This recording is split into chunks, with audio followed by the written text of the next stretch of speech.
the recognized symbol of excellence in sports entertainment.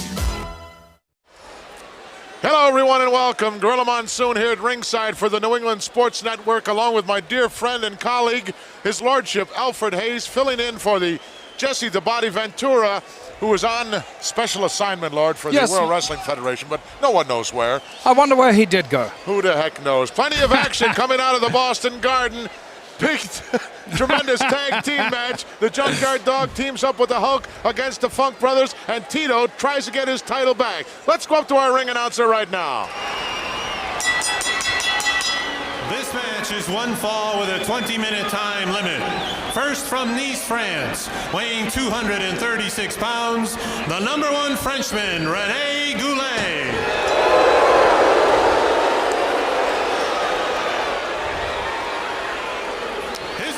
From Samoa, weighing 238 pounds, CV Afi. Hello, everybody, and welcome. Gorilla Monsoon here with Lord Alfred Hayes, filling in for the on assignment, special assignment, Jesse the Body Ventura. You know where he is, Lord. Well, I have an idea, but I wouldn't like to say so because I might be wrong. And if I was wrong, you know what Jesse's like. Yes, obviously so. It's no one can ever tell where the body goes when he goes on special assignment, but we're here in the fantastic Boston Gardens, jam-packed to the rafters. Take a look. There they are.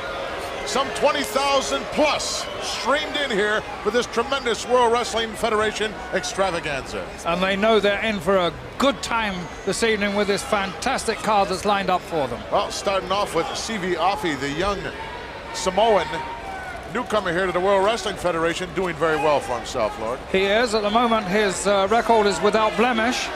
And if he can maintain that, he's going to be a force to be reckoned with. He's in there with a crafty guy tonight. Yes, indeed, Goulet. René Goulet, the #1 Frenchman. Absolutely. Knows and uses every inch of the ring. I like to call him the Michael Jackson of the wrestling world, with his little sequined glove. Does he still have that on? Oh, he had it on earlier. Now he's reaching into his tights for what appears to be a driving glove or a handball glove or a golf glove of some kind. Referee checking it over.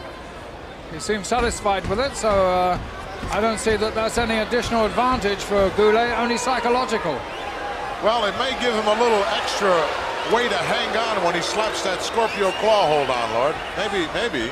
Yeah, well, he's very adept with that claw hold, and he has won some very, very decisive battles with it. Well, of late here, I would say the past 6 or 7 months here in the World Wrestling Federation, he's more or less thrown it to the wolves. Absolutely. He hasn't won a match with it in 6 months, Lord. But he took Not too good in the record books. No.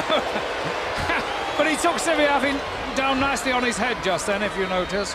Well, good opening move. I don't honestly believe that claw hold, the particular one that he uses, would be effective on this youngster. He's got very thick forehead. Yes. Jesse said one night that he's thick between the ears, you know. But he didn't mean it that he had a wide forehead. He meant that the guy didn't have too much gray matter. I wonder why Jesse would say a thing like that. He's usually not that insulting, is he? Nice arm wringer by Goulet, steps over, nice takedown. Crafty René Goulet, ring veteran for some 15, 16, maybe 18 years, Lord. Yes, and once again he rammed Sifi Afi's head into the mat there, so Afi's going to have to watch those maneuvers that Goulet is forcing him into on his head each time. He's got to be thick there. Hey, no, when there's ever a card of great importance, as there is always here in the World Wrestling Federation, René Goulet is on it. Nobody home. CP snuck out the back door. He didn't really take advantage of the situation, though. He's not that kind of a youngster. No. And I think at the moment, CV is relying on the sportsmanship of Goulet, and I don't think that's the right thing to do. No, definitely not. Some kind of a tattoo on the right hamstring or quadricep of the young Samoan.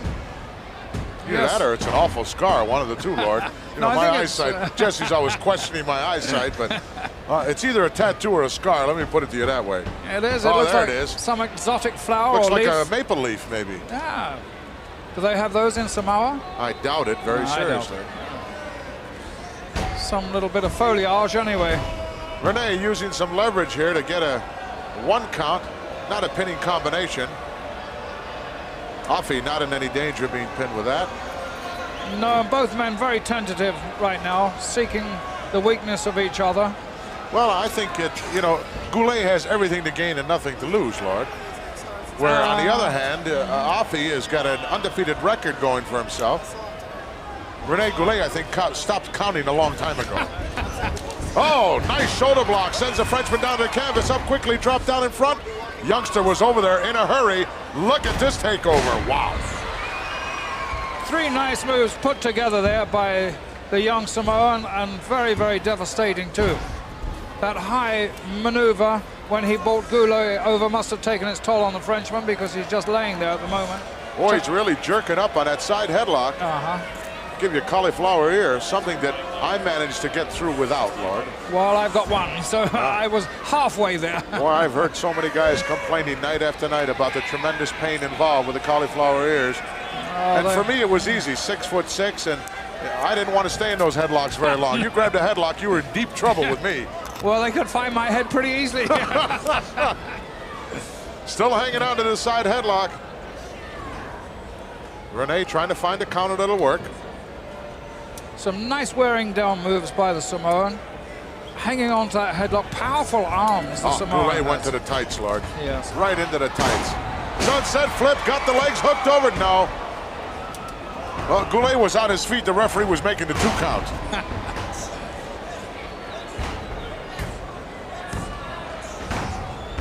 Goulet is moving very, very fast. He's shed some weight in these last few months, and it's paying off for him. He seems to be a lot speedier than he was just a couple of months ago. No question about that. He dropped about 27 pounds total, and that increased his speed, but took away some of his strength, Lord. Yes, but sometimes that's a better thing. He's a thinking type wrestler, Goulet, and he'll try and outsmart his opponent, and if he's carrying a lot of excess weight, he's not going to do that. Still holding on to this side headlock. CV Offie. I'm very impressed with this youngster from Samoa. And he knows how to wear those knee pads. That impresses me. Not many guys do. Knee right to the lower abdomen. Notice he wears them down around the calf, Lord. That's the proper place to wear a knee pad. Not above the knee or covering the knee. That way when you go down, that knee pad absorbs the pressure on the patella. Yes. I wish I'd have known that 20 years ago. You might have been moving around a little better today, right? Yes, very definitely. He's certainly got a shot to that lower abdomen area, and Rene's going to work on it right now. But the youngster has tremendous resiliency, as I'm sure we'll see as this match goes on. He really does. He has that durability that those Polynesians seem blessed with. He's endowed with a lot of strength, and he has a lot of heart too. Well, the one that brings to mind to me, Lord, is Peter Maivia, who has since passed away. But Peter had that resiliency that he could take tremendous amounts of punishment and still manage to survive. Yes, he hung in there all the time. He was like a bulldog, wasn't he, Maivia? Incredible strength and ability to hang on at all costs. And if something went wrong in the parking lot, I'd want him on my side. Definitely. Offie in for the ride. Whoa, what a clothesline by Goulet. Caught the youngster sleeping a little bit. Very over for a cover, he won't get him. No way.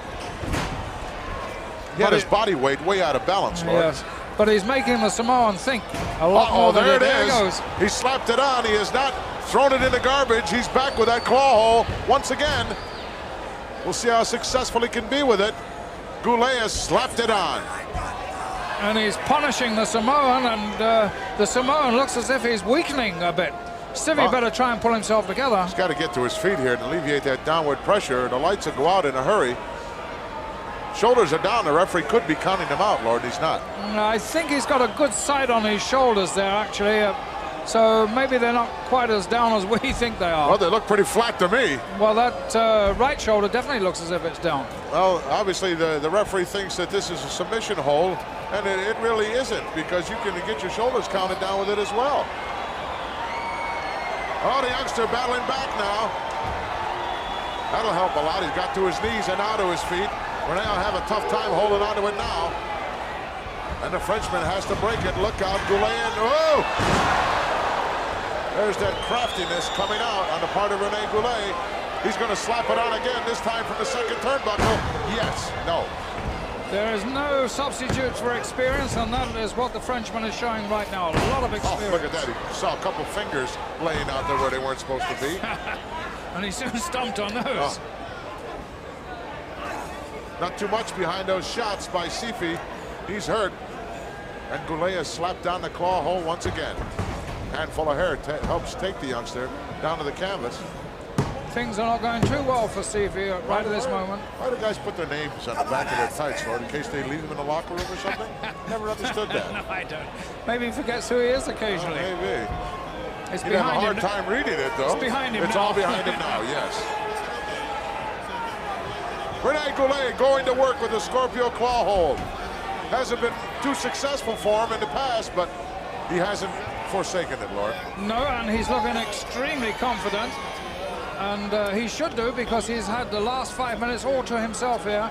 Afi hasn't been able to offer a lot of resistance to Goulet's attack. Sort of been a one-way street. It really has. Boy, the entire wrestling world, Lord, buzzing, talking about WrestleMania 2. Isn't it The incredible? happening, coming down Monday, April 7th. The biggest closed-circuit extravaganza and live bouts everywhere. Chicago, Los Angeles, Nassau Coliseum, New York. Tremendous, tremendous event. Millions and millions of people will see this. It's the biggest thing ever to happen in wrestling, and it's the most fantastic thing. I understand into 20 foreign markets as well, Lord. Yes, it is, and in different languages the world over. Well, we have quite a contingency here with us in the Boston Garden as far as news media people are concerned. We'll get a shot of some of them later on here covering this World Wrestling Federation bout. Uh-oh, lefts and rights now, and Sifi won that battle. Yes, Goulet made a mistake there. He was doing so well with his wrestling. He should have stuck with that. Goulet now being rammed into that top turnbuckle time and time again, maybe a dozen times. Oh, big roundhouse right misses, and Sifi with an atomic drop. Uh-oh, a little war dance going on now by the Samoan. Samoa's turned the tables on him. Goulet very doesn't know rapidly. exactly where he is. Frenchman in for the ride. Big backdrop. Wow.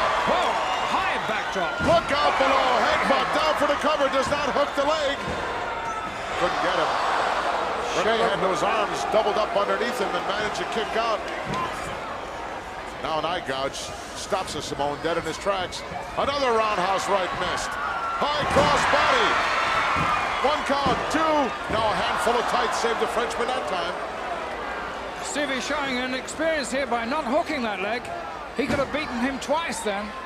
Didn't take that leg on either occasion, and now the Frenchman's still in there battling it up. Oh, reversal, reversal, reversal. And Goulet head first in, look out. Afi going to the outside. Perhaps to go all the way up. Rene Goulet stunned in the center of the ring. But partially to his feet. Look out. High cross body. Down goes Goulet's got the leg hooked. This one's history.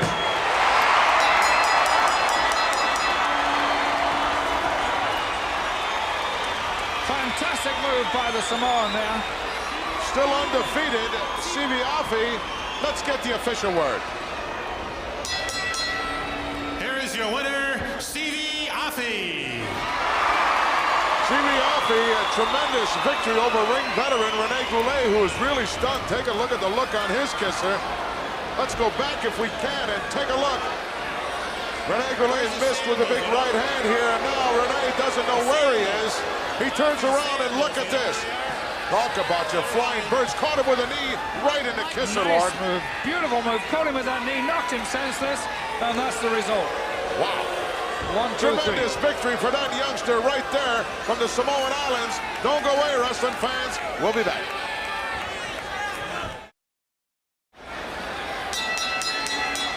This match is one fall with a 20-minute time limit. First from Puerto Rico, weighing 249 pounds, Jose Luis Rivera. His opponent from Stone Mountain, Georgia, weighing 259 pounds, Jake the Snake Roberts. Jake the Snake Roberts making his debut here in the Boston Garden for the World Wrestling Federation, but certainly no stranger to the squared circle. Certainly not. The last time I saw Jake the Snake was in South Carolina, in Columbia, and he was very, very impressive. A very quick victory he made there in about 5 minutes. He had the whole place in an absolute uproar, and it wasn't just because of a snake. Huh. Well, let's get our number 5 camera to take a good shot. There it is. A good shot of that very ominous looking bag sitting over there in the corner. And there's no telling what's in there, Lord. Really, you know, for one who loves snakes like Jake does, I wonder why he wears those snakeskin boots. I mean, there's a dead snake. I can't imagine why anybody would do that. Well, they're probably artificial. Oh, nice. He's been known to be a, you know, a little do you think so? tight-fisted, so to speak. Well, I know his father was. Yes. Had short arms and deep pockets. Yes. But certainly is a first-class A1 wrestler with a very impressive record coming into the World Wrestling Federation here. And he's going to make trouble for a lot of guys. Whoa! Yes, he is, but at the moment he should not underestimate Jose Luis Rivera, because he's a very smart wrestler indeed. Rivera has already upset a few budding careers.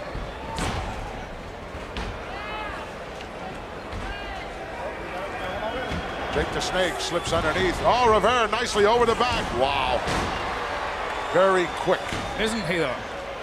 Very quick, very elusive. And oh, look at this. Inverted backbreaker right on those lower abdominal muscles.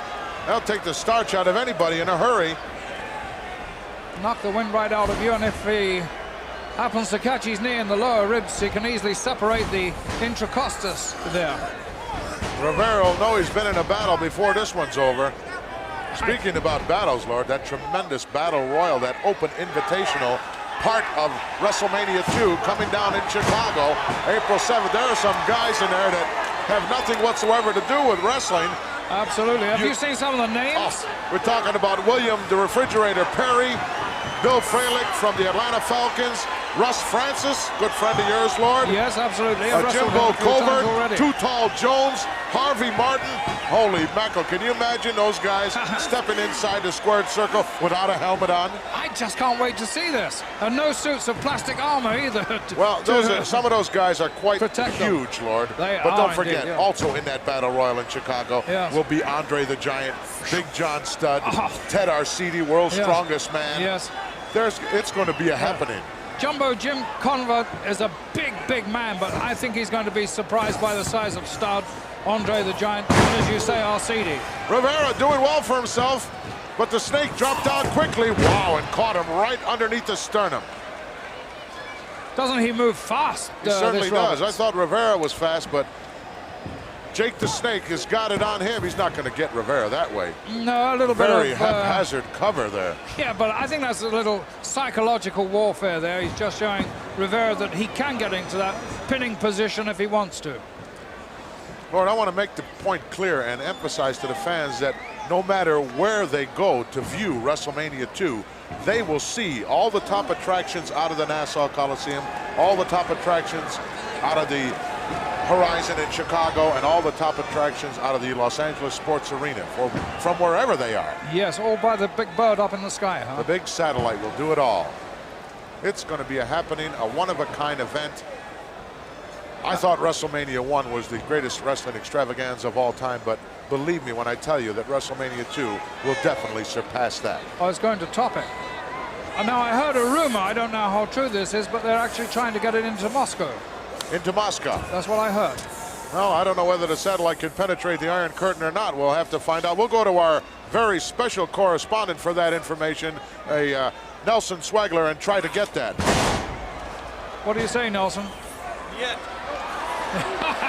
Look out. Nelson. Oh, what a slam. He just drove him down into the canvas. Oh, Roberts is about 6'6", and Rivera had an eye on him. There's 2 elbow drops missed, and you can bet that landing on that funny bone is not all that funny, Lord. No, and for once his speed wasn't helping him at all there.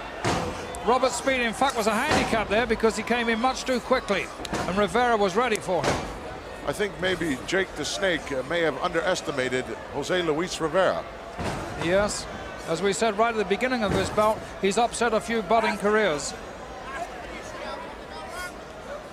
In fact, he had a good run of victories just last month and the month before Rivera. Yes, he did, and then he met with disaster. Yes, the wheels came off suddenly along the right. One of these rungs on the ladder broke and tumbled Jose Luis Rivera. Now he's on the comeback trail once again. Yeah, I think he hit his jaw in every run coming down too. But he's a comer. He's not a quitter. No, he's a got about youngster 6 as well. mouths to feed at home. He better not be a quitter. No. He's not all that. Oh, look at the snake. He's trying to reach that bag, Lord. Oh, you don't think he'd go inside that bag? He's making a motion for that bag. For the snake, do you? Uh-oh, handful of hair is going to get him out of this armbar. Rivera ducks underneath the right hand and a high cross body. Oh, good snake move. down, no. Close but no cigar. Look at the slithering action here of the snake as he slithers underneath that bottom rope, looking for a little breather here. There's no timeouts in the world of professional wrestling. I'm sure he's aware of that. But he can slither around just like a snake. He does slither, doesn't he? I wonder if he's got scales on him somewhere for slithering around like that. Both of these men in excellent physical condition. You don't have to worry about either one of them running out of gas. No, there's not a spare ounce Not like when you and I entered the ring. If it was over a 12-minute time limit, we were in deep trouble. What I was, I don't know so much about you. Rivera hanging on for dear life to the arm ringer. He knows he's hurt that left arm. He wants to keep working on it. He's going to have to break it now. Wow. Right underneath the heart that kick was. Well aimed. Good aim.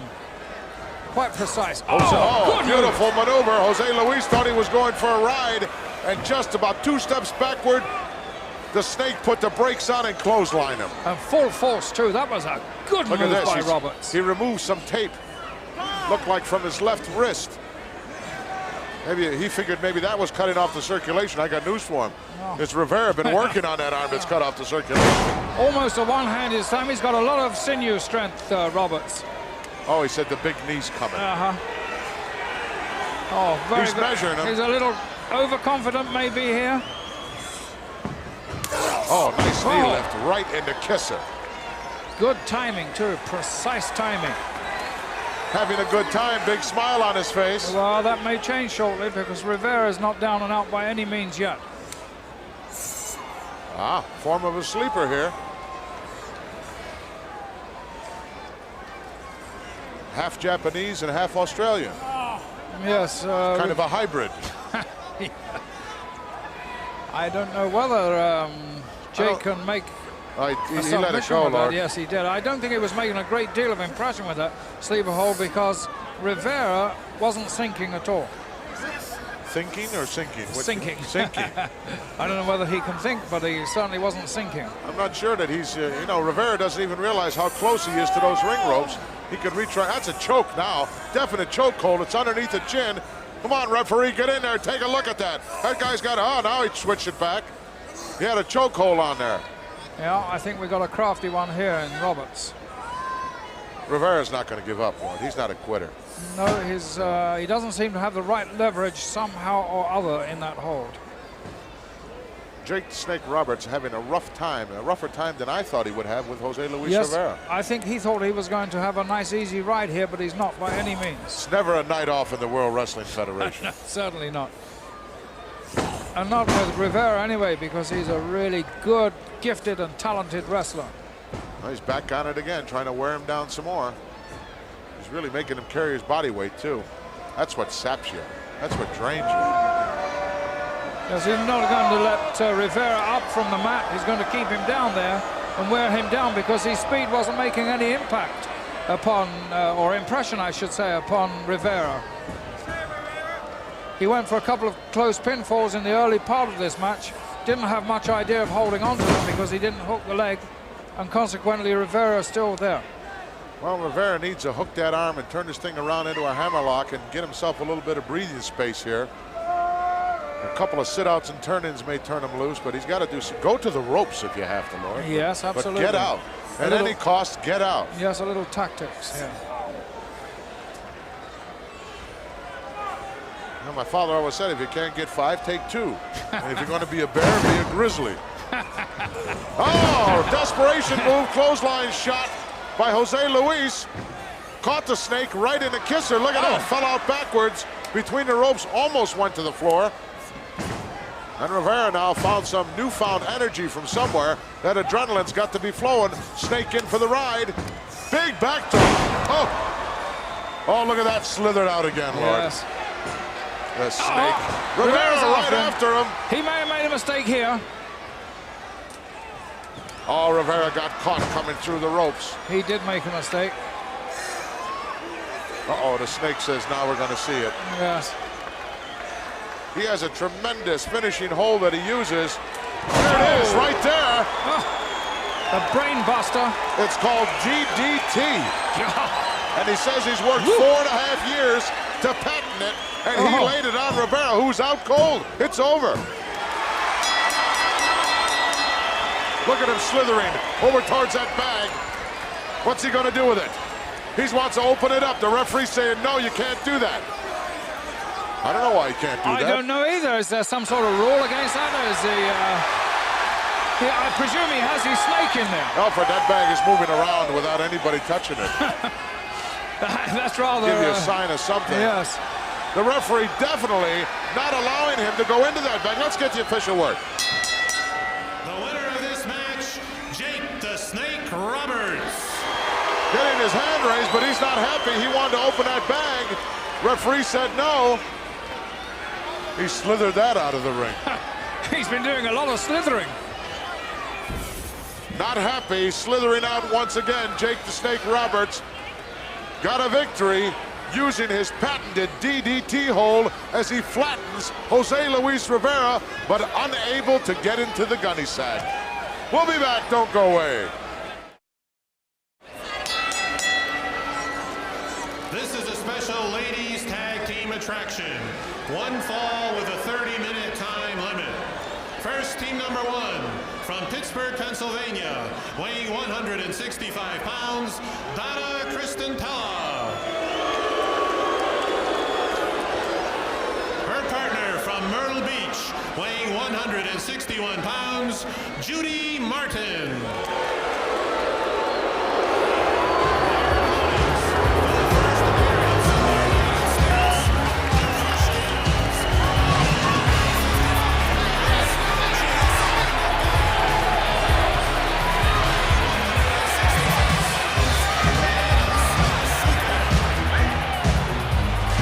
Debut here in the United States in the Boston Garden, that Japanese tag team sensation, Chigusa Nagoya and Lioness Asuka.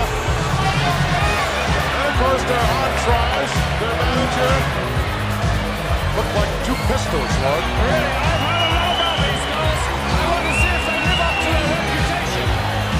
Well, they'll get a testing by Judy Martin and Donna Kristentella for sure, two ring veterans. They couldn't have chosen two tougher girls in the whole of that ladies division. Unfortunately, they were not in there when they were announced, so I don't know who's Lioness and who's Chigusa or who's who. No, they both look the same to me anyway. You know, I thought maybe the Lioness would have a little longer hair or something, but maybe the striped tights is a They're both wearing black karate belts as well, so I expect to see a lot of karate in play, but their publicity, their record is absolutely unparalleled. So we'll see if they can live up to that here in the United States of America. Maybe we can get referee Danny Davis's attention and have him ask them, who's the Lioness, Danny? Who's the Lioness on this team? Who is the Lioness? Aha, the blue is the Lioness. Okay, we got it, Lord. Right. Gosh, she does look like a lioness too. Very tigerish, I think. Looked at me just then, who kind of withered me. Lioness stepping out, and Chigusa Nagoya about to start this match with Judy Martin. And Judy making sure that Danny knows the rules about the long hair, because the Japanese girls don't have any. No, they don't, and that Japanese girl is poking her hand out to shake hands. She's in for a rude awakening from Judy Martin. Judy's not going to stand for that. Judy Martin, one of the premier girl wrestlers here in the United States and all over the world for that matter. ranked very highly for a title shot at the Fabulous Moolah. Yes, these Japanese girls, they look as if they know what they're doing. Already they haven't come to any clinches yet, but they certainly look as if they know. Well, I'll tell you what, precisely they've got what is amateur needed. wrestling footwear on, Lord, which tells me something. Yes. Their music was pretty stirring too, was it not? It wasn't a piece that I was familiar with, Lord. Was it from Madame Butterfly or what? I don't think so. No, I don't think it was from the Mikado either. Uh-oh. Donna doesn't like that. Donna wants timeout. Donna, there is no timeout. I'm sorry. She'll do anything, though, to distract. Absolutely anything. Donna and Judy make a very, very good ladies team. Crush Girls in from Japan for a very lengthy tour of the United States. Well, it might come in with some heavy credentials. Yes, and it might suddenly stop look it. at the Nice kip move. up. Excellent kip up by Chigusa. Look at how Judy said, let me get out of here. Let Donna in here. She's been around longer. Oh, nice backward somersault right into a hammerlock. Nice reversal. These Japanese girls are young, and but they don't necessarily look inexperienced. No, they don't. Taking a chin lock with it. Nice maneuver, takes Donna down to the canvas. You know, this must be an ordeal for them because it's the first time they've ever wrestled here in the United States of America. And let's face it, this is the #1 in ladies wrestling. I think it's the first time they've ever left Japan, Lord. Could be, could be. And when they decided they were going to come to the United States, they only wanted to come one place, and that's where the World Wrestling Federation was. Absolutely. They know that this is the Mecca. Oh, what is this? Japanese football stance. Well, it certainly wasn't a sumo stance, was it? No, definitely not. Judy backing into the corner, very reluctant to tie up. I don't think they can figure out these girls' style. They're not just linking up, they're looking for an opportunity to attack, yeah. The Lioness is in there now. Lioness Asuka.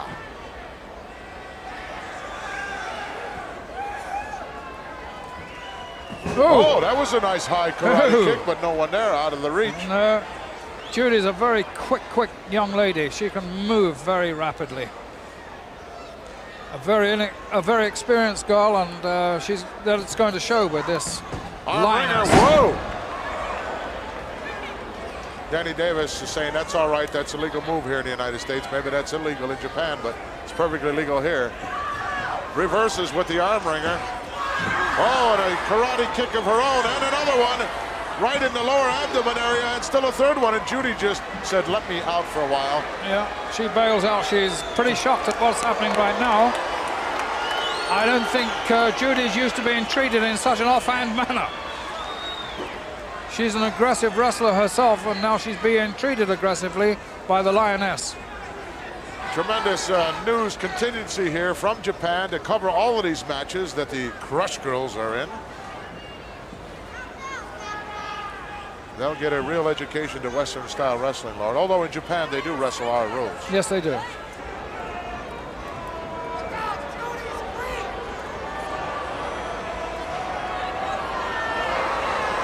Maybe I can hook up with them on the way back, Lord. I haven't been there since 1976. I'd be anxious to see some of the changes that have taken place. Yes, that would be very interesting. Maybe I could manage to get you to come along. Wow! If I get you to just keep to watch. Strictly as an observer, of course. Yes, I don't think I could handle those chopsticks again. Uh-oh, Judy going now, starting to unload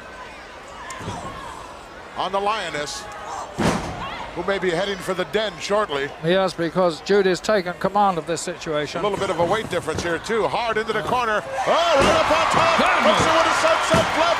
Whoa, was that close? Look at Judy. Donna didn't even have a chance to get in.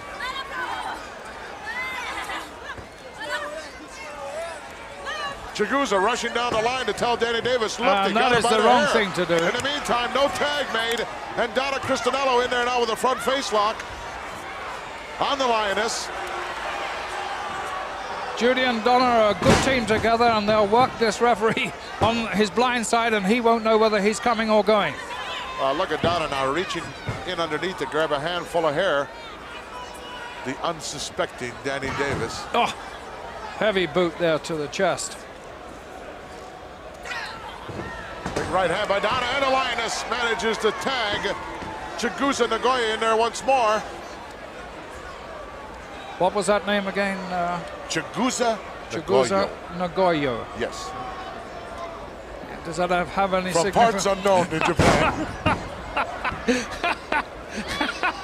Step over toe hold by Donna. Oh, got a handful of tights from the blind side of the referee. Danny Davis, one of the premier referees here in the World Wrestling Federation. That was a neat little move by Chigusa. Chigusa. Hi, domo arigato. Tag made quickly. Judy Martin steps in. I'm sure she'll go to work on that same left leg. Throws her into the rose rope. She's going to go. Oh, nice duck underneath, off the ropes hard. High cross body. She caught her in midair. Oh, drop kick by the Lioness. But no. Oh, she could have hung on there. Yes, maybe got I think a 3 so. count. I don't know what she was doing there because she let go of a Judy good wound move. up again. Ooh. Whoa, what a karate shot. Full force behind that one. And an elbow. Tagging Lioness, and Judy's taken off. She was really treated Lioness has been most tagged aggressively there. Asuka in there now, waiting for some competition. I think the Japanese girls could have finished that if they'd have been able to hang on to Judy, but Judy's a wily woman. Well, Donna and Judy were out now doing public relations, saying hi to some of the ringside fans. Yeah, and meantime, I'm sure there was sucking some in that breath. very derogatory statements made over there. I'm glad we didn't pick any of them up. Well, they're ladies. They don't make derogatory statements, do No. they? Donna said, look, let's be friends. Yeah.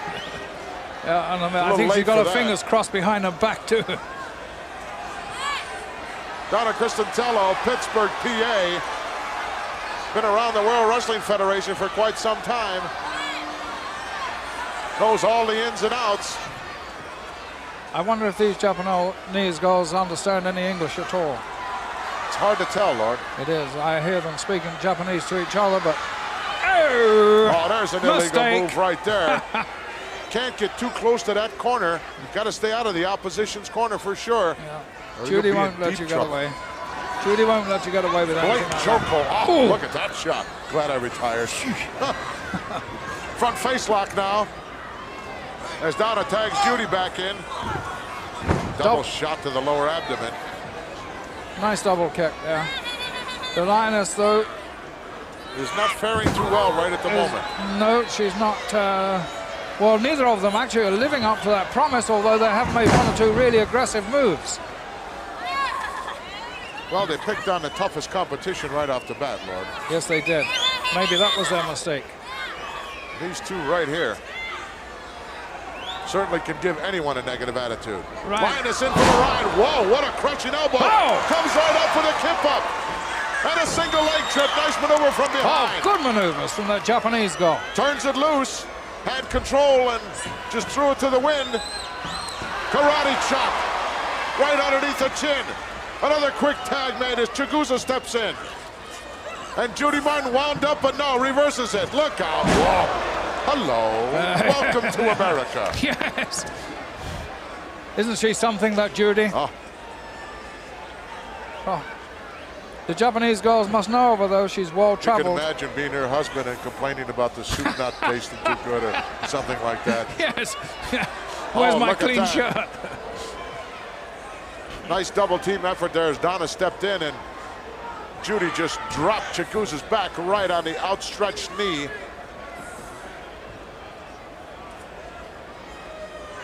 Action fast and furious here in the Boston Garden. Jam-packed, hanging off the rafters here with this World Wrestling Federation. Tremendous matchups. Oh, look, come on, Danny. Turn around, take a look. Chigusa's getting choked out over there in the corner. I would say, you know, if you packaged both of these teams together, these Japanese girls got to be outweighed by 100 pounds, Lord. They look as if they're outweighed, but they haven't really been outmaneuvered. But the point is that right now the experience of the American girls is showing very strongly in their favor. Oh, nice single leg pick there, amateur move. Oh, Boston Crab, a half of one. Single-legged Boston there, and that is a damaging hold. And Judy knows that too. Well, she came in a hurry to break that up because she knew that was curtains. What a more fitting place to put on the Boston Crab than here in the Boston Garden. Yes. Lioness wants to get into the action. Danny Davis saying no. In the meantime, being choked out. Chigusa Nagoyo. Right in front of all those international cameramen, Lord. Yes, and I think Donna had a piece of the rope in her hands there too, if I'm not mistaken. They're not going to let these girls get away with anything, and I'm afraid they're taking advantage, and it's beginning to tell. Donna knows every devious way to get to you, Lord. Yeah, she's made a study of that, a lifetime practice, you might say. My God. Oh, knee right to the top of the cranium. Trying to make the tag. I really think right now, Gorilla, that it's only the youthfulness of these girls that are keeping them in this match. And the conditioning. Oh, the hair is very short, but it's still a disadvantage as Donna keeps Chigusa from making the tag. Well, the Japanese girls are in just excellent condition. Lioness wanting to get in there. Oh, 2 inches away from making the tag. Judy can make them pay. Oh, was that close? Only in horseshoes and hand grenades, Lord, as Who said that? Gene would say. Yes, Okas. Look at Judy now taunting the Lioness. Oh my word. Punched her right in the eye. Right in the eye. I wouldn't be surprised if that is going to swell up and mar her vision a little bit. Another one. Oh, Chigusa retaliating with some karate chops. There's a tag. Lioness steps in. Oh, she's hot. Judy going in for the ride. Look out. Beautiful drop kick. Tremendous drop kick. Really got up high in there. Suplex coming up now. Slam. Slam. Power Yes. slam. Now for the cover. She's not going to get Judy that way. But what a drop kick. What a drop kick. Not the Hooked up power again in a slam. slam position. Oh, that's not a legal tag. Whoa! Got to be on the outside to make a tag, Lord. Well, the referee's not taking any notice of that. He's just let that go by. Well, maybe he figures that's part of the Japanese rules. Oh, look at this Come on. leg twister. Turning it over into a crab. Submission hold. Donna was Judy's coming not in gonna- then. Yo, now she's all the way over. If she sits back, she could be in deep trouble here. Judy's left ankle is bent right over there. I don't know if that can show on Very the camera, painful but just look at submission that. hold. Donna trying to make her way in to save her partner. Excruciating pain. Look at the pressure being applied here by the Tiger. She settles. Lioness, I'm sorry. I said Well, the Tiger. Lioness is outside. I think that's Chigusa inside. It's very cool to tell, isn't it? Who's got the scorecard? Can't tell all the players without a scorecard. Judy's made it to the ropes anyway. Gonna And have she's to break got the hold herself now. up. She's going to have trouble walking around, I'll tell you that. Yes, that was a Quick different tag made now situation. in the number 2 team. Number 2 member Yeah. comes in. High from the top turnbuckle. Oh! Quick move by Judy as she turned the tables immediately. And There's look that at that. experience, Lord. Right, and she doesn't let that get away from her. She's taking full advantage of that fact of that mistake they made. Well, the Lioness thought that Judy was just about out of it, and she wasn't. No. Talk about deception. Look out. Oh, what a clothesline! Oh, She's what a motioning for her clothesline. partner to Oh, come my in. word. No tag made yet. That's an illegal maneuver. Danny Davis making a count. Look out, Still double team illegal. slingshot. Judy in. Double karate. Whoa. What is Davis doing? I don't He's know. sending her out now.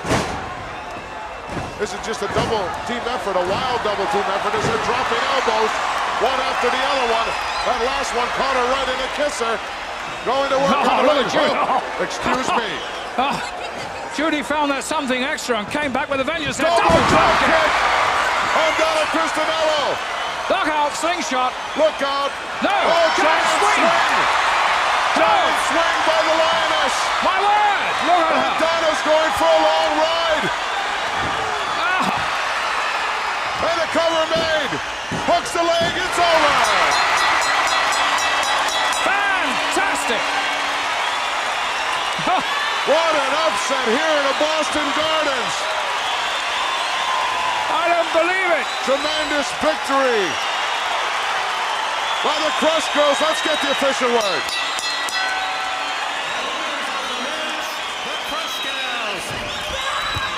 Look at Donna, she's still dizzy, can't get to her feet. Referee Danny Davis raising the hand. Judy doesn't believe it, Donna doesn't know what's happening, but those Japanese girls have kept their record intact. That's win number 1 here in the United States of America for them. Tremendous ovation by this capacity crowd as they just love the Crush Girls. Let's go back and take a look at the big giant swing. Look at this, double drop kick. You know, that was my patented finish, oh Lord, a giant swing. Yes. I don't think I ever went around this many times. Look at this, the blood all going to the head. 3, 4, 5, 6, 7, 8, 9, 10, 11 revolutions. There we go. Donna doesn't know where. Oh my God. She didn't know whether she was in Boston or Chicago or Detroit or New Orleans or Osaka. Crush Girls on the victory. We'll be back. One fall with a 30-minute time limit. First from Scotland, weighing 238 pounds, Scott McGee.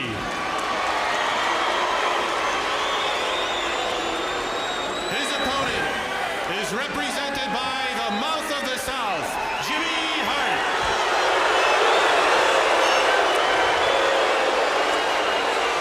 He is from Reno, Nevada, weighing 280 pounds, Jim the Anvil Neidhart.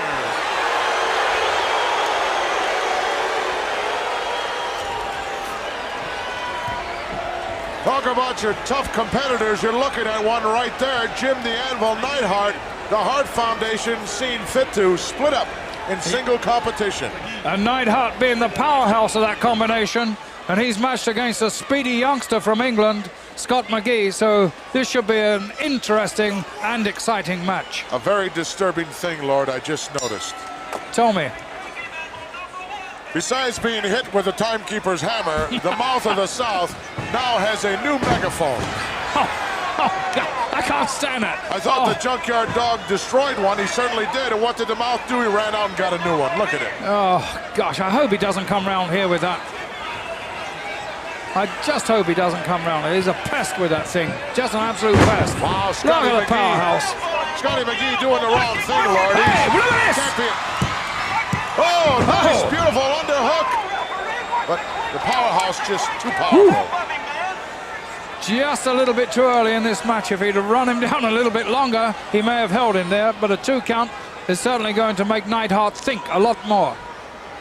Come on, let's see how strong you are. Can you hear that? He's got an extra powerful unit. That's right. Come on, that's right. They can hear that in Providence, I think. Oh, gosh, just listen to that thing. What a distracting thing that has to be for Scotty McGee to have to listen to that. Look, he's looking right at it. How can you help look at that horrible-looking thing speaking into that megaphone? That's an extra powerful one he's got there. That's more powerful than the last one.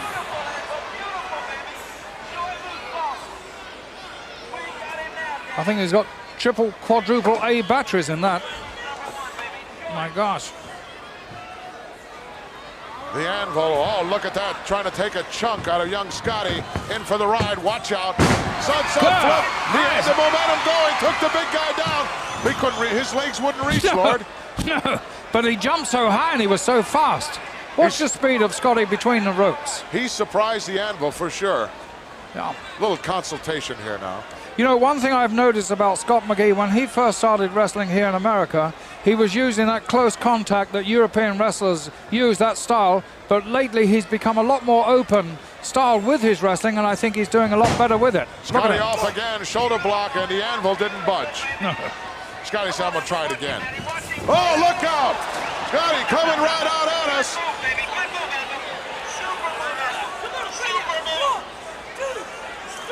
Scotty McGee just crushed out here. Come on, take your hands off of it, baby. I mean, if you put that thing down for a second, I'd like to ask you something. Ask me anything Let me ask you this, Jimmy. In this point in time, why are you splitting your men up into single competition? Because only I know. You know, the greatest tag team today, you know, Captain Lou Albano, he's got the British Don't Bulldogs. spit all over me, Well, Jimmy. what Just do you mean, talk. don't spit? You want to know the question or not? What are you talking about, man? Go ahead, answer the I furnish question. towels for my showers. Let me tell you something right now. But everybody knows that Beefcake and Valentine were the world champions. But for some reason, Luscious Johnny won't give Jimmy Hart and the Hart Foundation a chance for those titles. We've got to get through the British Bulldogs. Well, listen, only the championship committee can do that. You guys can't just say, I want a title shot. You have to earn it. We're earning it. We beat the Killer Bees. We beat Uncle Elmer. We beat Hillbilly Jim. What more do you want? You have to be deemed #1 champ. Take a powder. Let me have the batteries out of that thing.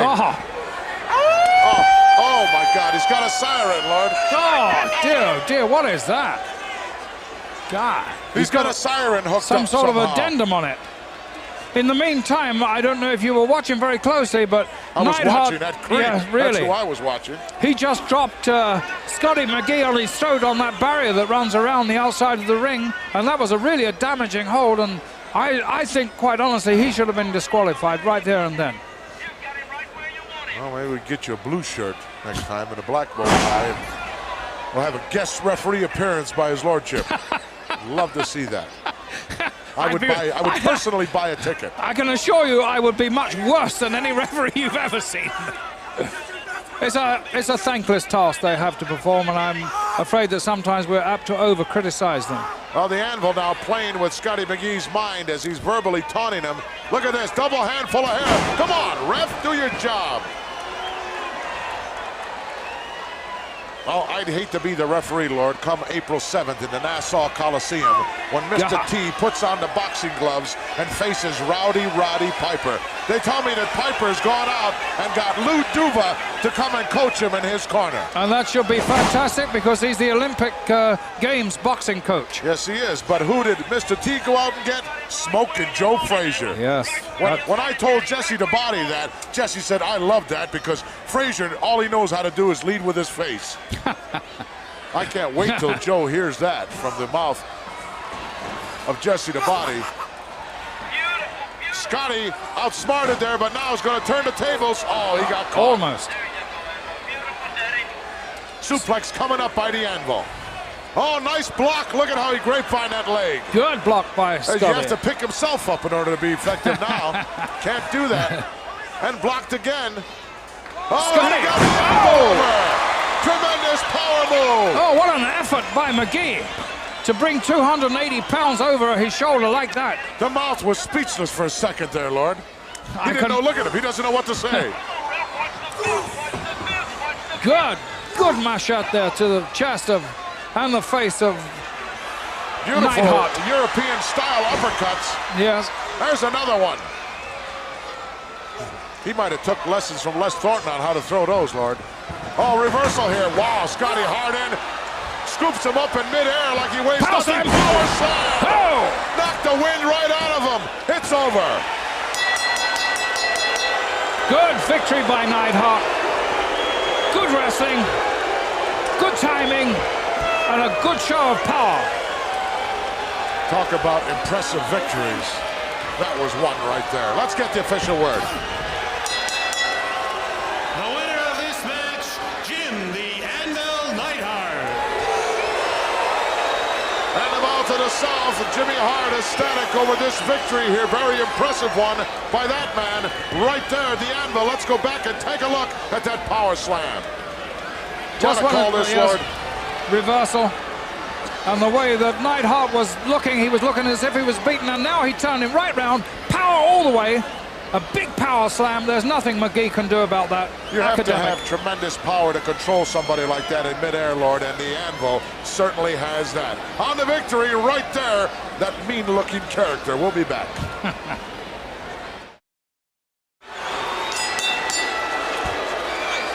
This match is one fall with a 45-minute time limit. First, the manager, the mouth of the South, Jimmy Hart. Not again. And he represents from Calgary, Canada, weighing 238 pounds, Bret the Hitman Hart. His opponent, soon to be approaching the ring from Honolulu, Hawaii,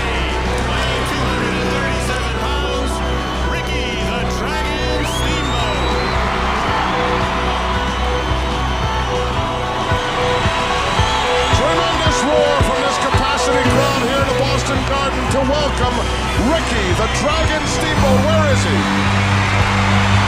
There he comes.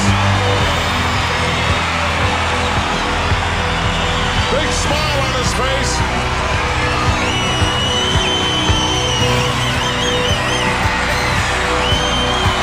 Acknowledgement to the many fans he has everywhere in the entire wrestling world. And it would appear that 20,000 people plus here are to a man for Ricky Steamboat, the Black Dragon. What a tremendous matchup this is going to be, Lord. Oh, this is one I've looked forward to for a long time. Since this match was first signed, when those contracts were inked in, I've looked forward to this because Bret Hart is the most improved wrestler of this year and of last year, obviously.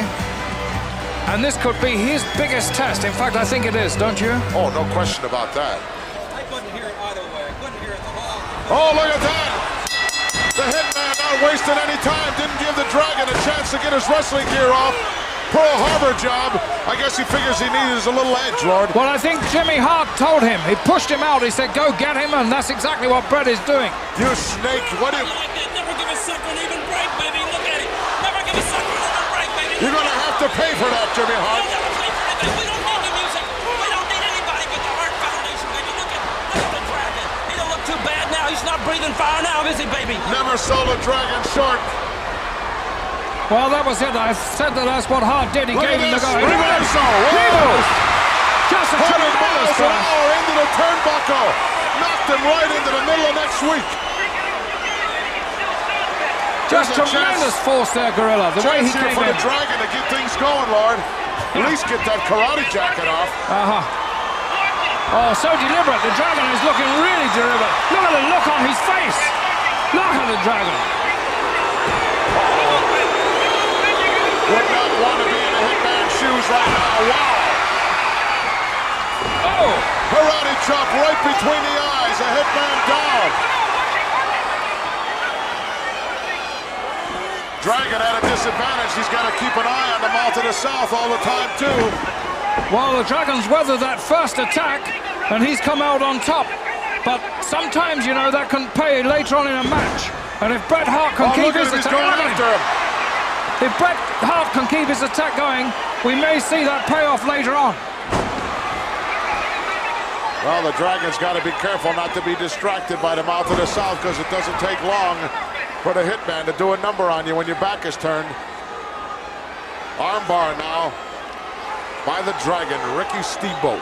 A wise choice because at that particular time, Hart was looking as if he was going to be able to weather it, but wear him down now and then attack him more strongly later on. Well, it's a wise hold, in my opinion, Lord, because he can hold on to it and keep an eye on the mouth at the same time. Yes, that's true. Also, a double-edged sword, in other words. Yes.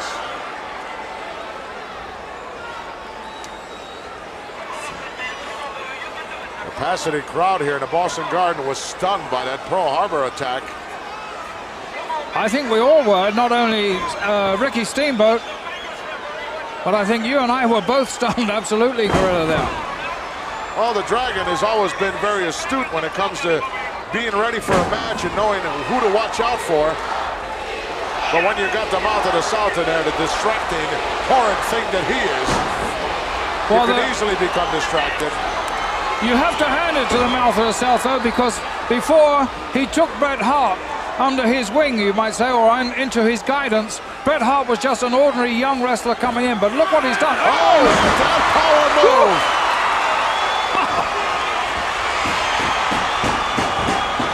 Talk about doing damage to the wrist and elbow joints. That one will put you out of commission for a long time. You either go or your arm breaks, Lord. That's absolutely true. Unfortunately for Bret, he went. Unfortunately for Bret, he was caught. A hammerlock and a tight waist, and now he's let the tight waist go, but still got that hammerlock and rams his shoulder right into the top turnbuckle. Well, it looks to me like the Dragon's decided he's going to go to work on that left arm and shoulder for all it's worth. That is his game plan, I would imagine, Gorilla, and nobody comes in without a game plan. They all have something in mind. The Hitman, most impressive. Oh, look at that nice move stuck between the legs. And one more time. And off the ropes. Swung around hard in. Oh, what an arm drag. Hart didn't know where he was going, coming, or he couldn't see the Dragon half the time, but he sure finished up on the wrong end of that move. The Dragon, obviously the upper hand as far as speed is concerned in this matchup, but not a whole lot. Good tactician, too. Look at that horrid individual, that despicable human being. Sometimes I wonder if it's distraction for his own man as well, Gorilla. Sometimes it is. I'm sure it is on occasions.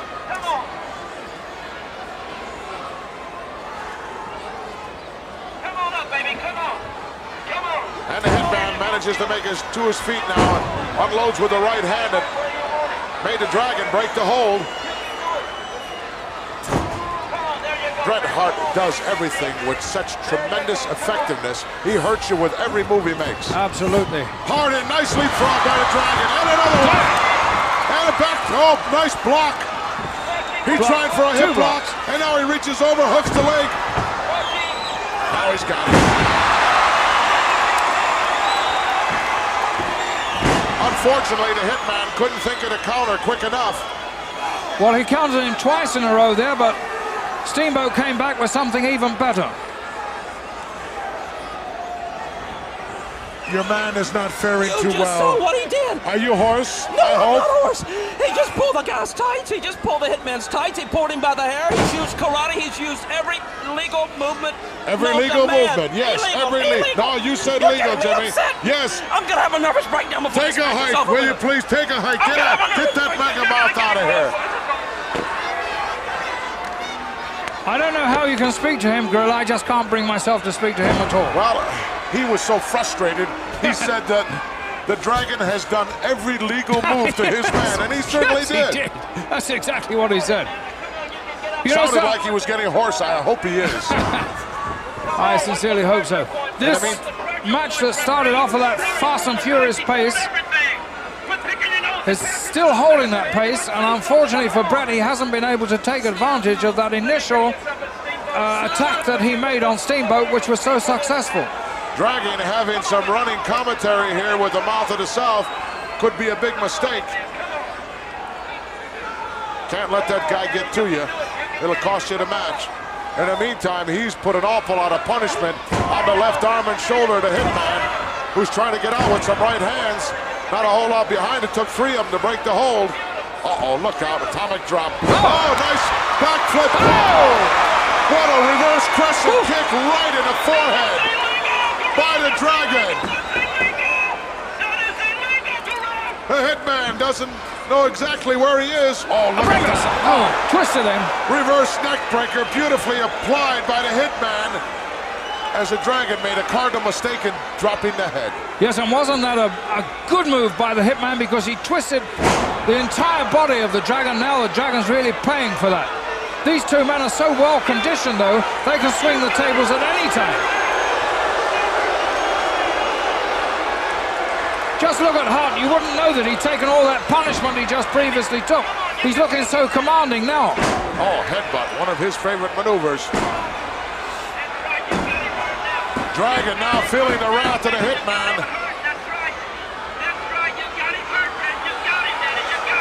Come on, referee. Well, that was legal. Right into the lower abdomen area. As you said before, Gorilla, everything the Hitman does to you hurts. Dragon in for the ride. Wow, caught one again. Oh, right outside and out of sight. Face first. Down onto the hardwood floor. Here in the Boston Garden, the Dragon is down there. How bad he's hurt, we can't tell yet. We'll get our number 7 camera on there to take a good shot. There he is. He's on his feet. Talk about resiliency. Talk about your guts. A lesser man would have been on his way to the locker room. Quite a few minutes to go, definitely. Both these men have taken such tremendous punishment, and it's only conditioning that's keeping either of them in this match. Hitman unloading with some big roundhouse rights. Right on the kisser to Dragon, who's got to be reeling right now. Suplex going to bring him in the hard way. Stood him up. Oh, beautifully executed. Over for the cover. We could have a 3 count here. Oh, 2 3/4. And once again, Bret Hart gave that twist. Did you notice that, Gorilla? As he put the suplex on him, and that really hurts. Bret Hart complaining vehemently to the referee, but the referee was right there, and it was 2 3/4. Chant going out from this capacity crowd, Steamboat. I think they're intent on drowning out the mouth of the South with that dreaded megaphone there. I wanted to say something else, but I guess I shouldn't say that. I guess you shouldn't, Lord. No. Dragon trying to come out with some kidney shots, and the Hitman retaliated. Slam. Scoop up. Oh. Couldn't hold it. Couldn't hold it. 2.5 that time. Steamboat is just hanging in there at the moment by the skin of his teeth, and I'm afraid he is looking very much the worse for wear now. Really dazed, looking around, couldn't quite find his opponent there for a moment. Oh, look at this. Oh, went for a backbreaker, nice backflip by the Dragon. And the Dragon managed to slam him, but he's really still hurt, Lord. Yes, it's taken his toll, that physical punishment that he's already endured. But look at Hart. I don't think he knows where he is now. In fact, Hart's very slow to move. Dragon. Look out! Oh. Hitman brought those knees up at the last second and did further damage to the lower abdomen of the already hurt Dragon. I've seldom seen the Dragon make 2 mistakes in a row, but he's done that twice now. And he's in trouble once again.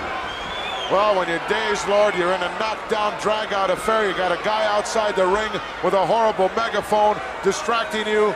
Anything and everything is possible. Absolutely. In the Out realm. he goes. Uh-oh.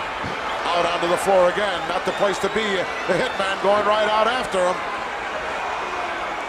Dragon managed to hang onto that bottom rope to keep him going. Look out! On the concrete floor there. Oh, slam hard onto the wooden floor, covering the ice here in the Boston Garden. Big congratulations there. The match is not over yet, Mouth. Steamboat down and not showing a great deal of recovery either. The signs are at the moment that he's absolutely exhausted, and he must have been hurt. Hitman jumped into the ring immediately to break the count before both men were counted out. And now a single count going out on a Dragon who manages to sneak in underneath that bottom rope. And the Hitman right there waiting for him. Power slam, just look at this coming, perhaps. a running power slam. Shoulder breaker, huge power slam. Whoa! Oh.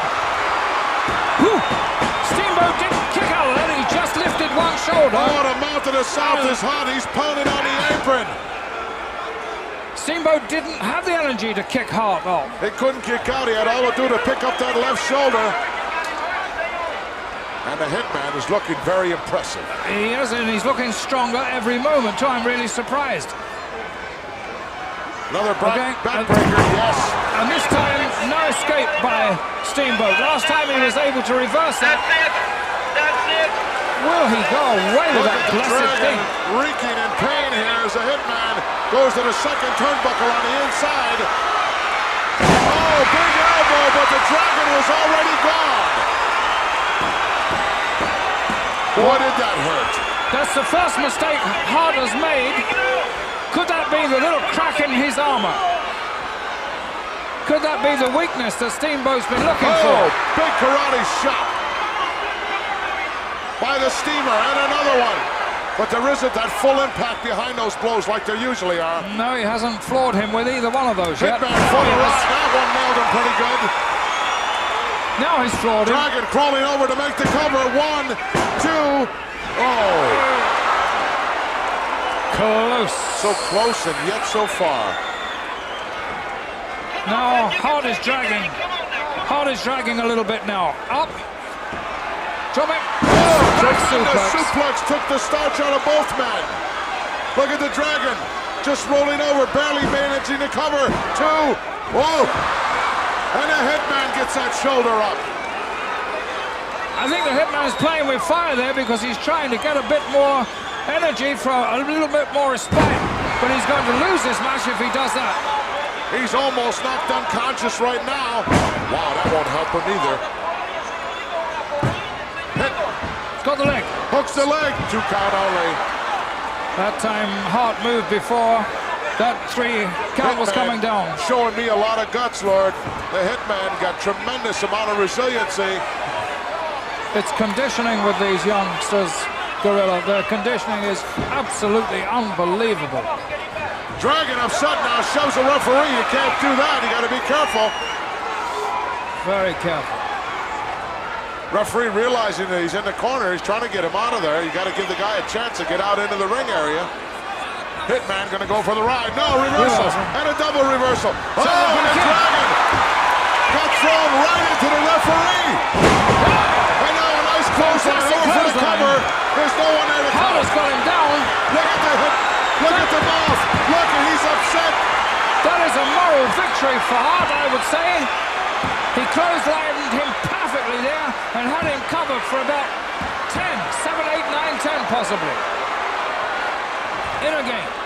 Another reversal. Reversal again, ducks underneath the chop. And another beautiful shot. Oh, the one's going to take him over. He got it.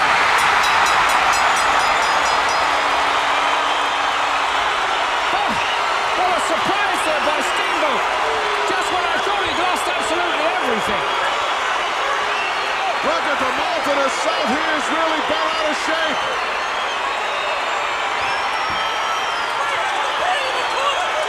Tremendous action here in the Boston Garden. Let's go up and get the official word. The winner of this match, Ricky the Dragon Steamboat. Well, I think the mouth of the South has got a valid point there. He certainly does. The Hitman doesn't have to feel bad about that loss. The referee knocked out of commission when the Hitman had the Dragon reeling and wasn't able to count. Nowhere in sight to make the count. A lucky night in the Boston Gardens for that man right there, Ricky the Dragon Steamboat. Let's go back and take a look, Lord. A double reverse. Hit that referee. Down goes the referee, but watch this. Now, here was the crucial point. There, look at that. Right down on the back of his head, and there's no way Steamboat's going to kick out. 2, 3, 4, 5, 6, 7. A 7 count. The Dragon still hadn't made an attempt to kick out. And he was still unfortunate here because Hart had an excess of energy, and yet look what happened. Here he goes into the ropes. That reverse, now watch this. Watch the momentum take him over here. Boom. Nice roll-up, hooks the leg, very nicely, gets a 3 count. Wow. Well, anything and everything can happen in the realm of professional wrestling, and it did right here in the Boston Garden. There's your winner right there. This match is one fall with a 1-hour time limit for the Intercontinental Heavyweight Championship. First, the challenger from Tacula, Mexico, weighing 244 pounds, Tito Santana.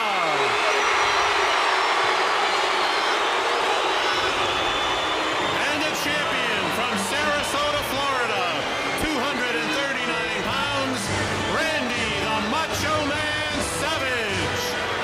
And he is accompanied by Elizabeth.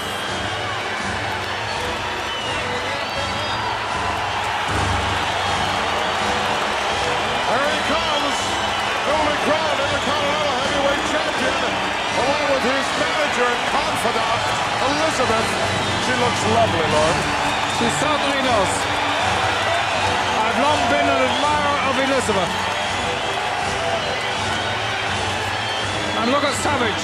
He looks lovely right too. Here in the Boston Garden that the Macho Man stole the title away from Tito Santana.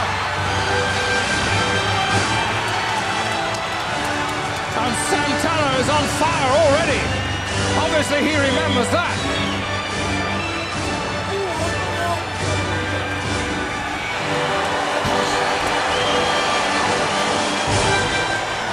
Santana trying to get the champion inside the ring, and believe me, that's what it takes. Title can only change hands on a submission or a pinfall. Countouts do not count. No. But Santana is definitely dedicated to getting this title back again. You gotta get in the ring, Savage. You got to get inside there. You can't defend it out here. He's not trying to beat me. I said history here last time. Get your body up into the ring. That's where you got to be. I don't think he's all that anxious to get in there. Because they love me and they realize that I'm the best that's ever been in a squared circle, and somebody better tell them that. Well, he's pretty good inside the square circle, but I would debate the point about him being the best ever. I couldn't hear what he said, Lord. Well, he said he was the best ever in the squared circle. Well, he's telling a lie. I'd have to argue on that one particular point. He's certainly trying to do a little psych job here on the former champion, Tito Santana. You got to get up into the ring, fella. He's going to wait until the fire in Santana burns out, and I don't think that's ever going to happen. Highly unlikely. This is what a setting this is. What a beautiful opportunity for the former champion to get the title back right in the place where he lost it. Absolutely, and I'll tell you something else. If Savage is not careful, he's going to psych himself out of this match. Well, it's very, very possible. He's taking his ring attire off out here on the floor, which may be a safe thing to do. Showing the belt to the fans here at Boston Garden, but you got to defend that belt. And in order to do that, you got to get up into the ring. Don't dare me, baby! Don't dare me? What do you say, don't dare me? I really don't know. But I must say one thing for Savage. When he comes into the ring, he is in 100% physical condition. He is a credit, really, to the wrestling profession, the way he trains himself and the way he dedicates himself to his chosen career. There's the bell. We're underway now. Oh, look at Santana. And right out the other end goes the Macho Man. Wow, was he quick. And he didn't burn any fires out in Santana with all that psyching going on around the ringside and not getting in. Savage back on the outside again. Elizabeth trying to do something to help his morale, I think. Right out again quickly. Macho Man not wanting to tangle right now. Oh, don't do that, Tito. The chance will go right out the window in a hurry. Yes, very, very quickly. Tito's been waiting for this match for a long, long time. He's just been hungry to get his title back. This is his opportunity, and I don't think he's going to blow it anyway. In fact, he's standing right inside the ring now, waiting for Savage to come back in. Macho Man vaulting out again. Oh, look at this! Santana going right out after him as the race begins. Who's the quicker? Out. Both out! Macho Man around the corner in a hurry. Oh, he got caught! He's got him! Santana nails him! Pulls him down right in front of us here. The action hot and heavy. He's got into the barrier. Wow, right out into the ringside area.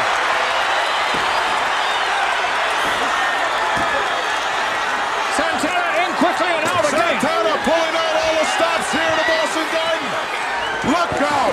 He wants it back inside the ring. That's the only place he could get that title back. Elizabeth, very concerned look on her face. As Tito Santana is a house of fire. Look at Elizabeth. She is really concerned, Lord. And well, she might be, because right now, all the impetus is with Santana. Everything going his way. The champion is out again. And it looks like if Santana's going to go out, then I should say Savage is going to go out. Santana's going to throw him back in again.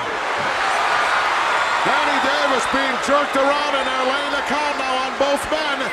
I'm sure that Tito's going to get him back inside there. He knows what the rules are all about. Right, and there's 20,000 people here on their feet urging Santana. They want him to get this belt back. Uh-oh, Tito now going to work on the left leg of the Macho Man. Possibly to set him up for that patented figure 4 leg lock of his. Danny Davis trying to make him break. He's got to break the hold. The Macho Man had a hold of the ropes. Yes. Oh, Santana walked right into that right hand. Nice leverage move by the champion as he hooked the former champion's tights and vaulted him right outside the ring. And that is one of his favorite tricks that Savage does, and he does it so well. Right when Santana thought he had him where he wanted, Savage can turn those tables and turn them it's savagely. the former champion who's out on the floor. Tremendous move here by the champion. Uh-oh, sneaking around the corner, trying to come from the blind side of Santana, and does.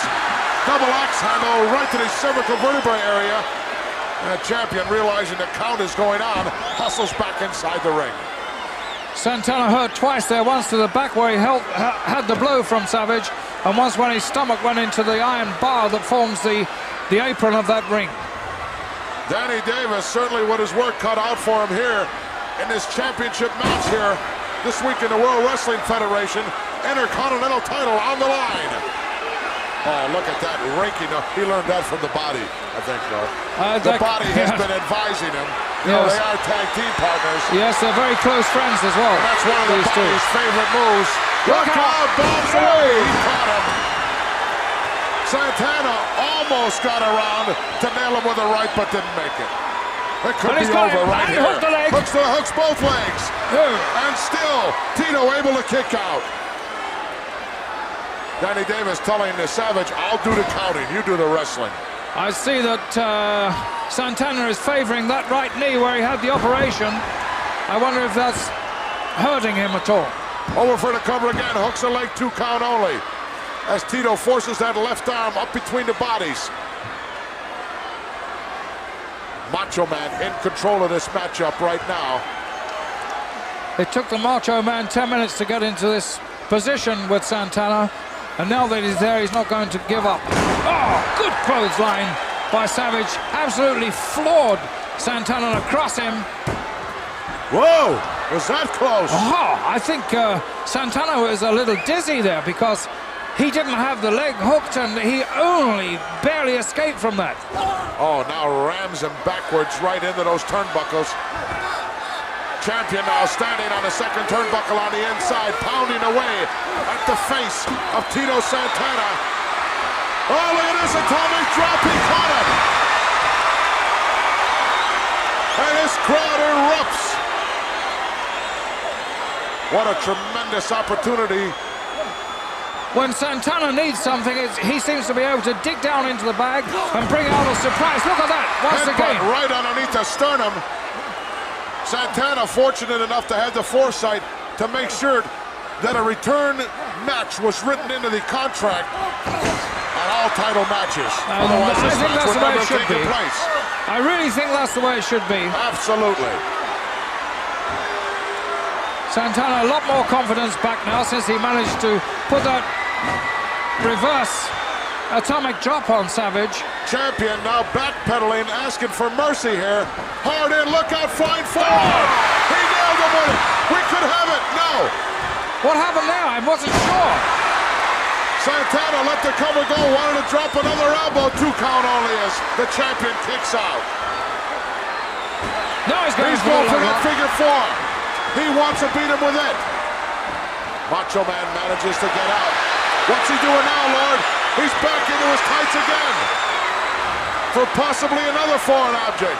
But Santana caught him. Throws him back into the ring and look at the champion crawling like a coward, trying to escape. But Santana catches up to him. Santana's not letting him go to escape.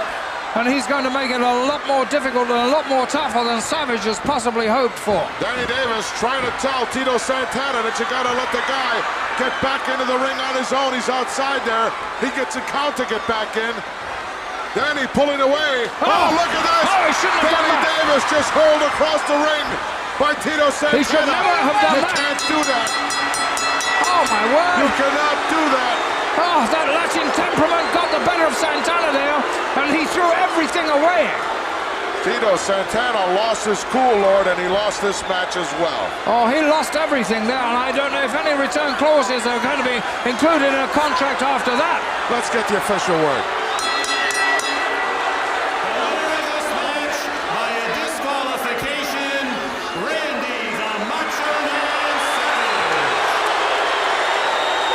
Well, in his enthusiasm to regain the Intercontinental Heavyweight Championship, Tito Santana threw everything to the wind, including the referee Danny Davis. It cost him the title. Let's go back and take a look, Lord. Santana was right on top there, not going to let Savage get out. I'm afraid he's beginning to lose his temper now. He's coming close to disqualification because he didn't let go of that hold. The referee's going to make sure he does to give him another chance, and that is it. Wow. That is goodbye. Well, goodbye title shot, and also goodbye some money out of the pocketbook, because you can't do that without getting fined severely. Tito Santana losing his cool here in the Boston Garden in his attempt to regain the title. Holy mackerel, we'll be back.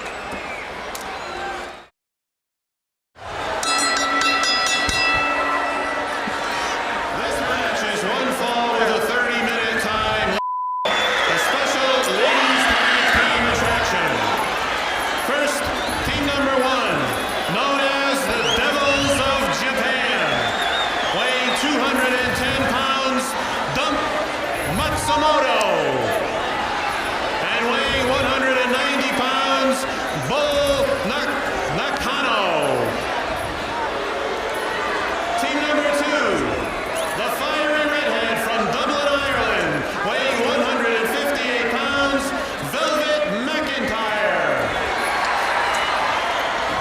Her partner from Kensington, Connecticut, weighing 160 pounds, Dawn Marie.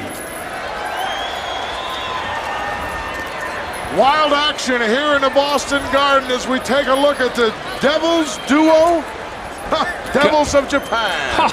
I've never seen anything like that. Two young ladies like that before, Gorilla.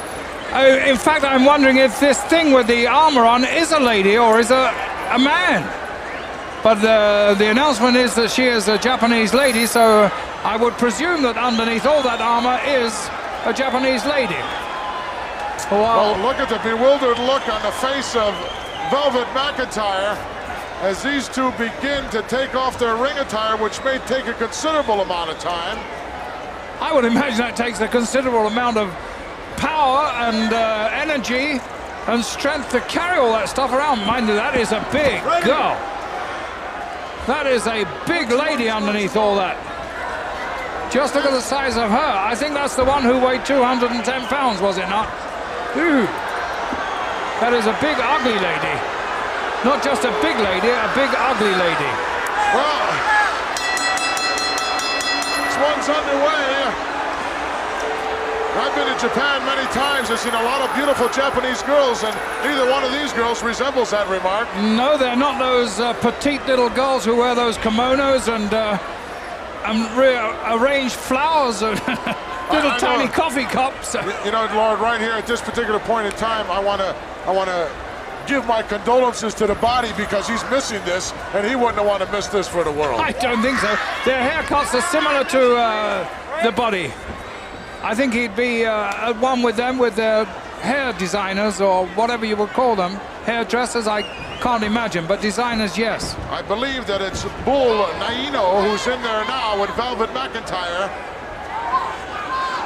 And the Bull looks like she didn't miss too many meals, Lord. No, and the other one has Dump written on her that's boots. Her name, Dump Matsumoto. Dump?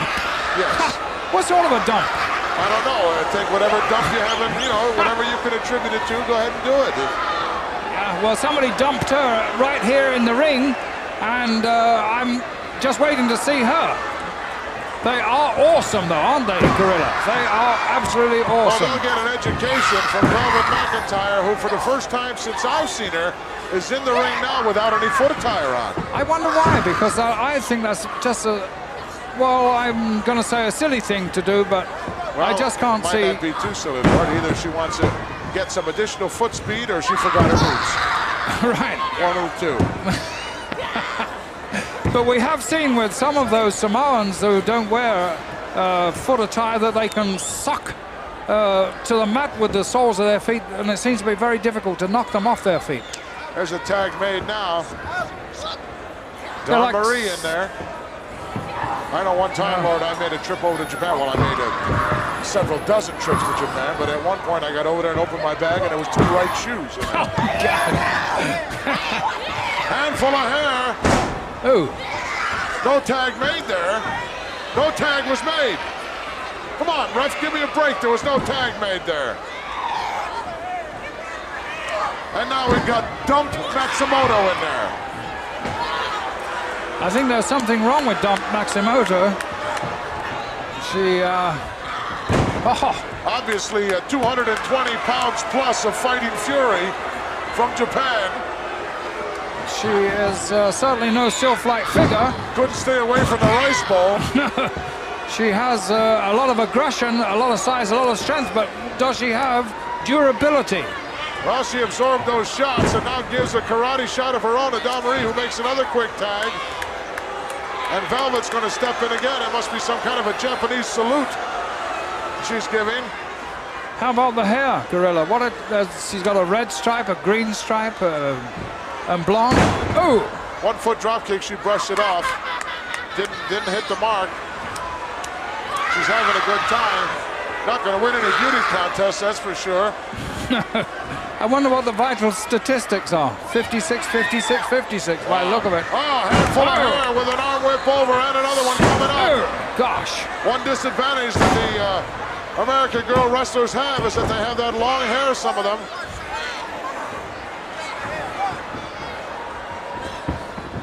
Arm whip in, look out. Oh, freight train job. Velvet McIntyre made a mistake running into her like that. Dump just dumped Velvet. Oh, did she ever? Velvet's got to stay on her feet because if the dump falls on her, it'll be all over. Oh, gosh. They call themselves the Devils of Japan. I don't know, the Tons of Fun may have been more fitting. Really? I wish I could understand Japanese because they're shouting at each other in Japanese. I'd love to know what they're saying. Double team effort now as the Bull is in there. And just close out, taking a chunk right out of the forehead of Velvet McIntyre. Bull Naino. Boy, this team doesn't pay attention to the rules at all, Mark. And neither of them do. Look at the pieces of hair that are just floating around the ring that are coming out of Velvet McIntyre's head. If they expect to be successful here on this tour of the United States, they're going to have to adhere to the American rules a little bit better. I can see these two. Because this referee's a little bit liberal, but we got some of them that this match would have been over a long time ago. Nice duck underneath by Velvet. A leapfrog over the top. Just made and a it. high cross body. And the Bull goes down 2 count only. Wow, the dump just screamed into my ear from the turnbuckle. Matsumoto was bent out of shape there. She let out some kind of a horrendous bonsai cry. It was just... and I'm afraid that Velvet... milk. Yes. Sure. Velvet has been feeling the wrath of the other member of this Japanese Devils duo. And not faring too well either. They certainly are different. She can't wait to get Donna in there. Dawn-Marie now. Look at this job. Wow, right down on the exposed toe. Who knows what's inside those boots? Besides a big fat foot. God! Oh, look at that. Walking right on the throat. Well... Oh, standing right up on top of Dawn-Marie. Feeling the wrath of the Devils of Japan. Don't sell this American team short. Wow. But they haven't been able to mount up any sort of defense against these two Japanese girls at the moment. I'm afraid the American girls are really on the receiving end of a lot of punishment here. Well, Dawn-Marie, not too much experience as far as tag team competition is concerned. The Velvet McIntyre, of course, we know what her credentials are. We definitely know what these Japanese Devils are capable of doing. Well, Velvet McIntyre at one time did have part ownership of the Women's Tag Team Championship. Look at that, splash job, and Maria manages to get out. Squeezed out of there somehow. But only just. Is that the dump that's in there, or what? Which one is that that's in there, The dump is in there now. Dump Matsumoto. And she's dumping right now on Dawn-Marie. She really is. I've never seen Japanese girls like this before. Looked like some kind of a foreign object. She reached into her ring attire to get it. I believe the dump was the one that had all that armor on, didn't she? I don't know, Lord. You got me. One of them had the arm I on it. refuse to answer on the grounds it may tend to incriminate me. Don Marie in for the run. Whoa, what a clothesline job. And the dump smells victory. Tag was made, though. Here comes Velvet. Look out, coming right at you, Lord. Elbow just sort of stunned her. 1 foot drop kick didn't do any harm. And Velvet now trapped. Comes out with a nice front face lock. And a kick out quickly by the Bull. Well, that was the first good move made by the Americans. Beautiful elbow by Velvet McIntyre as she's changed the tide here. And she's beginning to get the measure of these two strange Japanese girls. The Bull just ran over like a freight train. Velvet now whipped in hard. Look out. Oh, gosh. Oh, another chill-curdling cry from the turnbuckle by the dump. I'm pleased you're sitting there and I'm here. Look out!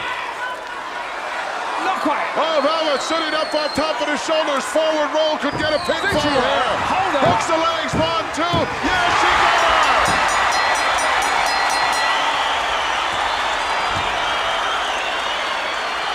The Bull got trapped by Velvet McIntyre with that beautiful fun roll with a hookup. Let's get the official word. The team of Velvet McIntyre and Dawn Marie. Hard-fought victory as Velvet is still down on the canvas, but she taught the ones from across the pond a lesson right here in the Boston Garden. They expected a victory here, they didn't get it. Let's go back and take a look at Velvet at work. Velvet struggled hard to get in that position, but once she got into it, she knew exactly what to do. Hook those legs, shoulders down, 1, 2, and 3. Well, the tremendous weight of that team was used to defeat him, Lord. Yes. Velvet McIntyre, Dawn Marie on the victory here in the Boston Garden. We'll be back. This bout is one fall with a 30-minute time limit. First from Hamilton, Ontario, Canada, weighing in at 273 pounds, Iron Mike Sharp. Canada's greatest athlete. His opponent making his way to the ring from Fort Bragg, North Carolina, 261 pounds, Corporal Kirshner. Boston Garden erupting here as the Stars and Stripes being brought out by that man right there, Corporal Kirshner, 82nd Airborne, Fort Bragg, North Carolina.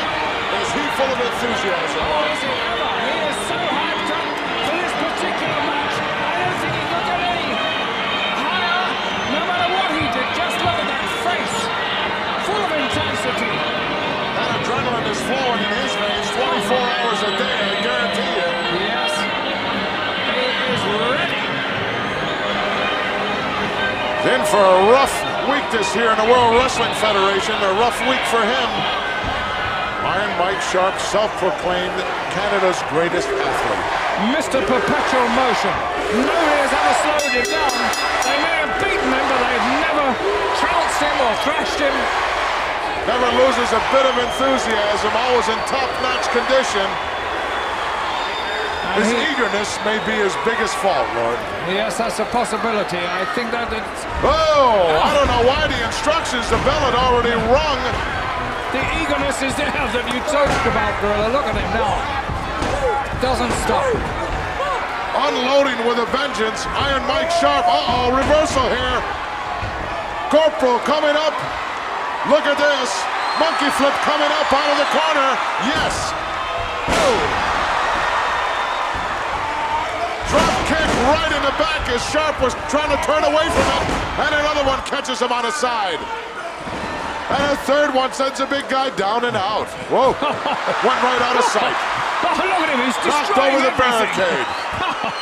270 pounds of absolute uncontrollable force, power, and energy. Look at wow. him. Everything's gone there. He'll smash everything that gets in his which way. way to the shower? He's look out, police staggering. corps. He doesn't know where he is. Oh, my word. Oh, nothing can stop Big Iron Mike. This way, that way, backwards or forwards. Talk about action and excitement here in the Boston Garden. It's personified whenever the World Wrestling Federation decides to invade Beantown. Absolutely. 3 great drop kicks by Carson with those huge combat boots. Put Mike out the ring, and he nearly put the ring and the whole stadium out of action anyway. Lord, everyone buzzing about WrestleMania 2 coming down Monday, April 7, the greatest wrestling extravaganza of all time. I want to talk a little bit at this point in time about the big steel cage match coming up. King Kong Bundy steps into the steel cage with the world's champion Hulk Hogan.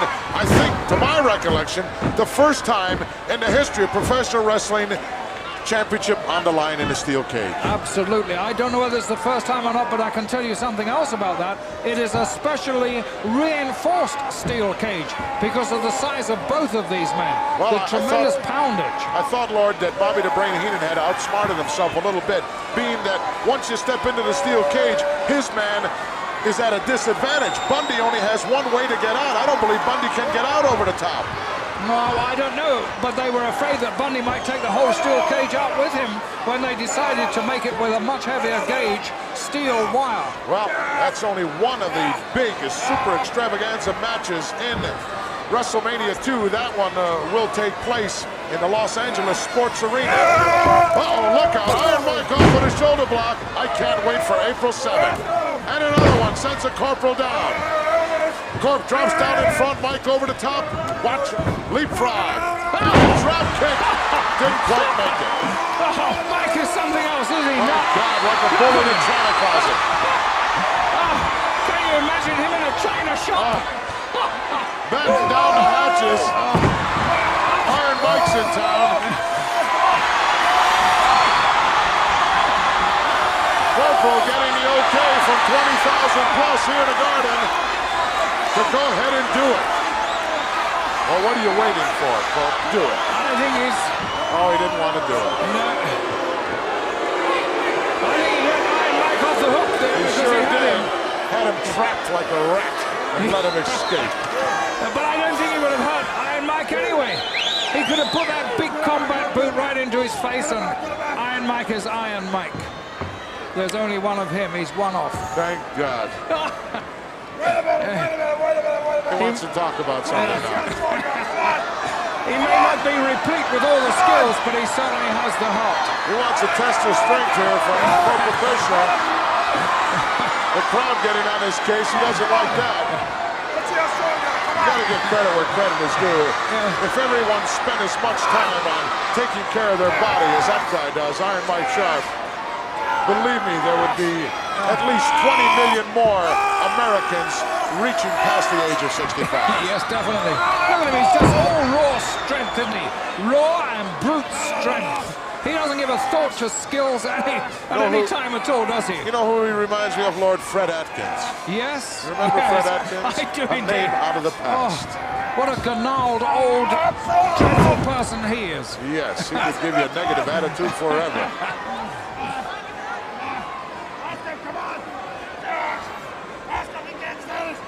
Iron Mike still in control. He could be Canada's finest athlete. That's quite on the cards. Well, I'm sure that Wayne Gretzky and a lot of other guys would have something to say about that. I think they'll have to. Oh, look at this. Putting the boots to him now. Watch out, fingers. A cleanliness freak as well. Suplex coming up. Look at that suplex. Just rammed him right in. Might get a 3 count here. No, foot's underneath the bottom rope. In fact, one night right here in the Boston Garden, Lord, Iron Mike was on the 3rd match, and when they closed the building up and locked it up, he was still in the shower. They locked him right in. He was here overnight. Probably working out all night long, Said the too. cheapest night's rent he ever had. Look at him, look, He changing doesn't know which corner to go to. He's that Oh, way, he's this leapfrog by way. the corporal. Oh. Clothesline. Oh, my word. Oh. Something had to give there. What did you say about negative attitudes a little while ago? Yeah. I think he's given the corporal one there. Corporal wishing he was back in Fort Bragg in the canteen with the boys as he just ran into that beautiful clothesline. Boom. Oh. God.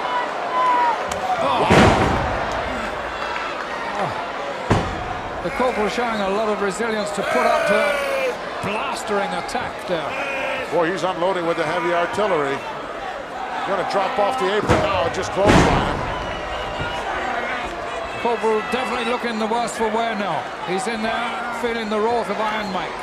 Corporal with a very impressive win record here in the World Wrestling Federation. That could be in jeopardy here. As a chant goes out from this capacity crowd, USA. Mike doesn't like it. Maybe if we sang Old Canada, it would settle it down a little bit, Laura. I don't know, but look at Mike. He's There goes the corporal. Like and Iron Mike right out after him. look at Mike. Right. Right through the barricade. Just look at him. He really doesn't care. Well, they've each had a taste of that barricade now. We'll see what kind of recuperative powers that man has right there. Corporal Kirshner, he's having trouble just finding his way out of the barricade. Referee admonishing Iron Mike, but this referee doesn't command too much respect, I don't think. If it moves, Mike will kick it. If it doesn't move, he'll jump on it. God, Wow, just look at him. rammed him face first right into the ring apron. You've got to hand it to Kirchner. He's taken some punishment, and he shows a very stout heart. Well, now he's just trying to find some way to get back into the ring. Look out. Oh. Nothing by half measures with Mike, huh? Right to the sternum area. Makes it tough to breathe. Pull him over, stretch his neck back over the top rope, and just let fire Iron with Mike that is big telling the elbow. referee, Lord, get him back in here. Yes, I Or I want more can of beat that. on him some more. Snap nails the corporal back in. What's he going to do with him now? Oh. Just look at him. Corporal taking a tremendous beating here at the hands of the self-proclaimed Canada's #1 athlete. If he just pay attention to what he's supposed to be doing out there, not worry about the crowd, he could get a very, very big upset here. There's a big win. Corporal in for the ride, ducks underneath the big right hand. High cross body, down on top, hooks the leg, 1, 2, no. Big guy kicked out. Powers out of that one. Look at him. Corporal setting him in again for the ride. And a clothesline sends the well-conditioned athlete down to the cat. He's begging for mercy, Lord. Look at this. Small package. Hooks the leg, 1, 2, no. Oh, power Iron Mike again. God. got that right arm up and out of there. In again. What an attack by Kirchner. Look at him. Drop kick. The big Canadian, too smart for that. Gone to the well one too many times. The corporal, oh, look what he's doing, Lord.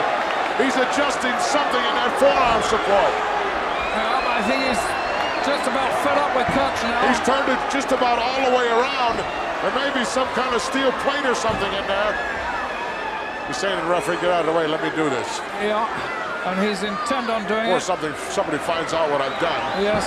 Throws him in, here it comes. Oh, blocked! Blocked by Kirchner.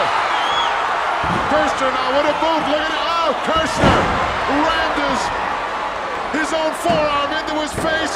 He got him.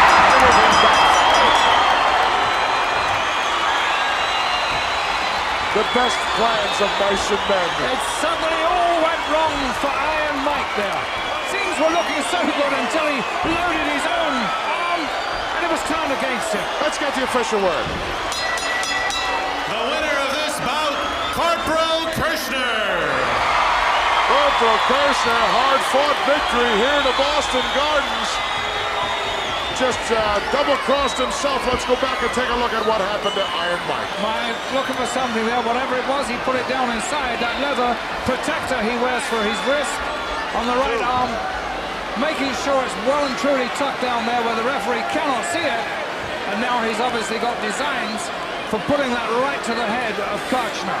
Maybe told the referee to, hey, step out of the way, let me do this thing. I'm about to do my thing here. But things backfire as the corporal comes off, he hooks that right arm.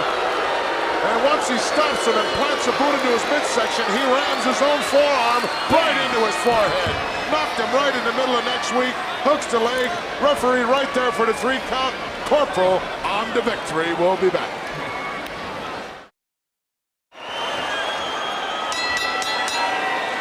This match is 1 fall with a 30-minute time limit.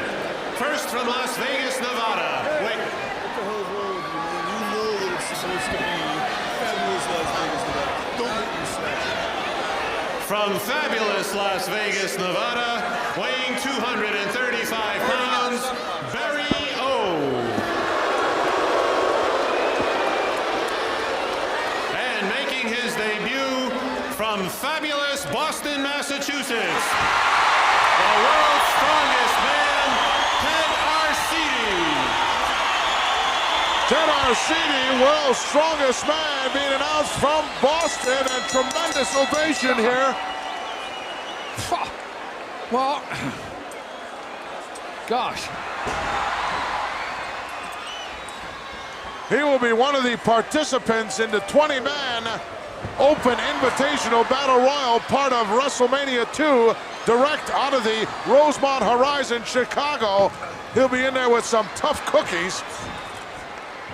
And he'll get an education as well as a lot of other guys, Lord. Yes, he's due for a big education in there, and let's hope that it furthers his career, because he's a very willing young man. And well, it's one thing to go down there and press 705.5 pounds and set the all-time world's record. Unfortunately, that 705 pounds wasn't kicking and biting and scratching and trying to maim you. No, and if he gets a couple of thumps from Big John Studd, he'll know what's happened to well, to left him high for and sure. dry. Barry O setting up on that top turnbuckle. Pride and joy of Las Vegas, Nevada. Has on the back of his ring robe, Lord, a royal flush. Straight. I'd like to have that on a number of occasions. Oh, gosh. Yes, I'd have been a lot Could more do happier. considerable damage with that, yes. Arcidi outsmarting Barrio, which I did not expect to see. No, and for Look, Arcidi going right after him. I don't believe he'll catch him. no, but for a big man, he certainly moves very fast. Showed a little inexperience there, though.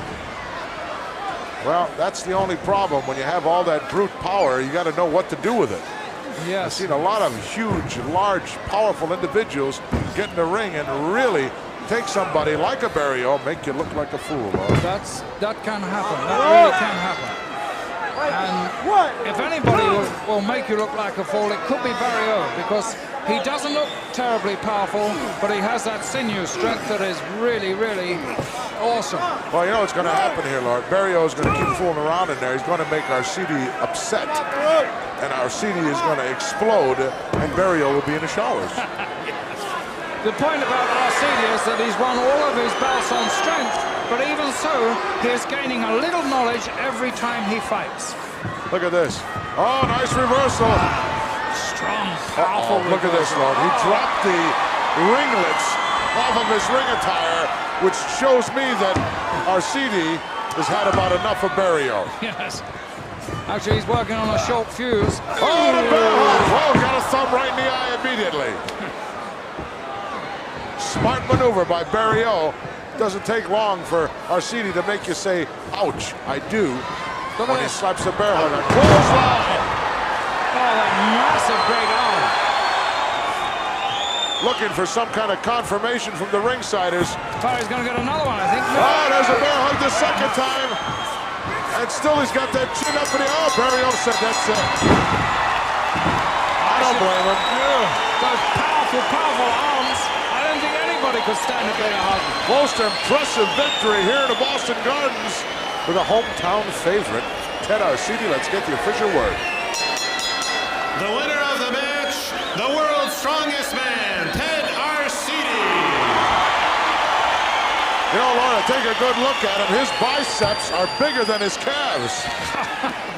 Yes, he is just a massive, massive man. Mountain of a man, Ted Arcidi. Let's go back and take a look at the devastating bear hug. Second time around. First time he got a thumb in the eye. Right here, there was no, you know, it might have behooved him if he just dipped that head a little bit, Lord. Yes, Get he those should have eyes done. out of sight, but Barrio didn't waste any time in saying, let me out of this. Quickly. Take a look at him. World's strongest human, Ted Arcidi. Don't go away. We'll be back.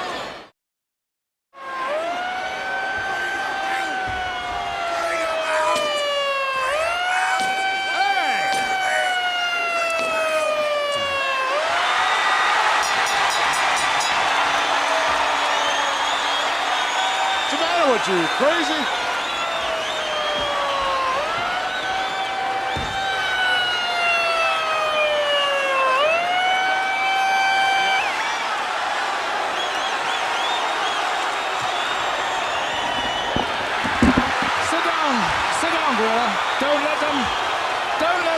Distract you at all.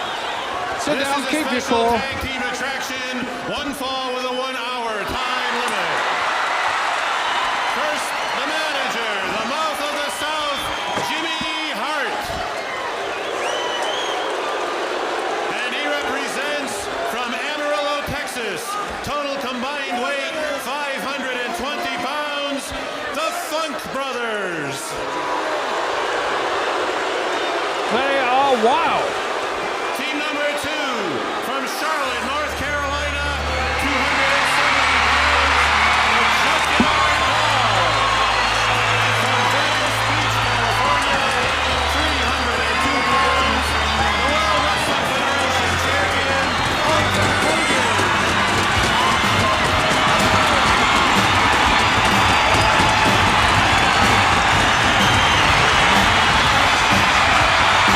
Oh, there they come! Junkyard Dog and World's Heavyweight Champion! Hulk Hogan! Tremendous competition here for the Funk Brothers! This place is going they're absolutely juking and berserk. doing their thing!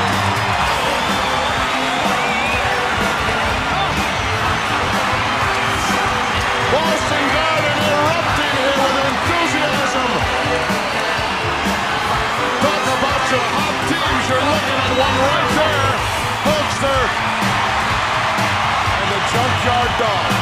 Just look at this place. 20,000 people on their feet, just screaming and roaring their approval and their support for Hulk Hogan and the Junkyard Dog. And right now the Funks are on the outside of the ring and they don't want to get into it. Oh, the bell is rung. They'll have to get in there now. Somebody will have to get in. Capacity crowd on its feet chanting Hogan. Look out! Hanging up with a Junkyard Dog's chain. And now it's wrapped around the neck of Hoss. As the champion whips Terry into the turnbuckle. Referee Danny Davis will have one hell of a time trying to assemble any order here in this match. Look at the dog. Oh, look at this! They're going to bounce his head off the Oh, dogs! the champion rams the head of Terry Funk right into the Junkyard Dog. Finally, we got 2 men out and 2 men in. And Hoss Funk, he's made a mistake. He found himself in there by himself. And I don't think he likes that situation.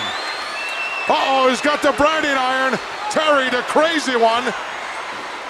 Referee Danny Davis made him turn it loose, or this match would have been over in a hurry. I think it would, and no matter what happens here, I believe that Hulk Hogan and Junkyard Dog have definitely outpsyched the Funk Brothers. Mouth of the South will certainly have his hands full here, as the Funks have not met any competition like this, Lord. No, definitely not. The competition they have met, so far they've steamrolled right over the top of them. They've ridden roughshod over everybody, but I don't think they're going to do this to Hulk Hogan and Junkyard Dog. Terrible Terry trying to entice the dog back towards his own corner. Dog's too smart for that. In the meantime, lurking in the background, Hoss waiting for an opportunity. Yes, and I don't think Terry will win a tug of war against Junkyard Dog either. No, and now he's got him into a neutral corner. Look out. Nice reversal there by Terrible Terry. Follows him in, but nobody there. And rams that left shoulder right into the steel post. He's going to turn around and see the Hulk there, and he's going to panic. Yes. Come on, Terry. Come on, baby. Come on now. That megaphone screaming out encouragement. Oh, that's a mistake. That is not a good thing for Terry The Funk to dog do. loves that. Look at this. Terrible Terry's going to knock himself out. Dog now proceeding to ram him time after time into that top turnbuckle as 20,000 plus count on. Oh, he went right over and tagged brother, says, please give me a break. And Hoss in there now quickly as a crisscross. Who will change? Who will turn around? The dog stops. And Hoss keeps going. The dog is just watching Hoss is him. a Hoss. Look, at he's Terry's saying it's a going relay now. race. Look at he doesn't know what's going on. A drop kick missed by Hoss. Oh, they're wild, these Texans, but at the moment, it's not doing them any good at all. Well, I'm sure whatever game plan they had in mind went out the window a long time ago, Lord. I think so. They were thwarted right at the beginning there, and Hulk hasn't even got into the ring yet. Slightly discombobbled. The Mouth of the South needs to take his team aside and try to get them back together into some kind of rhythm, because they're not going to beat this duo the way they're operating Not right like now. that. No, definitely not. But they are rough and they are tough. So Well, they have tremendous tag team ability. they do. Oh, There's a tag Hulk. made. Champion in there now with a side headlock. And does he look in great shape? Doesn't he, though? Still got Doesn't those ribs bandaged up a little bit on the lower short ribs. A save made in there by JYD. Smart thinking on the part of the dog. Good tag team work. Good team, these two. Hulk Hogan and Junkyard Dog. Well, everybody saw the annihilation that was done on Hulk Hogan on the Saturday night main event out of Phoenix, Arizona, as he was Pearl Harbored by King Kong Bundy And teamed up literally on. sent to the hospital. Yes. And he had soft tissue damage there, so I don't know if he'll be fully recovered from that. Well, he's showing me some. Look at this. Oh, look at that. Terry Funk tried to save his partner, but it was a reversal by Hoss. And terrible Terry got the worst of it He again. did. He got a boot right to the stomach for his pains there. He's upset. And he doesn't like that. But they can certainly take some punishment, these Funk brothers. I've seen them. They The are Mouth going over there resilient. trying to get terrible Terry. He's going after some ringsider here. It looks Yeah. like now he's attacking the barricade. And that's not going to hurt the barricade. Brother Hoss saying, look, the match is over in this direction. Yeah, well, the Hoss is the brains of this team, you know. And Funk is, I don't know what you would call him. He's the wild man. He's all tangled up with something over there. He's got those electric cords all wrapped around his boots. Horse is saying, calm down, Terry, calm down. Uh-oh, he's after some of those Japanese photographers. Well, you can take the boy out of the country, Lord, but you can't take the country out of the boy. No. Amarillo's pride up there. Hoss back in there once again. Shoulder block by the champion. Neither man budge. Oh, squint for a scoop slam. Nice block by Hulkster. And the Hulk scoops him up. And here comes Terrible Terry. A And scoop he slam. gets scooped up as well. And a third slam for Hoss. And one more for Terrible Terry. Yes. And there go the Funk brothers. Capacity crowd on his feet, loving it. Oh, he has such charisma combined with such skill that he makes these people come alive as he does everywhere in the world. Well, the Mouth of the South having a reunion over there outside the ring. Probably saying, what are you guys doing? Yes. Just look at the hook. This is not our game plan. A good shot there of the lariat, still left in the corner. And the Hulkster went flying out of there on those bad moves. Look out! Oh, Terry with a steel chair right into the kidney area of the champion. Not the place to be, Lord. Not with two steel chairs that are together. Oh, look at that. Rammed him with a steel branding iron right in his short ribs. Already severely injured by King Kong Bundy. And now it's Hoss going to work on the chair. Hulk was trying to protect that, and I'm afraid trying to protect it, he left himself open for attack in another area, and now he's vulnerable to all these attacks. Quick tag made by Haas as now Terrible Terry's in there, and he knows how to administer that punishment. Boy, once they get the upper hand on you, they're relentless. They won't stop. Those big fists of Terry just pounding into Funk now, into Hulk, I should say. Champ needs to get over there and make a tag to the dog. Oh, look at this. Uh-oh. The Hulkster is hulking up. Those lefts aren't bothering him anymore. Wow, big roundhouse right. And another one. And another one as Terrible Terry goes reeling. There's a tag made to the dog. Big right hand right in the lower abdomen area. Terrible Terry in for the ride once more. Oh, and a clothesline. Great clothesline, floored Terry, and he's not moved. Wow. But he moved in time then. You can never tell with the Funk brothers, they are absolutely unpredictable. Couldn't see whether a tag was made there or not, Lord. I guess so, because the referee's letting Haas stay in there. Powerful uppercut by Funk there. Horse Funk, that is. Stepped right on the face of the Junkyard Dog. Uppercut, beautifully thrown. The Haas Funk, the older of the brothers, is very much more controlled than the wild one, Terry, and he'll hurt you. He'll hurt you really badly. Once again. Double team effort here now by the Funks. Dog goes in. Wow.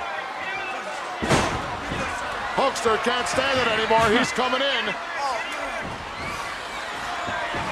And a blatant chokehold while referee Danny Davis distracted in putting the champion out. Dog's in bad shape, Lord. He is, and you've got two big Texans beating on him. He's bound to be in some sort of bad shape. But he's resilient. Oh, nice. Desperation suplex. Junkyard Dog got himself out of some trouble with that suplex because it did stop Terry Funk, but not for long. I still think Terry's in the better shape of the two that are in there. Oh, that's a mistake. Look at Junkyard Dog. He keeps going to that, Lord. Just looking it's going to be a bet. Look, he thinks he's in his own corner. There he goes. Boom. Hello. Terrible Terry trying to make the tag. He didn't make it. The Hulkster's in there. And Dory steps in and he gets caught with one. Look out. Terry upside down in the corner, just hanging there now. At the mercy of the champion. Wow, went over and gave Haas a shot. Haas trying to mind his own business. He called a right-hander from Hulk Hogan. Lift him up. Uh-oh, look at this. Out. Back shot. Oh, right in that already injured kidney area of the champion. He is hurt. Look at Terrible Terry's got some tape wrapped around the throat of the champion. He's over. Yes, he can reach the dog. He made the tag. Uh-oh, referee didn't see it. Danny Davis putting out the dog. In the meantime, Haas steps in. Illegal man inside the ring. As they're really both going to work now. On the back of the champion. Two headbutts, one to Haas, one to Terry. And it looks like he may have saved the day there for Hulk Hogan because Hulk is obviously suffering from that injury. Oh, no! Hey! Up on the apron, the mouth to the south, and he's grabbed by the Junkyard Dog. And uh-oh, look out, the lariat. Oh, wrapped around the neck of the Junkyard Dog as he is being hung there by the Funks. Haas holding the legs and Terry pulling for all he's worth. Look out, here comes the champ. Oh, what a clothesline. Down on top of Terry, one. I don't believe that Terry Funk was the legal man in the ring, Lord. Well, the referee turned around and all he saw was Terry Funk being pinned. 1, 2, 3. And there goes Haas. Boy, did things backfire for them. Well, that was quite a mix-up there, Gorilla, and I can't blame referee Danny Davis there because all he saw were the shoulders down.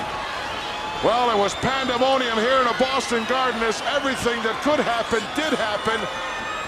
And the Funk brothers come up with a short end of the stick. Let's get the official word. The winners of this match, the team of the Junkyard Dog and Hulk Hogan. Well, I know for a fact, Lord, that there was the champion, Hulk Hogan, who was the legal man in the ring, but I'm a little confused. I think Haas was the legal man on the other team. I'm pretty sure it was. The referee obviously didn't know what was going down. But there's a very dynamic duo right there. World's heavyweight champion Hulk Hogan and the Junkyard Dog. Absolutely, and Junkyard Dog possibly being number 2 in the world next to Hulk Hogan. What a fantastic team.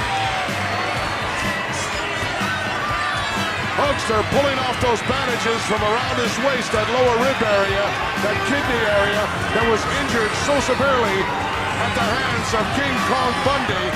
And that score will be settled April 7th, WrestleMania 2 in the steel cage. Look at him, the finest look at the determination. professional athlete in the world. The greatest professional athlete in the look world. at that. The dog said, go ahead, champ, give it to him. And the champ obliging the 20,000 plus here in the Boston Garden. Talk about charisma. This guy has it personified. He has it in excelsis, Gorilla. And who can blame all these people for not leaving the stadium because they're going to wait. They want every last second of eye contact with the greatest professional athlete in the world. What has he got here? The dog is looking for some jukers. Uh-oh, what's the champ got? Oh! And another champion! As the dog gives a little posing demonstration with a mask of the Hulk on. Oh my God, what a tremendous team. Aren't they just wonderful, those two? How can you do anything else but absolutely love them? Unbelievable combination, the Junkyard Dog teaming up with Hulk Hogan, the world's heavyweight champion, as they really did a number on the Funk brothers. Let's go back and take a look. There we see Junkyard Dog there, engaging Haas, but while his back is turned, Terry crept up on him, put that lariat around his neck, and now... Well, you see that, Lord. Terry came from the corner. Absolutely. He was not the legal man in the ring. He was on the outside. And here's the champ out on the floor. Meanwhile, the referee is tied up there with Jimmy. What's this clothesline? Wow. Now he turns around, you see. All he sees is him being All he pinned. sees is legs up in the air. He can't see whose face it is. Well, it'll still go down in the record books as a victory for the world's champion, Hulk Hogan, and the Junkyard Dog hold down the hatches. We'll be back. Well, wrestling fans, Lord, I'm exhausted. We've seen it all here this week on the New England Sports Network. The champion, Hulk Hogan, with his new partner, the Junkyard Dog, really doing a number on the Funk brothers. Very, very close to it. In fact, I mean, you could argue the point there and say that they didn't lose that match at all. Don't forget, wrestling fans, coming up, April 7th, a Monday night, the biggest wrestling extravaganza of all time, WrestleMania 2. Gorilla Monsoon for the Lord saying, so long until next time. Cheerio. We're going to number now called War Pigs. It's a number of our new LP. Hope you like it. Thank you.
Gathered in their masses.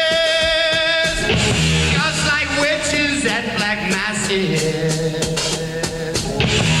The fields of bodies burning as the war machine keeps turning. Evil minds that plot destruction, sorcerer of death's construction.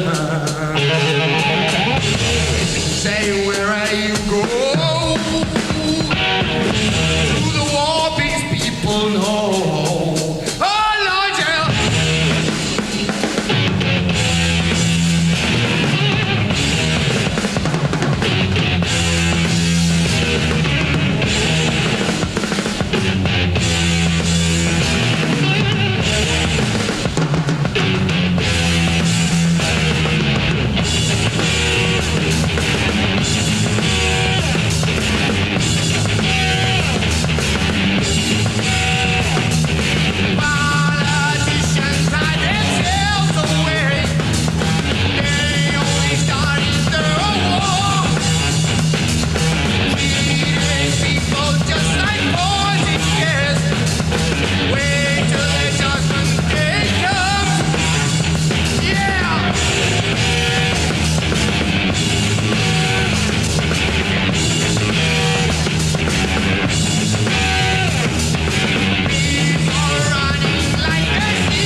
A beast appears,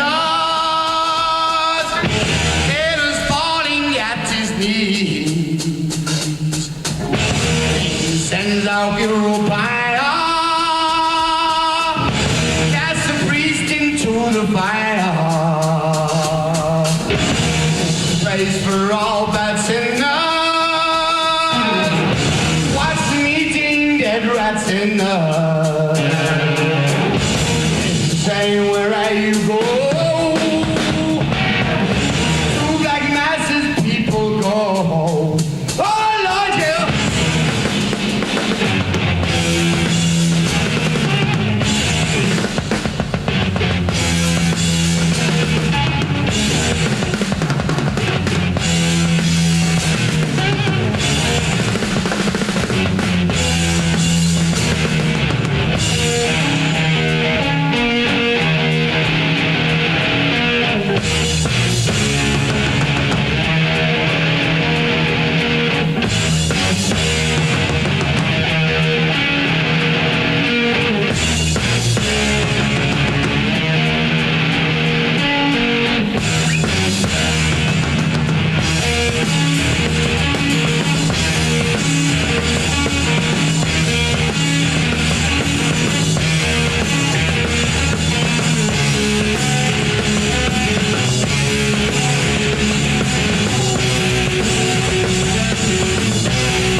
contenders, you better get physical.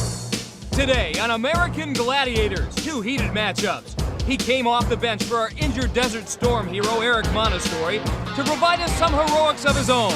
But Tim Goldrick paid the price. Brutal. These guys are huge.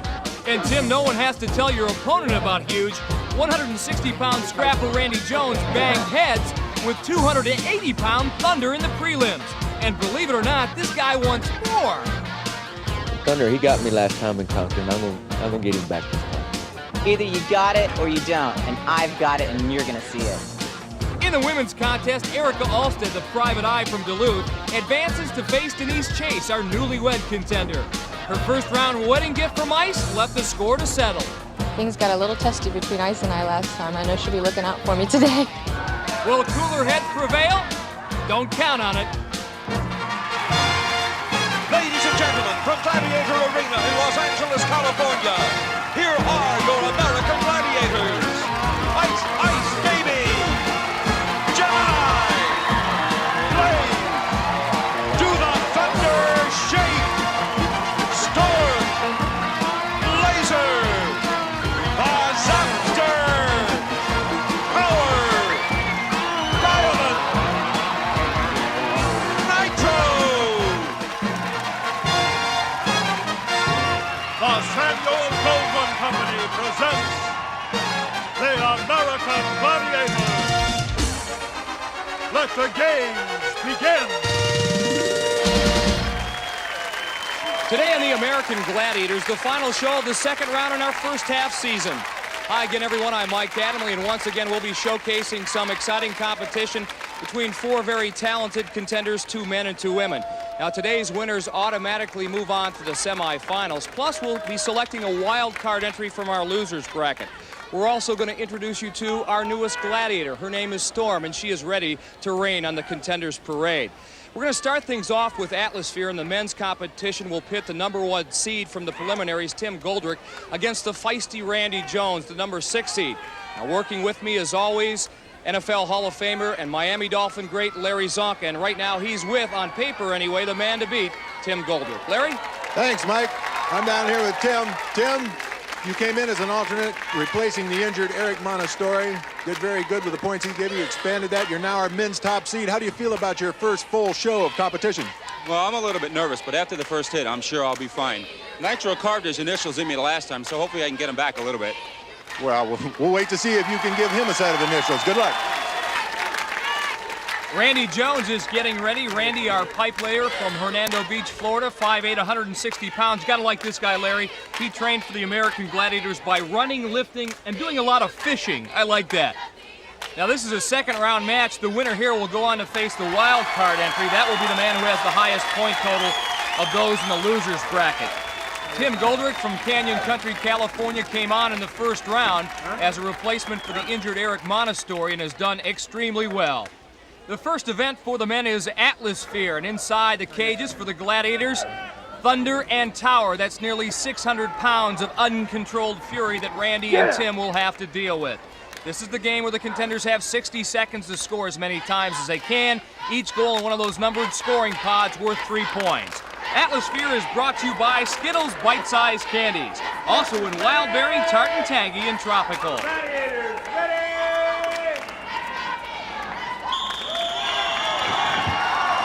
Randy in the yellow cage, Tim in the red. Here comes Thunder. Oh, man, he put Randy right upside down with that hit. Meantime, Tim comes open and scores in pot 3. Randy's ears, meanwhile, are still ringing. That was unreal. Little thunder rolling through his head. Nice reverse out by Tim if he can turn it into points. Pod 3's right in front of him. Yeah, he's got it. Tim, 6'2", 195 pounds. That body weight helps him in this event. Thunder now really doing a number on poor Randy as Tim scores again.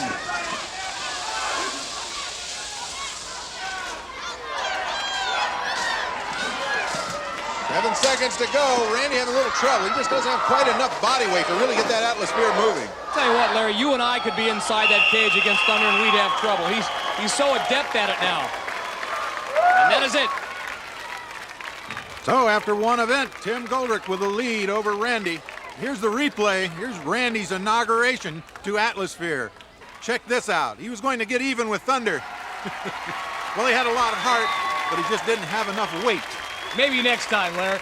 Well, the women are up now to look at Erica Alstead, our private investigator from Duluth, Minnesota. She's a great athlete. She was the #1 seed among the female contenders in the first round. She'll be going against Denise Chase, who was married prior to the competition right here in California. She's from Tampa, Florida. And to get to the second round, she beat Roseanne Torres. Again, the winner here will face our wild card entry. We get a look at Storm, our newest gladiator, loaded up in her Atlasphere. Always smiling, always happy. We'll see how she handles combat. And talk about double trouble for the contenders. Her partner is going to be Blaze, who is very experienced in this and likes this particular event. Ready! Gladiators, ready!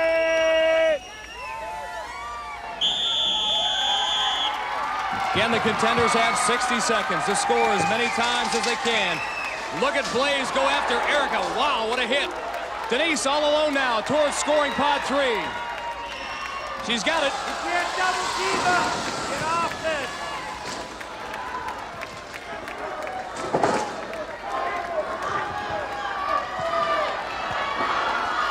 Comes Denise again.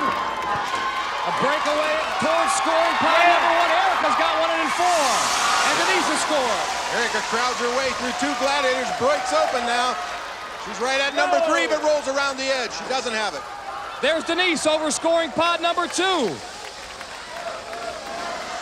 Denise with an opportunity to break open. She's heading for pod #4. 10 seconds remain. She picks it up. No! Yes! Bingo! Denise goes down right at the whistle. And that is it. The breathless 60-second workout is over.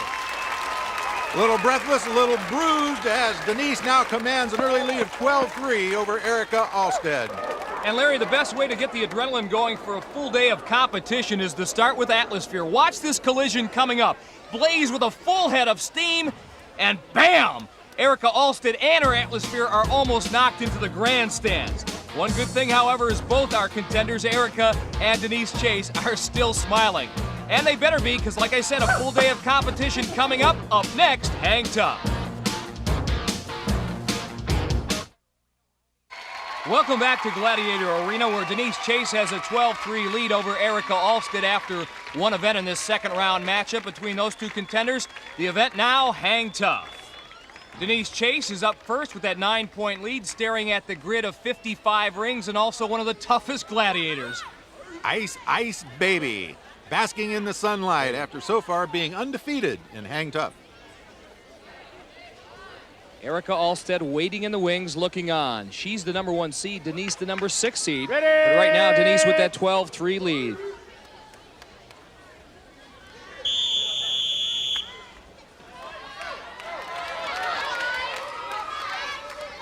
Denise with that unexpected explosion of scoring in Atlasphere. We'll see what she does in Hang Tough. She's making it easy for Ice. She went right straight down to Ice. She's going to have to go back. Denise did not compete in this event in the preliminary round, so again, this is her first crack at Hang Tough and first crack at Ice. Ice would love to get those legs around her. Can't do it, though. Denise on the outside. This is going to be an interesting 25 seconds left. Ice almost slipped off. Get off the pedestal now. Gotta move, Ice. Gotta move. Oh, she was right on the tip. Go for it. She did. She's on now. Denise Chase picks up 10 points. And talk about living on the edge. Right here, almost right in Ice's grip. Teeters right along the edge, grabs a little glance back at Ice, and then, just like a little bird, lands on her pedestal for 10 points.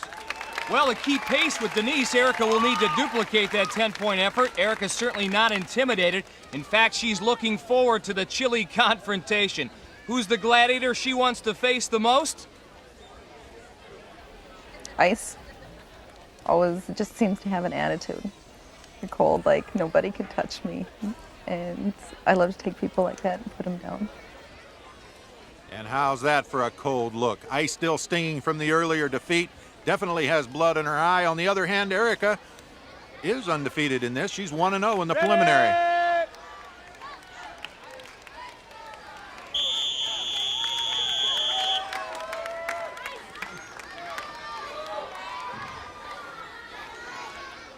Look how smooth Erica is. Ditto for Ice. Ooh, Erica misses a ring, and the momentum carries her back to Ice. Ice and make the clinch. Oh. No way Erica could hang on with one arm and with Ice draped all over her daughter Jessica Ray. Hoping mom would do a little bit better. But entertained by the whole thing. So no points for Erica Alsted, and after 2 events, Denise Chase with a 22-3 lead. Ice very aggressive, heads right down the middle of the course. Erica knows she's in trouble, having missed a ring. Now she knows it's all but through. Ice locks her up and then uses that weight to strip her right off the rings. The men are up now, and Tim Goldrick would like to pad his 9-0 lead on Randy Jones, hoping to be a ring king, and he'll have to do battle in midair with Gemini. Tim with that good upper body strength. New event for him. Not only need strength, you need a little strategy here, Mike. Tim's first shot in Hang Tough.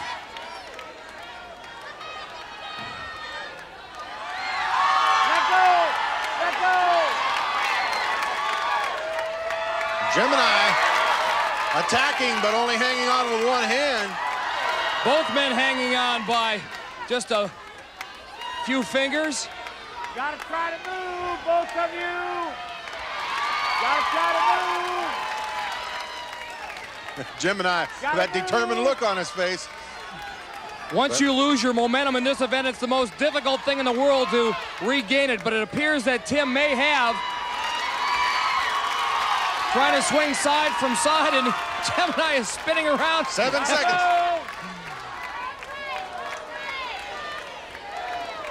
Not a match of beauty, aesthetically speaking, but Tim Goldrick did manage to hang on for 60 seconds and earn 5 points. Tim commands a 14-0 lead over Randy as he helps Gemini up. Gemini refers to this as one of his developing events. Obviously, he needs a little more developing with it. Well, he's going to get another chance against Randy Jones, who's climbing to the platform right now. Randy yet to get on the scoreboard here in this second round match with Tim Goldrick. Look at that face of determination. Randy, to get here to the second round, defeated Keith Collins in the prelims. But Mike, this is Randy's first experience in Hang Tough. I expect him to do well, Larry. 160 pounds. He's got the ideal weight-strength ratio, body strength ratio to do well in this event. He did well in the practice rounds. We talked about it in the practice rounds. We nicknamed him the Scrapper, and he is that. You know, contenders, you know, gladiators look at this guy and they may want to snicker, but once they get in the heat of battle with him, they know it's a different story altogether. Oh, I don't know about that move. Maybe retreat would have been the best move there. One arm on the ring, one arm fending off Gemini. 30 seconds left. I'll tell you one thing, Gemini's got better in this. He sure has. Gotta move, Gemini. There you go.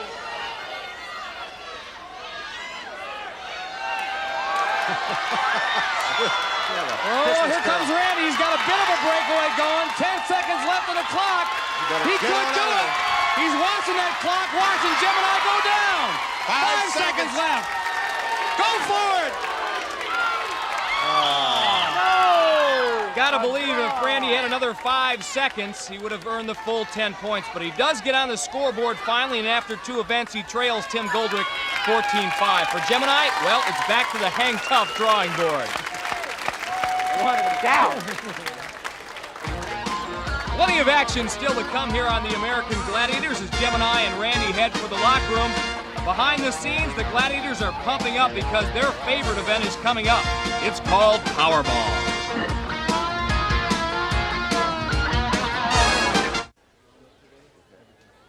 Maybe these guys are quick. These guys are quick. Keep your head in the numbers and watch where you're going. Stay high. Give them a push out of bounds. That's all we got to do. And I'll fill in where I can. All right, let's go. Nitro, Laser, and Thunder discussing strategy for the one event where the Gladiators have to work as a team. It's called Powerball. Coming into this event, event number 3, Randy Jones trailing Tim Goldrick 14-5. Randy likes this event best because it's his chance to prove that little guys can survive against big guys. Tim Goldrick, a fairly big guy in his own right, 6'2", 195. But how big do you have to be to take on the likes of these three? Thunder, Laser, and Nitro. The crowd's already pumping up the Gladiators. They like this face-to-face combat. And the scoring in Powerball. Goals in the outer cylinders are worth 3 points. A goal in the center cylinder worth 5. And Powerball is brought to you by Nintendo, makers of Super NES. Now you're playing with power. Superpower. Randy dwarfed by Thunder. Tim, on the other hand, pretty healthy lad. He's new to this event and takes right into it by scoring right off the bat. No double team there. Stay out of the double team lest they come to the middle. Laser caught off guard as both contenders score on him. Randy, a great move around Thunder, but then he loses control of the ball.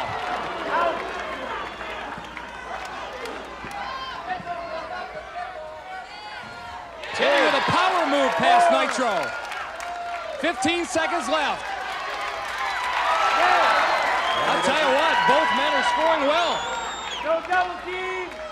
Randy doing a little tiptoe along the sidelines, put one in. 3, 2, 1. And then he takes a final hit by the big man, Thunder. And comes up smiling. Tim, however, gets the better of Randy and now increases his lead to 26-11 after 3 events. How did he do it here in Powerball? Well, watch this move. Laser, no match for Tim's quickness off the opening whistle. Randy copying his style a little bit, tries a halfback move of his own, but on the wrong guy. Thunder doesn't go for it, waits for him to come to him, and then smashes him to the turf with 285 pounds. Well, the women are set to go, and a look at our female Gladiators taking the Powerball floor. Denise Chase leading Erica Alstead 22-3 coming into this event. Erica being provided some extra inspiration. See the sign behind her? Go Mom, I love you. That's her little daughter, Jessica Ray. Little extra inspiration wouldn't hurt when she has to go up against the likes of Diamond, Blaze, and Storm. And this is Storm's first go-around at Powerball. It'll be interesting to see how she communicates with her other 2 Gladiators. Ready!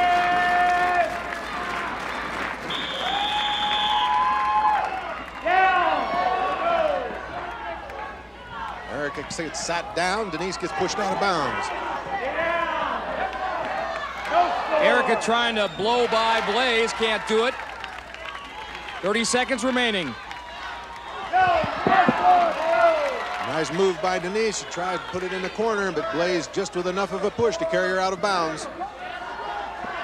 Erica tries to muscle one in. Blaze says no way. Our first real look at Storm, we saw her in Atmosphere, but there she was inside a cage. You can see what kind of athletic prowess she has as she wrestles Erica down.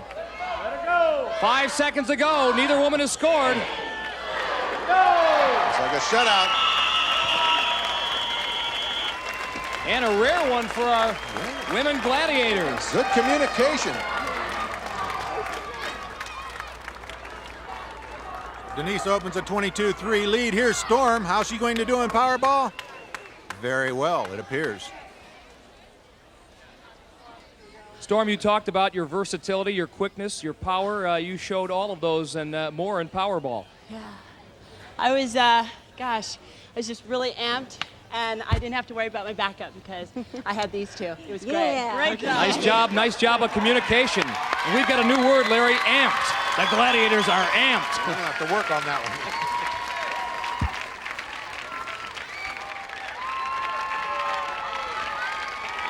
We are halfway through our competition, and the story so far has been 2 #1 seeds going in opposite directions, Larry. Well, Tim Goldrick is doing what we expected. He's picked up 26 points.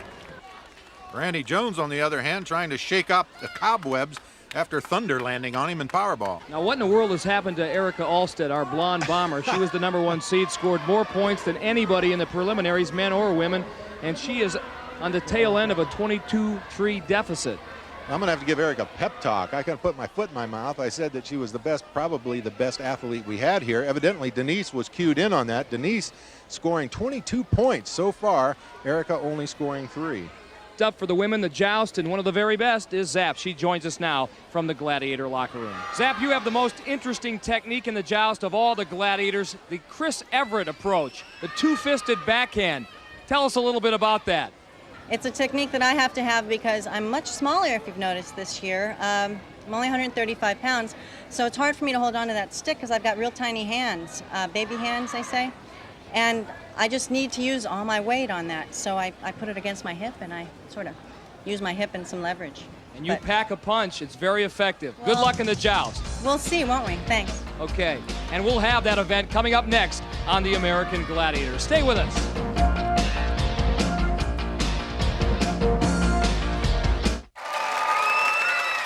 Welcome back to Gladiator Arena. After 3 events, Randy Jones trails Tim Goldrick 26-11. Randy up now in the joust. He'll be dueling with Nitro. Randy trying to shake a few of the cobwebs out from Powerball. Nitro says he'd like to add a few more. If Randy can knock the Gladiator off the platform, he'll pick up 10 points. If he fights to a draw, 5. Look at Tim Goldrick on the sidelines watching this effort by Randy Jones. Again, the contender has 30 seconds to see if they can knock that Gladiator off the platform. Randy in trouble, but he keeps recovering. He is a scrapper, Larry. He is. That's exactly what he's doing. He's scrapping with Nitro. Nitro can't get the bead. He's going to throw himself off the platform pretty soon. Hit him! Now Randy on the offensive. Nitro looking for that 1-pound punch, and he got it. Good job, Nitro. 4 seconds left on the clock. Almost had the 5 points. But Randy didn't die easy. Larry, Randy was like a pesky mosquito there. Nitro tried to swat him away several times, and you can hear the crowd say, please, Nitro, don't hurt him. And Nitro paid attention to that until he got this poke in the chops right here, and then his blood pressure went up about 30 points, and he said, you're going to the ground, son, right here.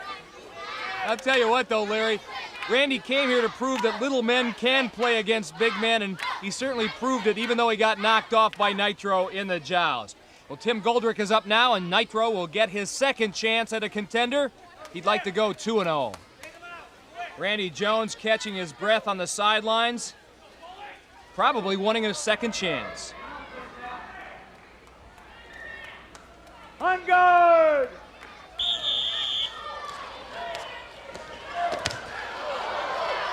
Come, Kim, hit him! Attaboy! Well, you can hear those pugil sticks landing up here. Woo! Both landing roundhouses on top of each other. Nitro's got Tim off balance. Great save. Wow. 10 seconds left.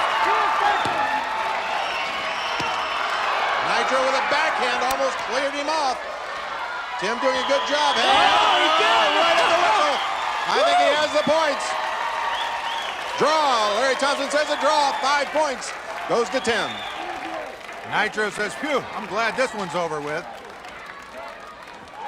Tim doing a great job of staying on. He looks like a ballerina up here, regaining his balance. Almost looks like a shot putter, the way he stays in the circle. Larry, Tim's sense of balance allowed him to go back on the offensive and keep Nitro's offensive shots to a minimum. Nice job.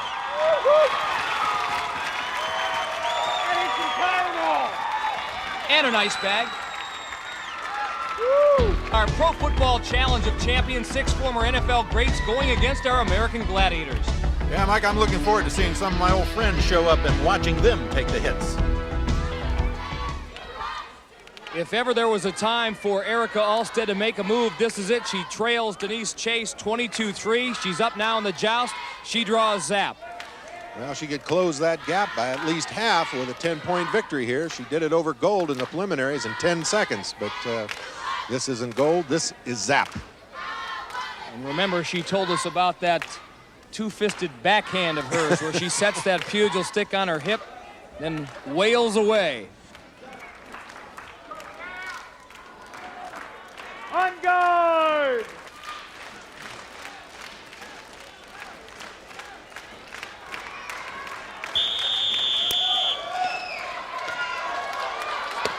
Blonde bomber going to work on 10 points. She's back in the hunt. In 5 seconds, Larry. Zap, what happened there, Zap actually hit Erica in the head, and the force of her blow bounced off of Erica's helmet and knocked Zap off. I don't know how she did it, but she got 10 points that she dearly needed. Matter of fact, I don't think Zap's real clear on what happened. She's down asking Gemini just how exactly did I get off that platform? We talked about it earlier, Zap's unorthodox methods up there. Well, there's a chink in her armor right here. She can't see the blow she's trying to deliver. And because of it, it sets her a little off balance. And Erica uses that asset to get her off the platform. Denise Chase up now, and this is her first taste of hand-to-hand combat with a pugil stick in her preliminary round victory over Roseanne Torres. This was not one of the events, so she'll get a chance to display what kind of stick work she has. Her husband, Ed, looking on. And Zap looking for a little revenge here.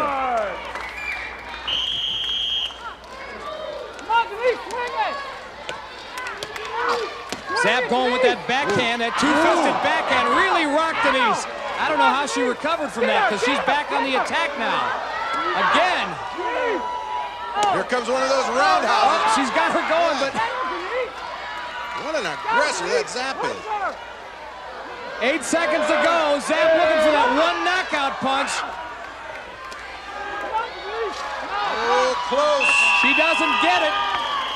And Denise Chase earns a draw. And she dearly paid for it. You know this gal's got a headache.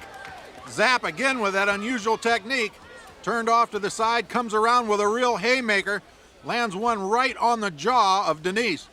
Larry, we have seen some terrific shots in this event before, but none as hard as the one Denise is about to take right there. Wow! It nearly knocks her protective headgear off. How she stayed on the platform was amazing. Denise Chase, one tough woman. You know, a lot of these contenders come out here to see the Hollywood stars, among other things. I don't think those were the kind of stars Denise intended to see. She's all right, however. And coming up next, one of our new events here on the American Gladiators, The Maze. Stay with us, everyone.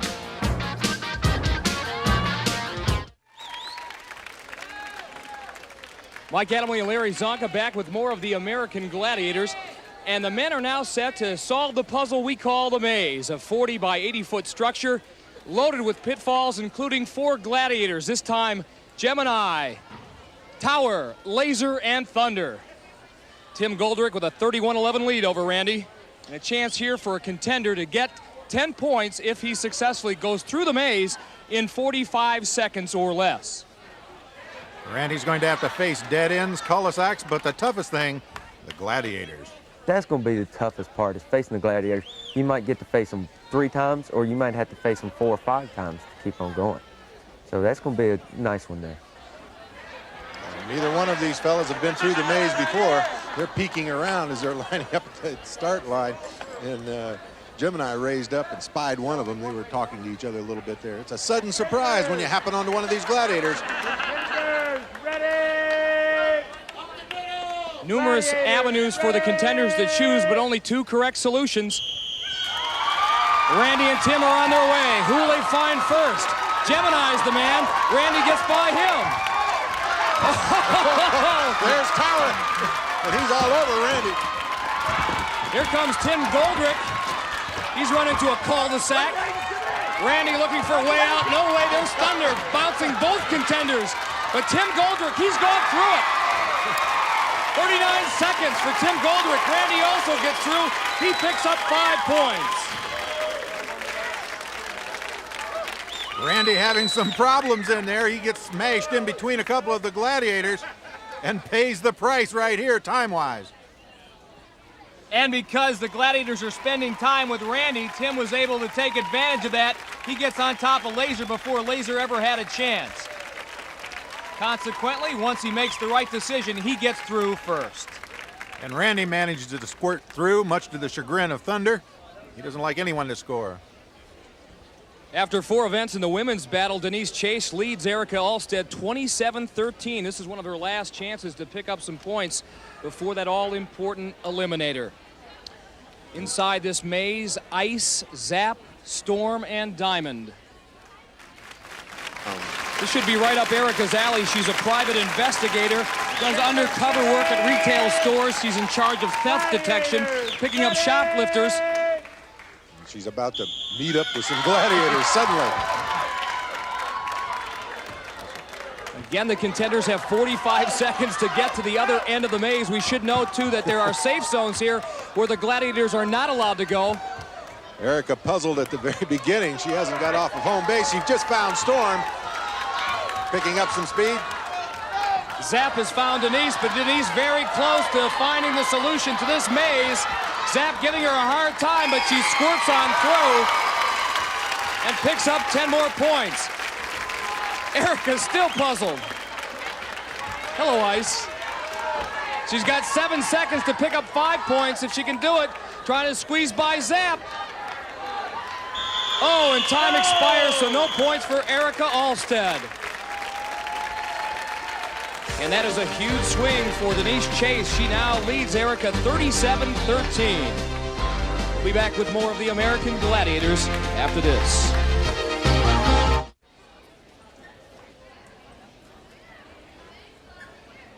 Denise Chase and Erica Alstead looking 32 feet straight up. The wall is next for them. And this is a crucial event for Erica. She trails by 24 points, 37-13. This is the first time she's had a crack at the wall. She's going to be followed up the wall by Zap. And Storm is going to follow Denise up the wall. First contender up, 10 points. The second, 5. Again, the 60-second time limit, and the contenders given a 10-second head start. Erica did well in the practice rounds on the wall. Look at her go. She's being followed by Zap. Storm after Denise. Look at Erica go. She's the 3/4 of the way up. And down goes Denise Chase. And Zap closing the gap. 30 seconds to go, Larry. Zap grabbing a hold of Erica's feet, or grabbing at them. And Erica feels the heat to be sure. Erica's loosening her grip there. She's gonna have Zap's to make got a her. grab for it. Oh, she kicked her off. Still alive, 16 seconds left. Oh, she's losing her grip. She almost came off.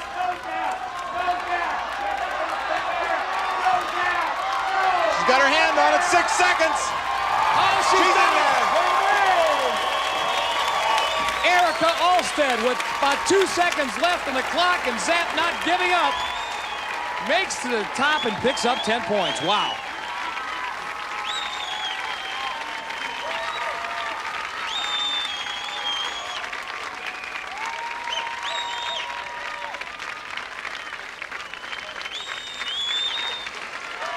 The men are set to attack the wall. Randy Jones and Tim Goldrick, and do or die time for Randy. He really needs the points. It's not that he's been that bad. It's been that Tim's been that good. 41-16 the point total at this time. Randy will have Nitro after him. Tim will have Tower in hot pursuit. And Mike, both these fellas made it up in the preliminary rounds. Tim made it up in 44 seconds ahead of Thunder. And Randy beat Nitro in 42 seconds. So if Randy's going to have any kind of chance in the eliminator, he needs to win here. He needs to pick up 10 points. Side by side they go, and here comes Nitro and Tower.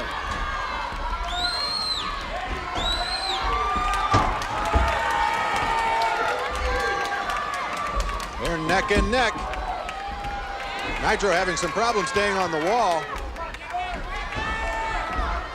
And right now, the thick of the competition is between the two contenders. Both taking that inside line. Timmy Goldrick makes it up there first. Another 10 points. He's been sensational. Randy right behind him picks up 5. Woo!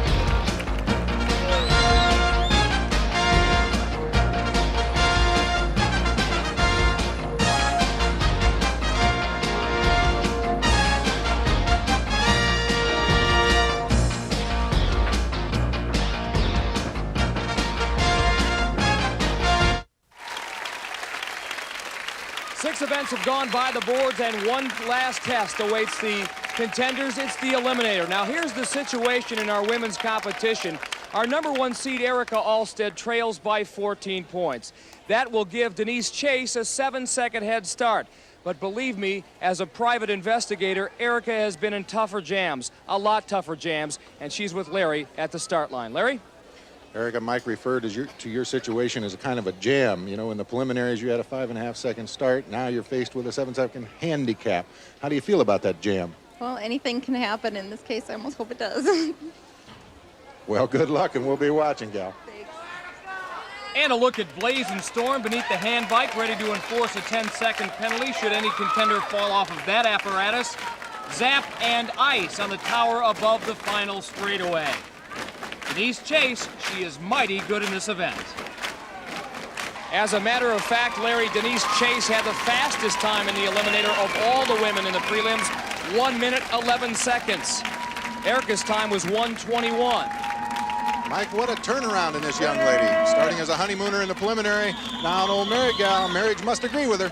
Look at her go up that treadmill. The winner will move on to the semifinals and face the wild card entry, Christy Kropp. Here comes Erica. Can she make up the difference? Her 3-year-old daughter, Jessica Ray, looking on, and look at the chance and gamble that Denise took. It paid off. She's on the cargo net.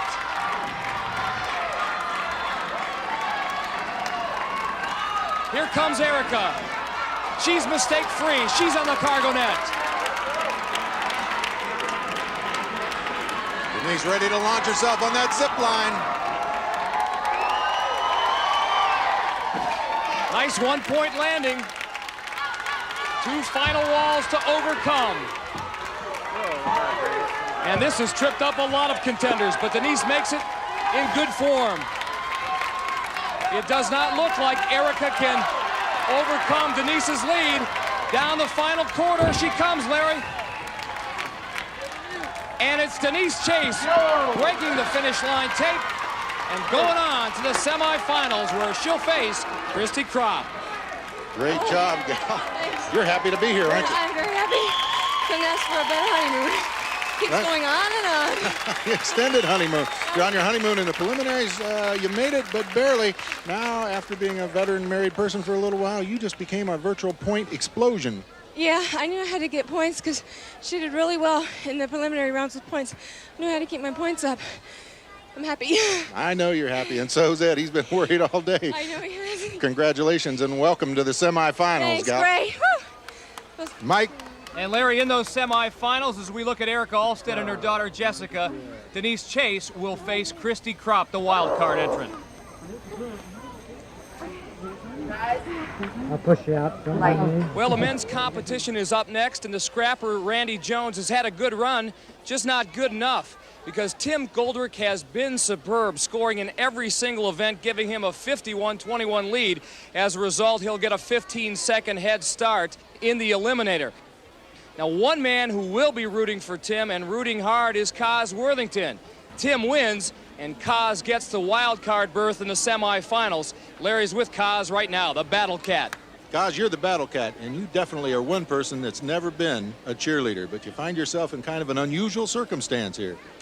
Well, I'll tell you, I don't wish any bad luck for anybody, but the competition is fierce, and if God blesses me with another chance to get here, then the Battle Cat will take advantage of my extra lives. We'll watch. Mike? Tim would certainly like to help the Battle Cat's cause. Now, underneath the hand bike, ready to impose a 7-second penalty should the contenders fall, Nitro and Gemini. On the tower above the final straightaway with those giant medicine balls, Tower and Thunder. Randy Jones could have a say in this affair. Larry, an interesting situation. If Randy Jones somehow makes up that big deficit he actually would face, guess who? Tim Goldrick again in the semifinals, because then Tim would become the wild card entrant. Toes to the line. Toes I'm glad to the you've got the line. computer, Mike. You go on the first whistle. You will go on the second whistle. Ready? An insurmountable lead, maybe, not impossible. Here goes Tim Goldrick. He'll have to make a major mistake, however. Randy Jones still waiting at the start line. 15 seconds, an eternity. Tim Goldrick goes down. That may be the break Randy needs. Let's see. He'll have to really motor on that hand bike, though. Tim has hoisted himself up. Now he's on the cargo net. Randy will have to haul. Here he comes. He could make this interesting, Larry. But he's getting hung up on the cargo net. Am I ready on the zip line? He's away.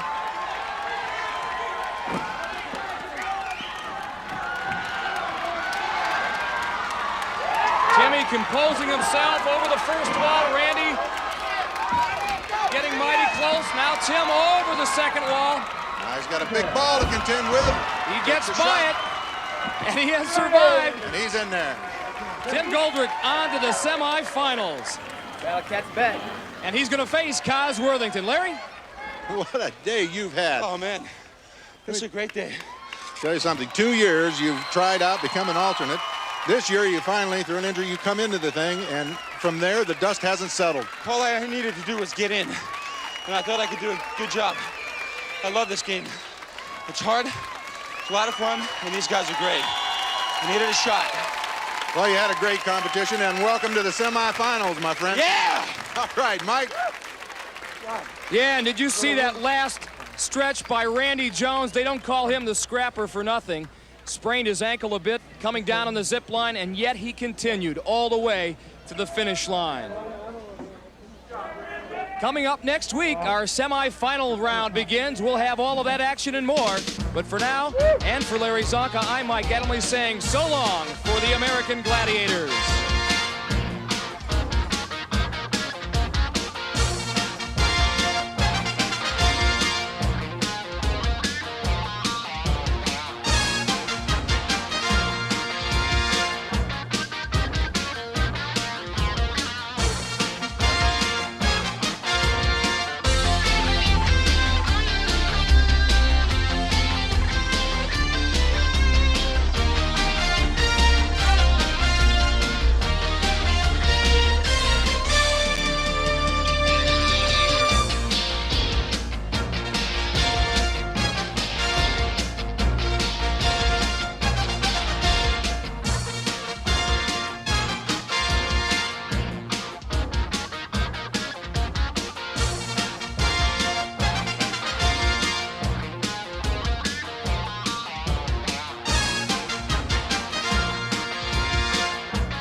Some say I'm fresh with my voice so smooth the rest of the microphone that I am holding.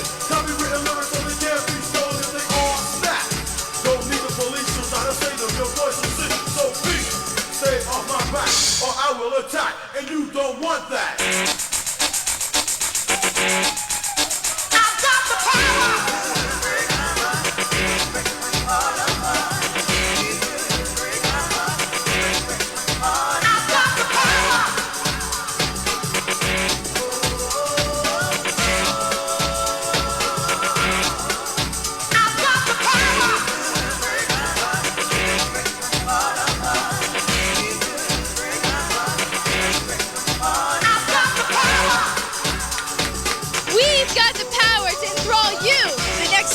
Of dance and romance action. The regulars come clean about their love status, and we'll meet a very special man, the inspiration of the movie Lean On Me, Joe Clark. Welcome to Dance Party USA. We're very honored to have you here today. Oh, it's great being here, Princess. I look forward to talking to you. All right, are you ready to party? Ready to do it. Let's do it. All right, let's do it. And we're also going to slow down with the new kids. Can't touch this party, MC Hammer. My music hits me so hard, makes me say, oh my Lord, thank you for blessing me. What am I to rhyme and to hype me? It feels good when you know you're down. A super dope homeboy from the Oak Town, and I'm known as such. And this is a beat you can't touch. I told you, homeboy, you can't touch this. Yeah, that's how we living, and you know you can't touch this. Look in my eyes, man, you can't touch this. Yo, let me bust the funky lyrics. Touch this. Fresh new kicks and bands, you got it like that. Now you know you wanna dance, so move out of your seat and get a fire girl and catch this beat while it's rolling. Hold on, pump a little bit and let them know what's going on like that, like that. Hold on a minute, just fall on back, let them know that you're too much, and this is a beat they can't touch. Yo, I told you, you can't touch this. Why you standing there, man? You can't touch this. Yo, sound the bell, school is in, sucker. You can't touch this. Give me a song or rhythm, making them sweat. That's what I'm giving them now. They know. You talk about the hammer, you're talking about a show that's hyped and tight. Singles are sweating so fast, them a whiteboard tape. To learn what's it gonna take in the 90s to burn the charts. Legit. Either work hard or you might as well quit. That's word because you know you can't touch this. You can't touch this. Break it down.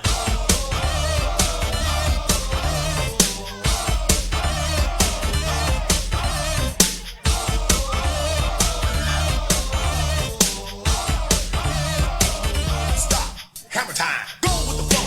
It is said if you can't groove this, then you probably are dead. So wave your hands in the air. Bust a few moves. Run your fingers through your hair. This is it. For a winner, dance to this, and you're gonna get there. The move. Slide your rump. Just for a minute, let's all do the bump. Bump, bump, bump. Yeah. You can't touch this. Look, man. You can't touch this. You better get hype, boy, because you know you can't touch this. All right, I got 3 of my homegirls from Brooklyn, New York.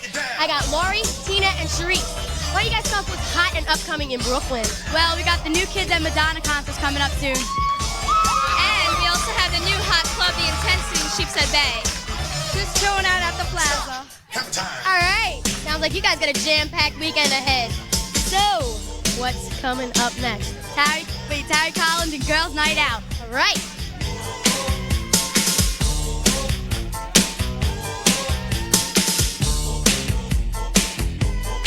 You can't touch this. You can't touch this. You can't touch this.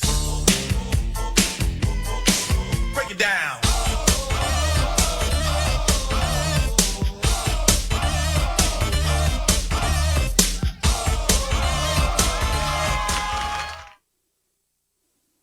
This USA Network program is brought to you by Bold Hold Styling Products. Long-lasting power hold, so you can create any style you want.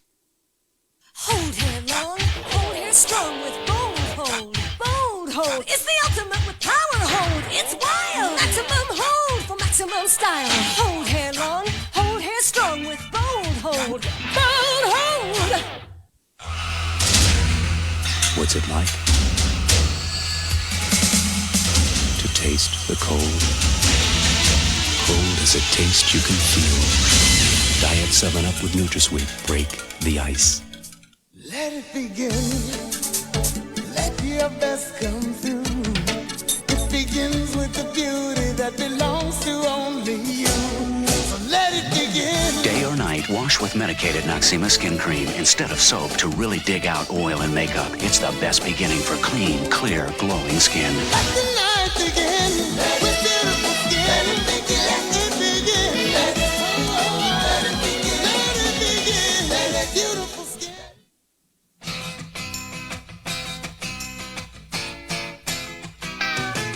Get your net set up. Grab a stick of juicy fruit. The taste is gonna move ya.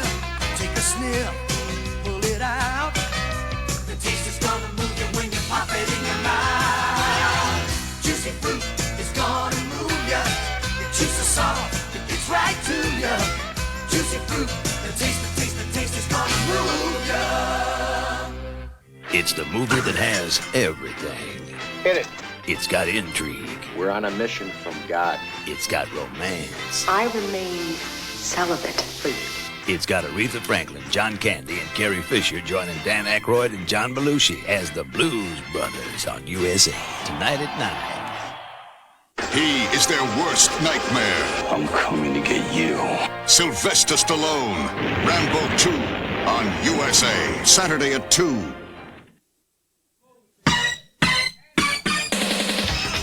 We're back, and right now it's time for a guy-girl choice. Now, Misty, how are things going with Sean? Well, we broke up, you know, we're having some problems, but we are still dating. So you're still, like, kind of dating, but are you seeing other people? Well, you know, we made an agreement to see other people, but I don't want him to. Oh, okay, well, why don't you find somebody to dance with? While the boys go out and leave us all alone. Yeah, I wanna go out with my girlfriends and party all night. And this time, you won't change my mind. All right, Little Spicy. How are things going with your newfound love? It couldn't be better. They're doing great. I have a funny feeling I know who you're going to pick, so why don't you go find her? Yes, he picks Joanna Mastretta, and I got a feeling that this one's going to last a lot longer than Little Spicy's other relationship. Hopefully.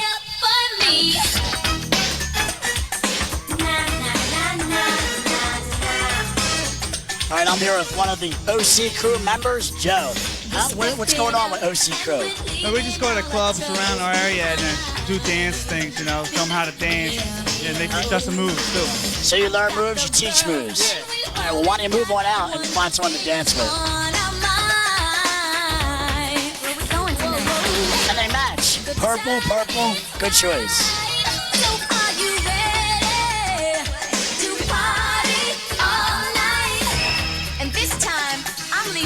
Behind. 'Cause I've got my mind made up, so don't wait. Okay, Emily, now, I heard that you have a new boyfriend, and is this true or is this a rumor? It's a rumor. You know, I like a couple people, and I'm dating a couple people, but I'm not sure where it's going, so. So you're, like, still single, though? Yeah. Okay, well, why don't you go find somebody? So don't wait up for me. Did you hear that, guys? Emily is still single and still looking.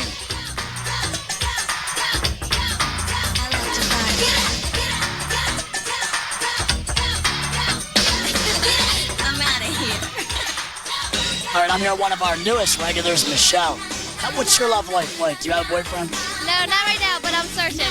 Always looking, right? Why don't you go search one out there? Maybe he's somewhere on that floor.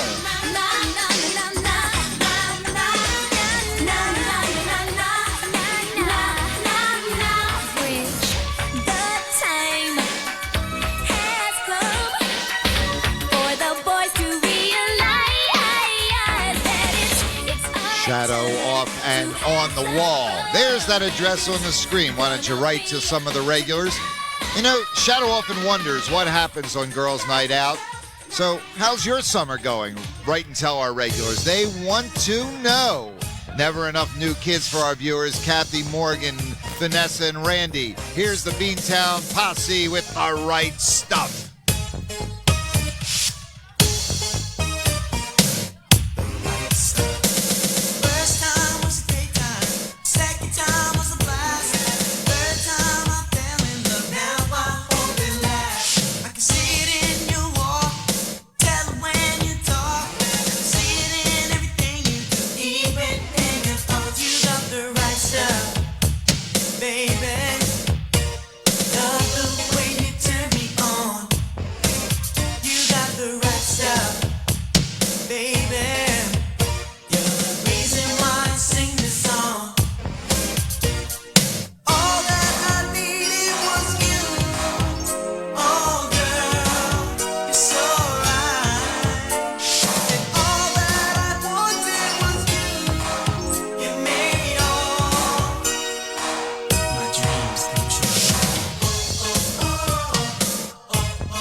couple months it was okay, but now it's going on the downhill side of things. Wow, you're not seeing anybody? Well, I'm saying a couple people, but they're not really the people that I want to settle down with, have a relationship with. So what 3 qualities, if you had to choose, do you look for in a girl? Personality, a good educational background, and a pretty face. Well, we'll be talking about education a little bit, but next we're going to be finding out who's dating who. And good luck.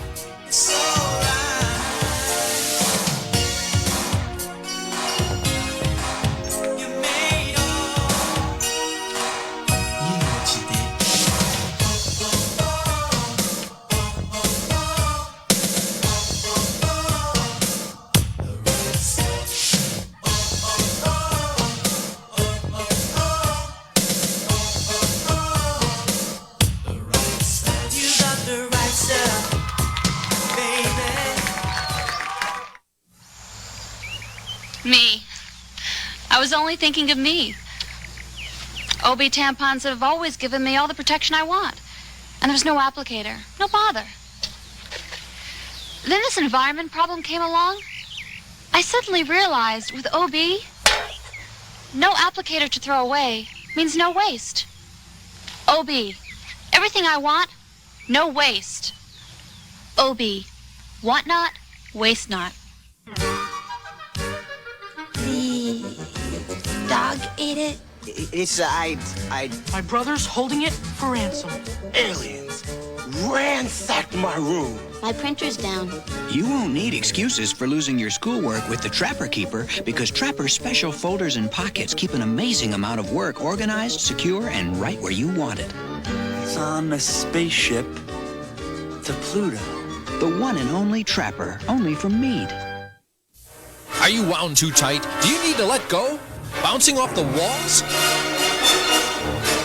Then head for the Strip in Geneva on the Lake and Erie View Park. Ride the rides at Erie View Park.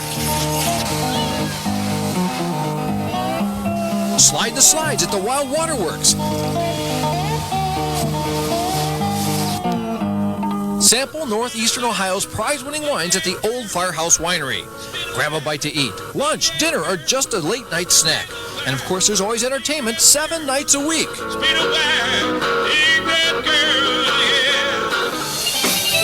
If you need to rock your blues away, take the whole family to Swiss Chalet. No matter how you like to let loose, the sun never sets on the fun at Erie View Park, Geneva on the Lake, Ohio. For information and a list of weekly attractions, call 466-8650. Let yourself go at Erie View Park, Geneva on the Lake, Ohio.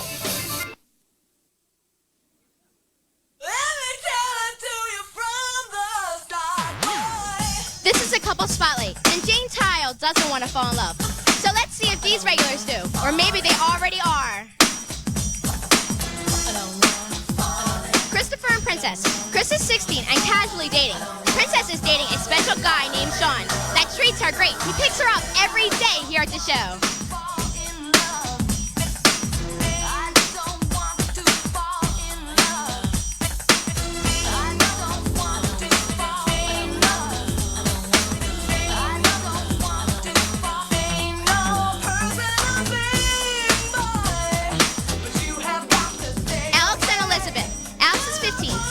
And looking. Elizabeth is 15 and dating Tony Tomeo. He even asked his parents' permission to take him out. Take her out. You kiss up, Tony.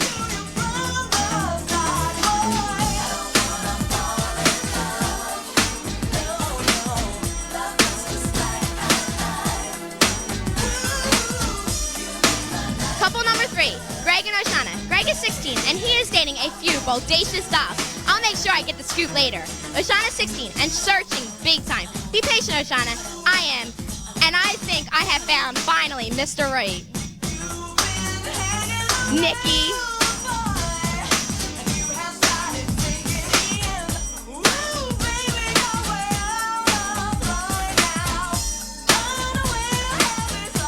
Spicy and Melissa. Spicy 19 and single as could be. Watch out, girls. Melissa 15. The other half a wick. Woman in control and searching for a true love, as always. He's out there somewhere, Melissa. I'm sure of it.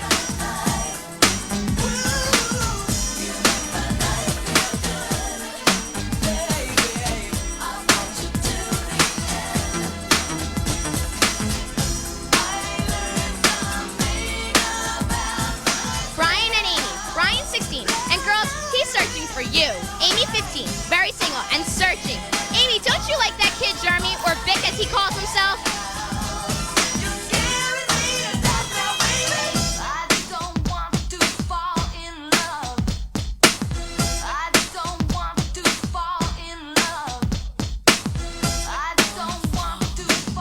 Miguel and Antoinette. Miguel is 19 and Antoinette 17. They are our only real couple in this spotlight. They said they had found their true love. Aw, good luck, you two.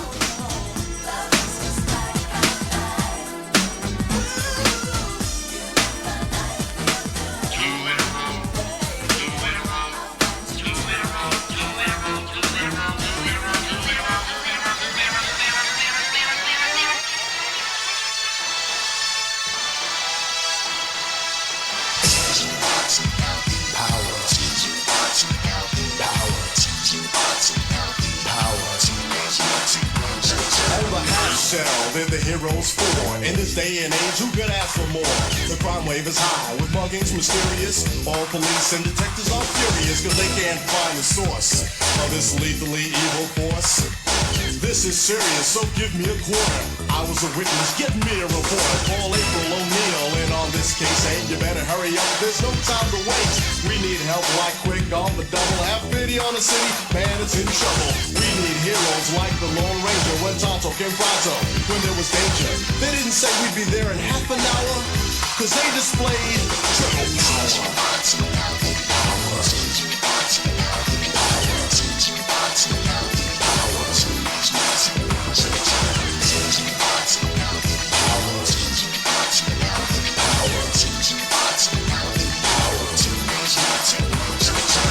This reporter was hot on the trail, determined to put these crooks in jail. She spied the bad guys and saw what happened, but before she knew it, she fell in the trap and got caught. Yeah, she was all alone, with no friends and no phone. Now this was beyond her worst dreams, cause she was cornered by some wayward teens. Headed by Shredder, they were anything but good. Misguided on love, they called them the foot. They could terrorize and be angry youth, and they'd mug the people who needed proof. Then from out of the dark came an awesome sight.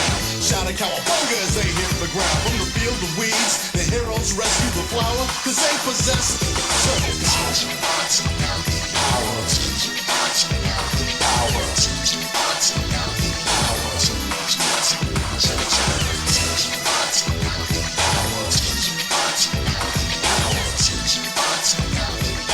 Alright, I have 1, 2, 3, 4 more New Yorkers. Well, everybody's traveling far to get here today. Alright, Long Island this time, alright? I got Courtney, Trish, Jen, and Mike. So what's it hot to do in the summertime in Long Island? Well, a lot of us go to beach parties and hang out at the beach a lot. Hang out at the mall. Catch some movies. Jam at the club. Jamming at the club. Hot thing to do. Alright, we got 1, 2, 3, 4, and 5. Fab 5 up next, slowing down. He's the leader of the group, transformed from the norm by the nuclear goop. Pizza's the food that's sure to please. These ninjas are into pepperoni and cheese. Back to the story. Uh-oh. Oh, no. Being out of Golden Grams is totally out of the question. It's not like Golden Grams just taste good. When golden honey hits a bunch of graham cracker crunch, you're not just good. We're talking outstanding, awesome, You're golden. Milk, please? Yeah. Uh-oh. Oh, no. The golden part of your complete breakfast, Golden Grams. Ballpark Franks asks, how can you turn a hot dog into a belt bag? First, you put a big zipper on it. On the bun. Then you glue it to your belt, and you can wear it. No, I just get a magician. Or simply send in your Ballpark Franks labels along with the order form from this Sunday's newspaper insert, and we'll send you a Ballpark belt bag free. And it will plump when you click it. Well, we're still working on that. Back to the Future Part 2. Let's get this. Yeah, let's get this. We've only rented it about, a dozen times already. But it's got all that adventure and all that magic. Plus, it's got Michael J. Fox and Christopher Lloyd. But what does this previously viewed sticker mean? That means you can buy a previously viewed video cassette at a low price and add it to your home library. Okay, let's buy it. Yeah! Steven Spielberg presents a Robert Zemeckis film, Back to the Future Part 2. Bring home your copy today.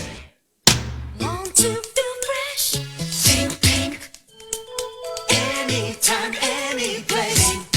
Carefree. Love to feel fresh. Every day, every way. Carefree. When the feeling's on your mind and you wanna feel fresh. Feel fresh every day. Carefree.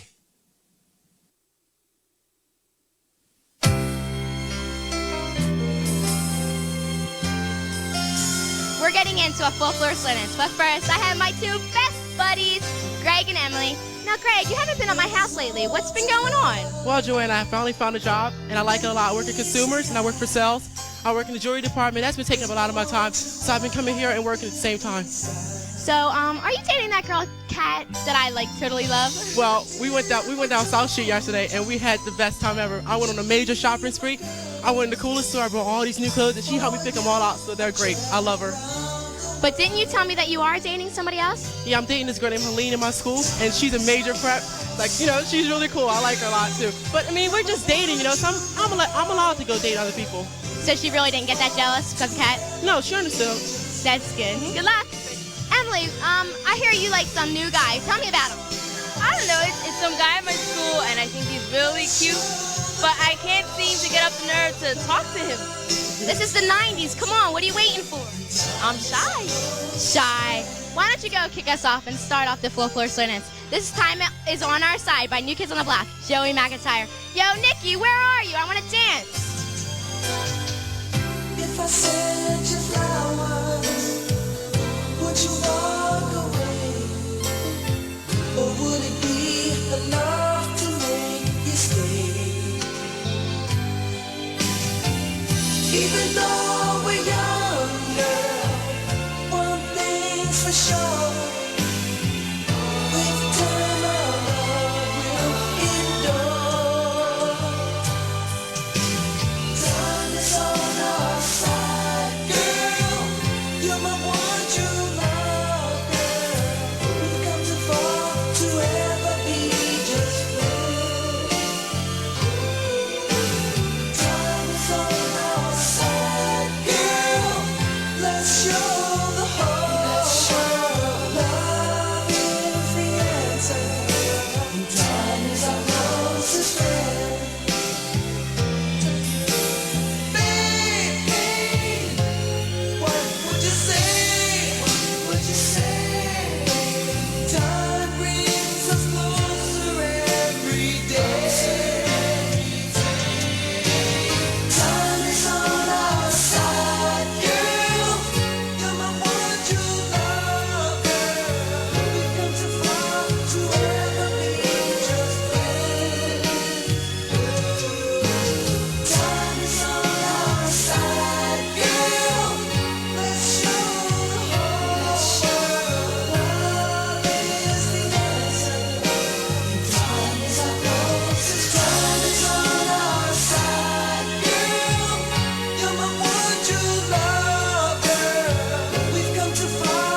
Just let her know I really love her so. And somehow I just gotta let my feelings show. Pick up the phone and call the DJ. I need a dedication right away. Something special, something so true. This one's going out from me to you. Turn on the radio, they're playing our song. Na, na, na. Turn on the radio, 'cause we're gonna dance. Na, na, na. All night long. Turn on the radio, they're playing our song. Na, na, na. Turn on the radio, 'cause we're gonna dance. Na, na, na. All night long. It's a triple play! It's a triple play!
Hey, look at Cindy. Check her out. Oh, she's great at this. Okay, Cindy.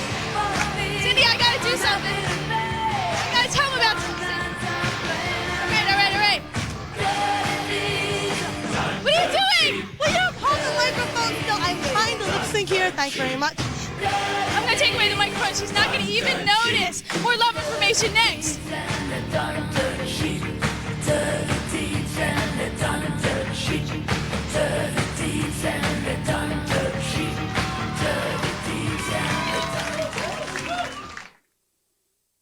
The thing is, I got this job.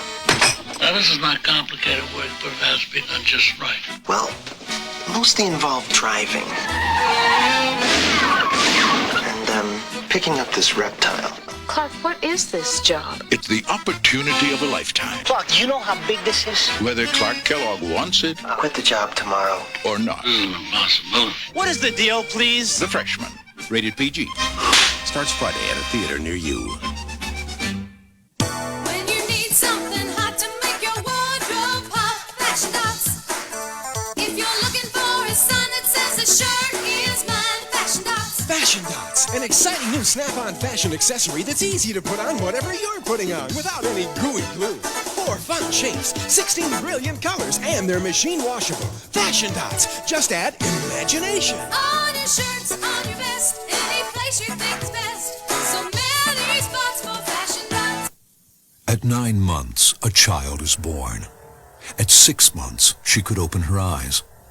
At 4 months, she had a heartbeat. And as early as 2 months, her brain was already well developed. Every day, decisions you've made about diet, exercise, even prescription drugs have had an effect on birth weight and development. If you're pregnant or you're thinking about it, you need an obstetrician. Call Meridia Medline. Bayliner, the world's largest boat builder. Mike Noble's Mid-America Marine, home of Mid-America volume pricing. Together they mean value and affordability in boating. Save big on a Spectrum 1900. Ideally suited for fishing or water skiing, it comes with a 90-horse outboard and custom trailer for only $89.88. It all comes down to value. The kind of value you can't get anywhere else. Bayliner and Mid-America Marine, the world leaders in affordable boating.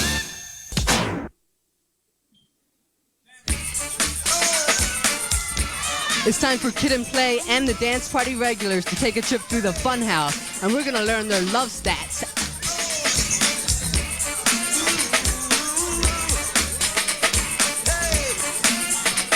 They come from miles around to check out the sound. Watch the walls come tumbling down. Kid and Play is the perfect team. Now it's time to let off some steam. Don't be bashful now. Don't be shy. This ain't no time for you to wonder why. You're not on the floor with someone else. Don't blame us, blame yourself.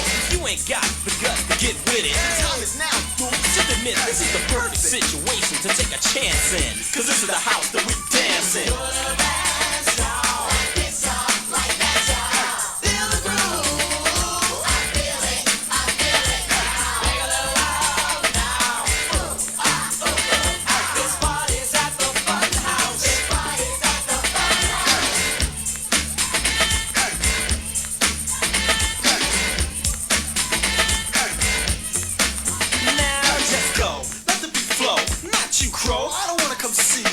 Your flow, smooth not slow, be a dynamo, Kid and Play says so. Let's flip when the beat rips. Wiz got a gift and we got the tool to shoot it. Your place or mine, anywhere just fine. You're in the mood to unwind and find a good time. I'm looking for a great time. If that's too much to ask, then I'll pass. Settle for a nice time, anytime's the right time. For a Kid and Play rhyme, right here just fine.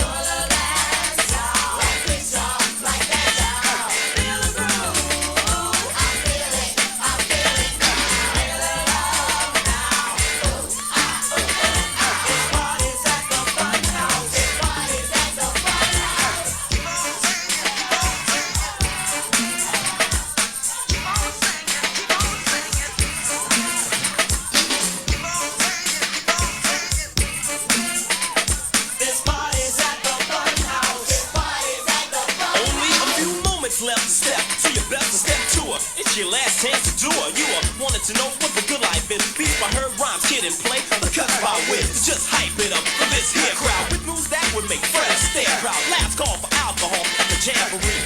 Just get off the wall, jamboree rock. When the beat drops, watch the clock. It's almost time to close up shop, but we got to hip hop harder. Wiz you and Stan, look out for my father. Kid, make sure ain't nothing been broken.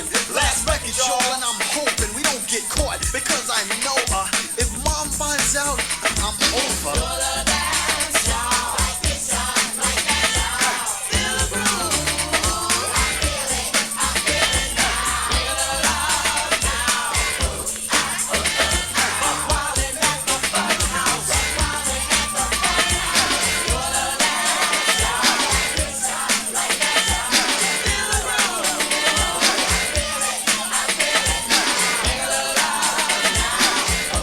Shadow knows Michelle and Debbie in Oklahoma go crazy over Kid and Play.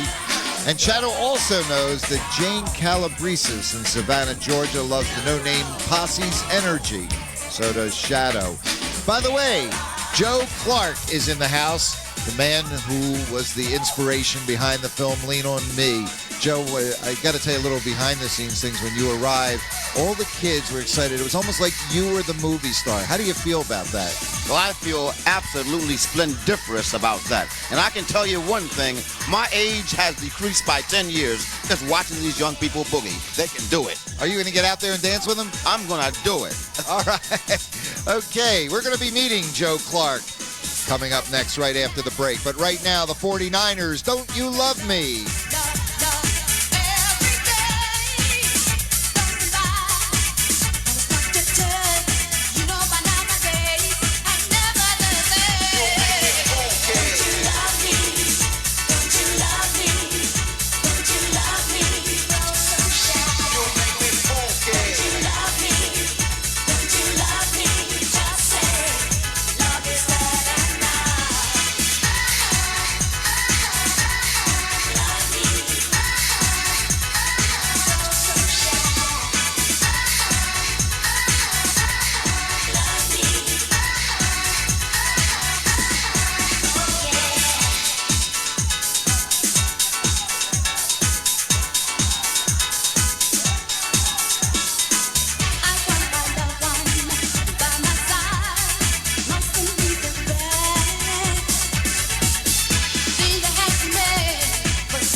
Hey guys, here's the letter. Listen up. This is from Shelley in Connecticut, and she writes, I was going out with this guy, and one of my best friends introduced me to her boyfriend's friend. And I started to like him, so I broke up with my boyfriend. Things didn't work out with me and the other kid. Now I like my ex-boyfriend again, but he won't go back out with me because he can't forgive me for what I did to him. I regret breaking up with him. It feels like I threw 11 months down the drain. How can I get him back? Please help me. I love him so much. Okay, Misty? Well, I still don't know how she feels. I don't want to get into that, but all she could do is try. At least she gave it a chance with this other guy. It didn't work out. It was 11 months. She shouldn't throw that away. She should try and get him back, I think. But, give him some time. Give him some space. Let him, sort things out and, for himself. All right. From a guy's point of view, I think she deserves it because it happened to me, and she wanted to come back, and it doesn't work like that. When you get hurt like that, you don't want to get hurt again. So you say for her to forget it. Strong words. And we're going to meet Joe Clark next. Don't go away. Damn, puppet.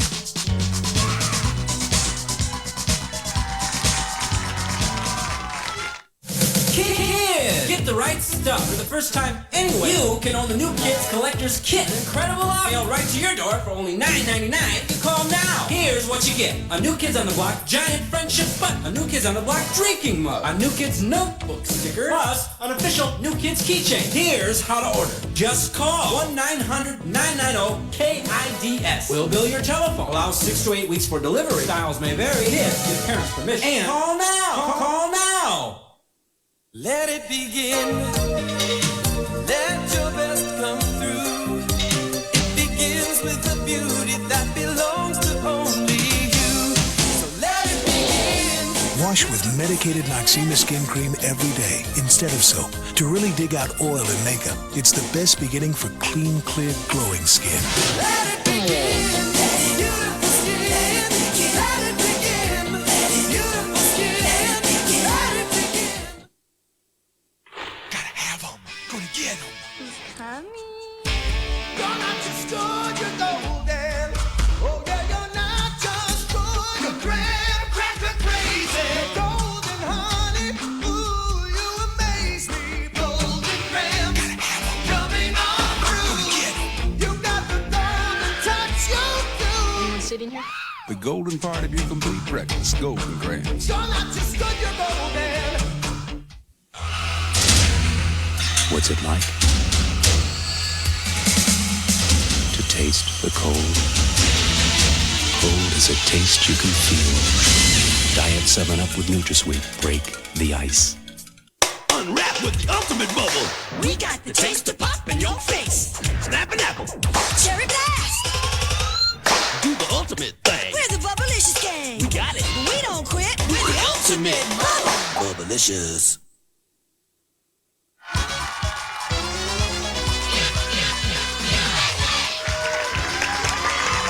As you know, we have a very special guest with us here today, and we're very honored to have him here.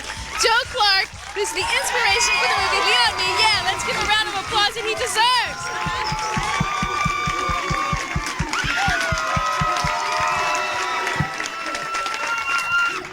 Now, I know that Aubrey is just ecstatic to have him here today, and she has a few very special words for you, Joe. Never in a million years would I have ever thought I'd be sitting here on this set talking to somebody who's been such an inspiration to me. Not in so many words can I explain to you. We don't have enough time for me to sit here and explain to you what an inspiration you are to me. But I do have one thing to say. So cheer for dear old East Side High, lead on to victory. Oh, wasn't that great? Yeah, that was fantastic. Fantastic. And thank you, Aubrey. Thank you. I think you've been an inspiration to all of us here. And I'll tell you, before the show started, everybody was fighting me. Princess, I want to ask him a question. So we have a lot of questions for you here today. And well, I'm ready to respond. And might I just state this? I'm overjoyed. I have seen some of the most awesome displays of rhythm on this earth. All right, thanks a lot.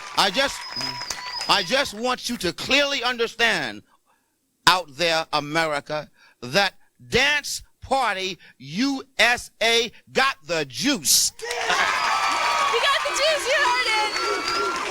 All right, Chris, let's get to the questions. Okay, people have an interesting nickname for you. Why do they call you Crazy Joe? They used to call me Crazy Joe. Now they call me Batman. Chris Buster, what a coincidence. All right, Bob. Crazy Joe, okay. Rarely do I watch a movie more than once, and I did watch Lean on Me 4 times, and I also was inspired. And let me ask you, did the movie live up to the real life situation, and you really lived this out? Was it all correct? You know, was the movie, usually movies don't live up to the expectations, and did it live up to your expectations? The movie was more than I could have anticipated. All right. Specifically, it showed strength, determination, fervor, zeal, and an unswerving desire to fight things that I saw wrong. I loved the movie. All right. And by the way, my favorite scene of all, it was mesmerizing. When I took that young man on the roof, and I said, remember this, young man, crack kills the brain cells. Crack kills the brain cells. Jump, jump expeditiously and save us all from this pervasive ill that's contaminating us. I just want to tell you, sitting here next to you, you're a very good speaker. It goes right up here. I'll tell you that much. Melissa? Mr. Clark, I understand that your daughters watch the show, and I was wondering if you'd like to say anything special to them. Yes, I have 3 children. My 2 daughters, Joetta Clark, made the Seoul Olympic team, and my young daughter, Hazel Peachy. All right, congratulations. Thank you. And my young daughter, Hazel Peachy Clark, she loves Dance Party USA, and her favorite regular is Aubrey. We have a very personal story to tell here. Tina she was very influenced by the movie. You want to tell the story, Tina? Tina made my day. I mean, when I heard the story coming from Tina, my heart literally palpitated with glee. All right, Tina, what happened? Well, I got in a fight with my stepfather, and I really got upset, and I left, and I walked around. I didn't know what to do, and I went to the movies because my sister had saw the movie. And then I went and I saw it, and I cried, and I just went home, and my mom was crying, and oh, God, it was the best. All right. Akeem, you want to ask a question? Well, Mr. Clark, I really want to know, how did it feel for the president to call you? Oh, when the president of the United States called me, I will never forget this. I was walking gingerly through the corridors with my bullhorn and baseball bat, and my secretary came running out. Mr. Clark, he's on the phone. I said, you dizzy woman. Who's on the phone? She said, the president. He is. I said, you on something, woman. You're spaced out. The president of the United States is not calling me, but it is. I said, okay, I'm going in there and I'm going to answer that phone. If it's not the president of the United States, you're out of here. So I went in there, I picked up the phone. I'm livid. I'm angry. Hello, what do you want? I'm busy. I don't have time to talk on the telephone. I heard a voice on the other end say, is this Principal Clark? I said it is. Now what do you want? I'm a bad dude. He said, this is President Reagan, and I want to commend you for a job well done. I could have gone through the floor. Once again, we'd really like to thank you for coming by today. Thank you. Thanks a lot. Aubrey, any more words? Yeah, okay, calm down. Okay, all right, I'm calming down. In the movie, there was a scene that all the kids were, rallying around you. How'd that feel? I felt great. That was the high point of my life, to see 3,000 students come to the aid of this beleaguered principal, and I love them for that. You well deserve it. We love you, Joe. All right, here we go. Video spotlight. Personal Jesus. Depeche Mode. Jesus. You know, life is all about expression. You only live once and you're not coming back. So express yourself, yeah. Express yourself. You gotta be you and only you, babe. Express yourself and let me be me. Express yourself. Don't tell me what I cannot do, baby. Come on and work your body. Now, Joe wanna be like Bob. Bob got it going on with no job. And everything Rob got, he got from Robin. And everything she got from my girl who wanna be like Jackie. Got rotate jeans, and I think that's whack.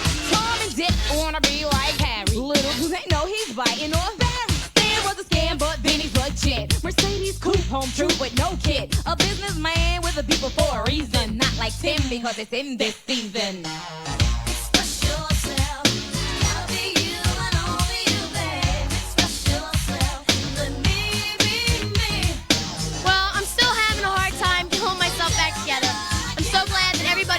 Join me on one of the most memorable days of my life. And we're leaning on me next.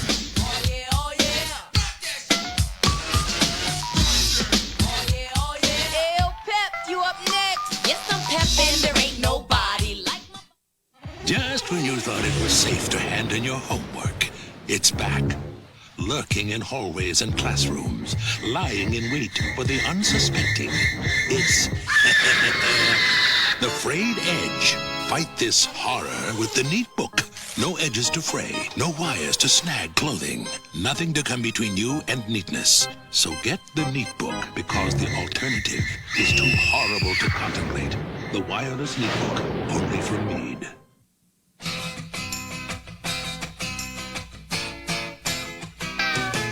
Get your net set up, grab a stick of juicy fruit.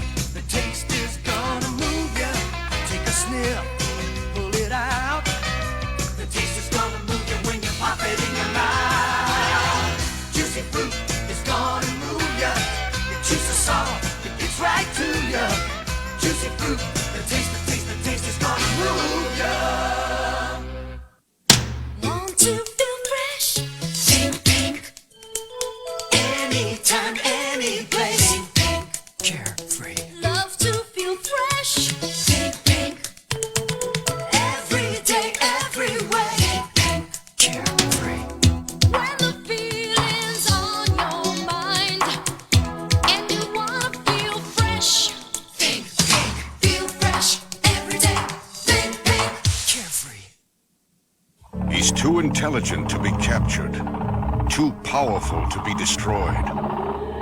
Enter the realm of Swamp Thing on USA tomorrow at 10:30, 9:30 Central.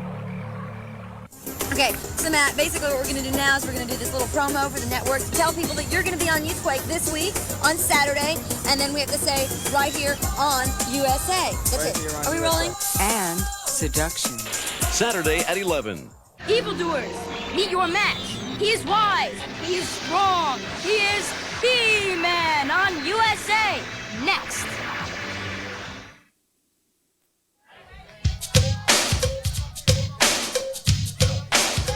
First of all, I'd like to thank our Cupids today, and we'd also once again like to thank Joe Clark for stopping by today. Great being here. It's great having you here. Incredible. Absolutely. And later this summer, we've got more from Summer Tour 90. And right now, we'd like to dedicate this last song to you. It's Lean On Me. It's dedicated to you and everything you stand for. Thank you. And don't forget, we need you to make it happen. Bye.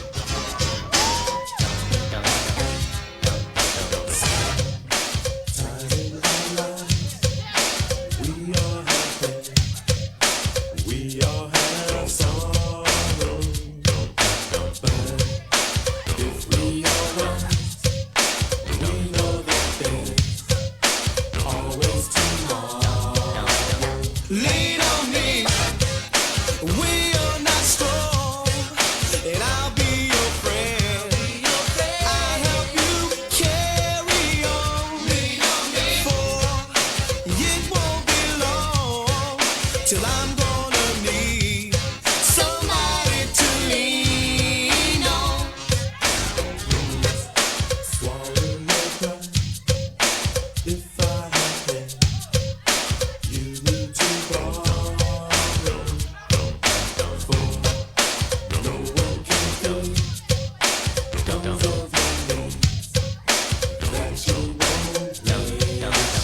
Lean on me. We are not strong, and I'll be your friend. I help you carry on.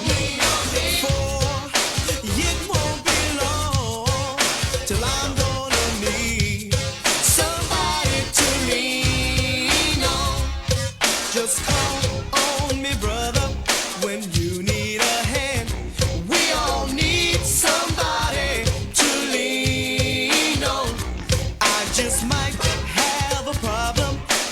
you'd understand.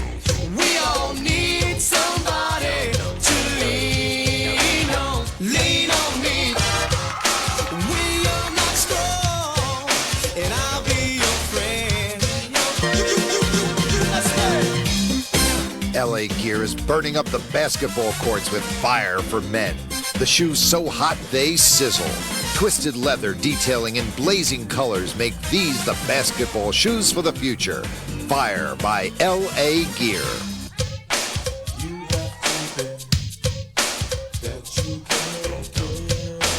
Hi, I'm Gilbert Gottfried. They're devilish brokers in Hell Comes to Frogtown. Then tune in and drop out of Up the Academy, both on USA Up All Night, Saturday at 11. Here it comes. It's a special preview of Swamp Thing, the series, tomorrow night at 10:30. And Saturday morning at 11, meet Seduction on Youthquake. Now catch He-Man next. Till I'm gonna need somebody to lean on. Just call on me, brother, when you need a hand. We all need somebody to lean on.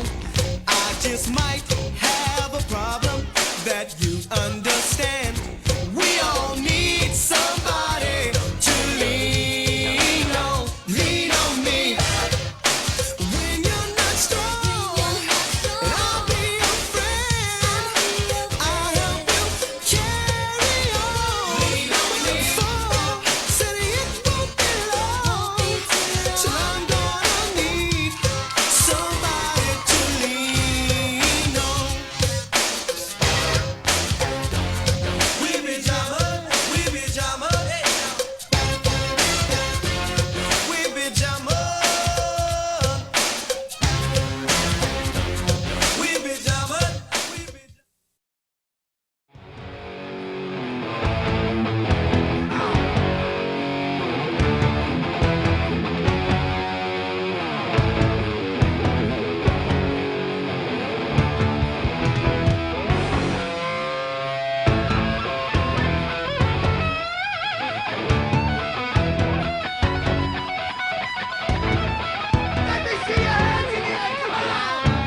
Get ready for the ultimate video challenge as these two teams go head-to-head with a maze of electronic obstacles for the right to face one of our game wizards in the video zone. Hold on to your hats. Here comes Nick Arcade. And now, here's your host, the guy who never met a freshman he didn't like, Phil Moore.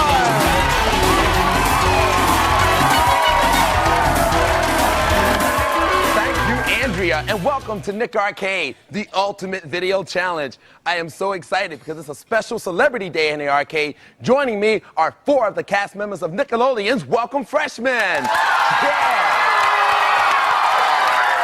All right, now we have the round 1 face-off that's going to be played, and joining me to play it here is Nick of the yellow team and Jill of the yellow team. They're going to get busy with the face-off game, Jet Jocks. Now, in this game, you have to maneuver your jet skis down the Nile River, avoiding all types of perils along the way. Whoever gets their jet ski the farthest at the end of 30 seconds will get 25 points and control of Mikey, our video adventurer, for the start of round 1.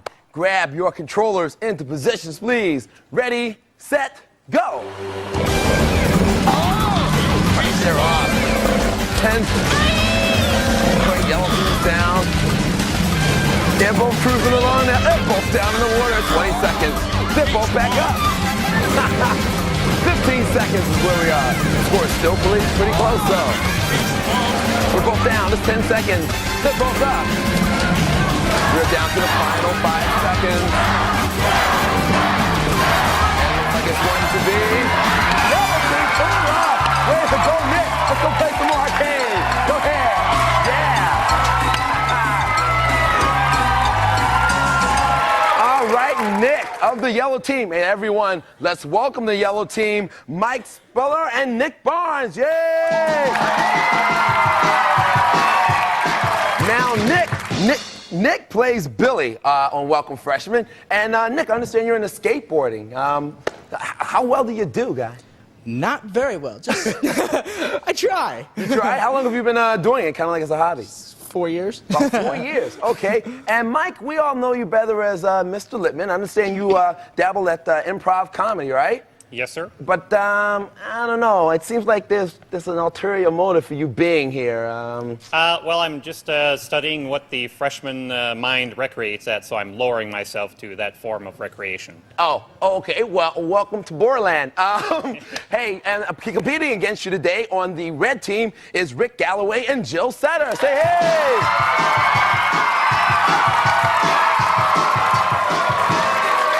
Okay, now Rick plays Walter, and I didn't know this. You're a semi-pro knee skier. Yeah. This is what is knee skiing? Well, you got a board and a strap, and you get in the strap, kneeling on the board, and you get behind the boat, and you ski. You just kneel along as you go. Do tricks and stuff. I've gotten pretty good at it over the past 2 years that I've tried doing it, and I'm thinking about going into it after everything clears over. So. Oh wow, that's awesome! I didn't know that. That's great to find out. And Jill plays Tara on the show, and you're into water skiing. Yes. Okay, and now I tried water skiing, but I'm more like torpedo head, you know.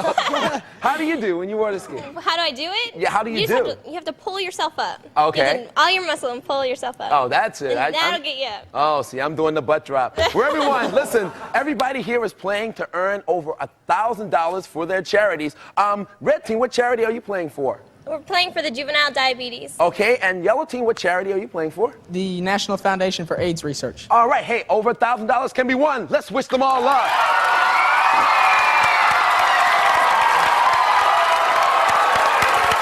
Now, let's get how we play out of the way. We're going to take Mikey, our video adventurer, and you're going to move him all around this screen here in every direction except diagonally. Now, as you do this, you're going to run into our 4 Ps. Points, puzzles, pop quizzes, and prizes. Be careful, though, because there's an enemy up there, and if you run into him, control goes from you over to the other team. Now, all questions in round 1 are worth 25 points, and the team with the highest score at the end of the 2 rounds will be going into the video zone to battle today's game wizard. Now, before we get going, hey, Andrea, tell us where Mikey's going today. Scrape the barnacles off your hulls because today Mikey's got smooth sailing into the Pacific Ocean. In round 1, he's hopping in his Bathyscape and zooming down to the legendary city of Atlantis. But keep your windshield clean because you'll want to see the hammerhead shark that hangs out down there if he comes your way. Steer our sub-commander through Atlantis and past the goal, and you will hook 50 points. Good luck. Hey, thank you, Andrea. Now, Mike, Nick, you won the face-off. You have 25 points, and you get to move Mikey first. What direction? Left. Okay, Mikey's going left. Hyper channels. Hey, this is another one of our video puzzles. Now, we recorded some TV while someone flipped through the channels with a remote.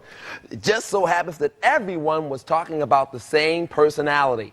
The first person that can buzz in and tell me who everyone is talking about will get 25 points and control of Mikey. Hands on your buzzers. Ready? Let's hit the hyper channels. I've heard of some people who like to keep cows as pets, but our guest today says that bulls are his favorites. Of you who prefer dunking, I suggest donuts into coffee. Yes, yellow team. Michael Jordan. Let's take a peek. Is it Michael Jordan? There he is, the airman himself. The airman in action. You have 25 more points, and you have control of Mikey still. Move the mics to again. Left again. Left. Okay, Mikey's going left. Video challenge, yellow team, over here.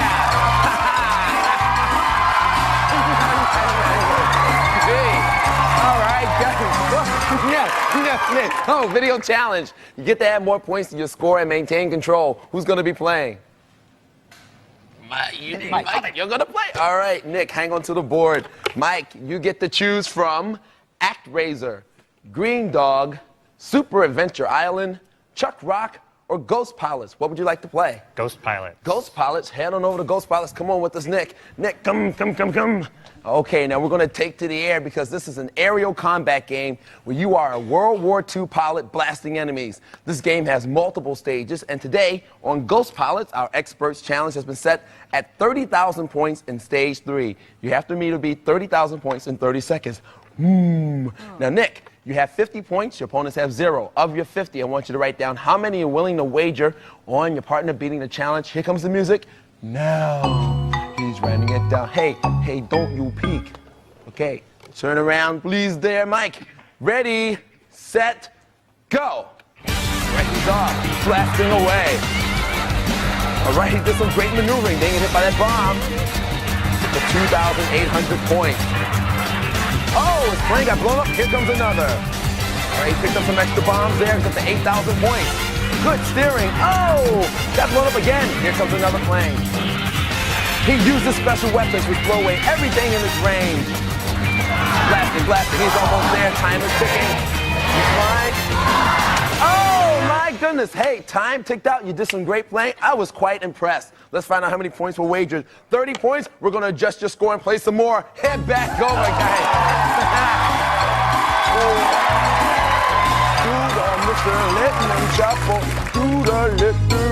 Hi, how are you? Well, listen, seemed like time ticked out on you.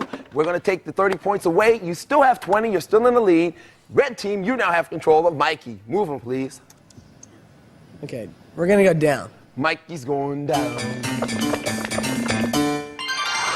Video text. Hey, another video puzzle. Now take a look at this. We found a way to make video images represent words. The first team that can buzz in and tell me what well-known phrase these video scenes spell out will get 25 points and control of Mikey. Hands on your buzzers. Ready? Let's roll the video. Okay, remember, we're trying to figure out what well-known phrase these video scenes spell out.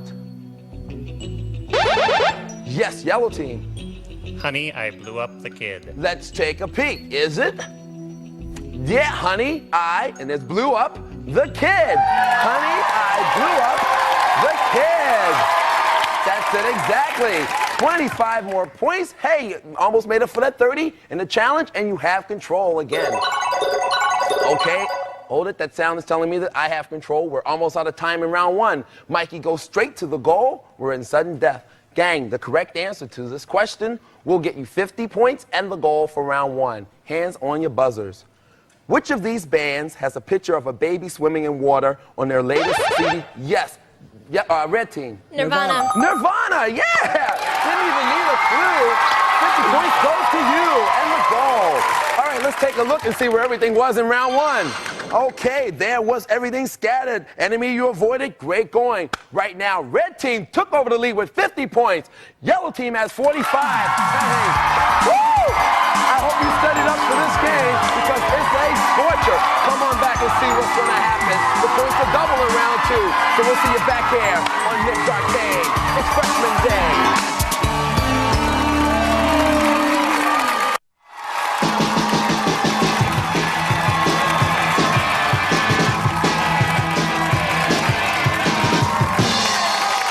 Okay, here we are for round 2 face-off.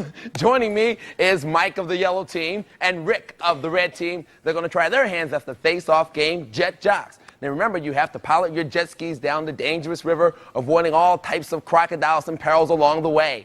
Whoever gets their jet ski the farthest at the end of 30 seconds will get 50 points and control of Mikey for the start of round 2. All right, guys, grab your controllers. Ready, set, go. All right, they're off. All right, yellow team is in the water. Red team is in the water. Yellow team's back up. Red team's back up. Yellow team's back down. This could go on all day. Score's still pretty tight. We're at 15 seconds. They're both up and going. Okay, yellow team is down. We're at 10 seconds. All right, we're at the final 5 seconds. Where it's going to be? Red team, Rick, pull it off. All right, let's go play some more arcade. Get back. Yeah. All right, Rick. Some scholarly moves were made there. Hey, Andrea, where's Mikey moving to in round 2? In round 2, surf's up, and Mikey's hopping in his woody and heading for the beach. But don't wipe out, or you might find yourself face to face with Game Over, the Beach Bully. Cruise Mikey down the beach and past the goal, and you'll wash up 100 gnarly points, Phil. Hey, thank you, Andrea. Now, gang, do not forget the 4 P's are still up there. Points, puzzles, pop quizzes, and prizes, video challenge, and of course the enemy can snag control away. Avoid him. Now, all questions in round 2 are worth 50 points, and the team with the highest score at the end of this round will be going into the video zone to battle with today's game wizard. All right, Rick, you pulled off the face-off points for your red team there. You have 100, and you have control of Mikey. Move him, please. We're going to go right. Okay, Mikey's going right. Pop quiz, something you should be all familiar with. Hands on your buzzers. Here is your question. In what video does Madonna frolic on a beach with merfolk? Yes, red team. Cherish. Cherish is it. Yeah, Joe. 50 more points to your score. And once again, Mikey is yours. Move him, please. We're going to go down. Okay, Mikey's going down. It's the Big C video challenge. Come on, red team. No, I've got my own writing thingy. Come on. Okay, we'll have it. Give me. Get over. How we are? We had double writing thingies, but that's okay. Here we are, video challenge. Get to add more points to your score. Who's going to be playing? Rick? Okay, Jill, hang on to the board. Rick, you get to choose from ActRaiser, Green Dog, Super Adventure Island, Chuck Rock, and Ghost Palace out of it. So which one are the remaining 4? I'm going to go ActRaiser. ActRaiser, pop right over there to the side of me. Come on over, Jill. ActRaiser, this is a cool game. It's an adventure game, and you are an avenging angel fighting monsters. This game has 6 different lands, each with 2 acts. Yes, it does, trust me. And today on ActRaiser, our expert challenges 2,500 points. There it is in Act 1. You have to meet or beat 2,500 in 30 seconds. Now, Jill, you have 150 points. You're in the lead. Your opponent's at 45. Of your 150, write down your wager. Here comes the music. Do it now. Here's the music. I have the CD. Okay. Thank you, Jill. You too? Yeah. Turn around, Rick. Ready, set, go. Okay, there he is, the angel. He got zipped when he jumped on him, but he nabbed him with a sword. He picked up a couple hundred points. He got 300 points right there. He's racking them up. Hey, he got 1,000 points with the crown. Way to go. He's at the 1,700. He's swinging away. Okay, he lost command. It's coming back and it's taking a little time. There, okay, there he is. He's still at 1,700 points. Whacking away, 1,900. Yes, 2,500 points. Time is ticking. He's whacking it. Oh my goodness, man. The buzzer went off right before you got the crown. You played a great, I know, but don't cry, that's great. Okay. No detention. All right, 30 points of wager. Head back over. We got a lot more game to play, gang. Yeah.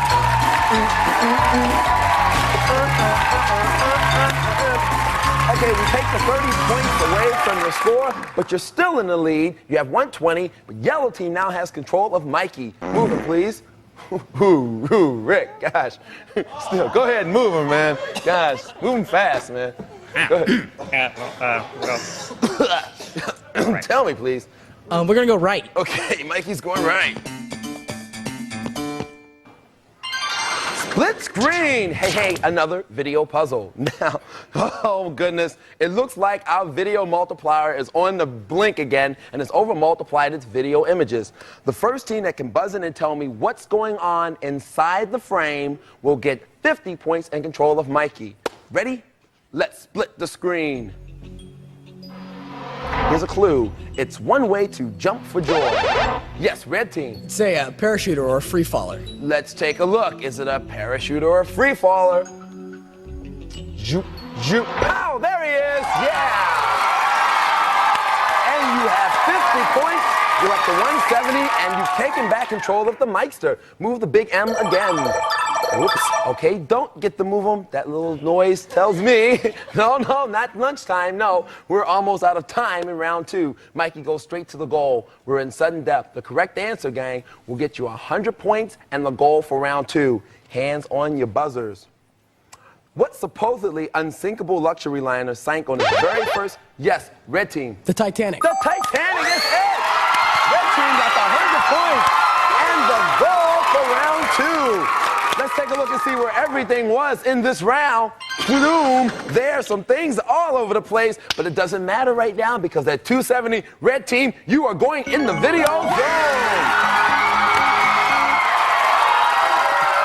Okay, listen, yellow team, Mike, Nick, it's a pleasure having you here. Well, Mick, I don't know, Rick, about you, get some air freshener. But listen, we're going to give you $500 to donate to your charity, so everybody comes out just about a winner. Yeah! Andrea, tell them what other neat stuff they want. Pushlings. Nothing else is so cute and feels so cool. And only Pushlings have such wild moves. Grab them before they're gone. Pushlings, your wild little friends. And BK.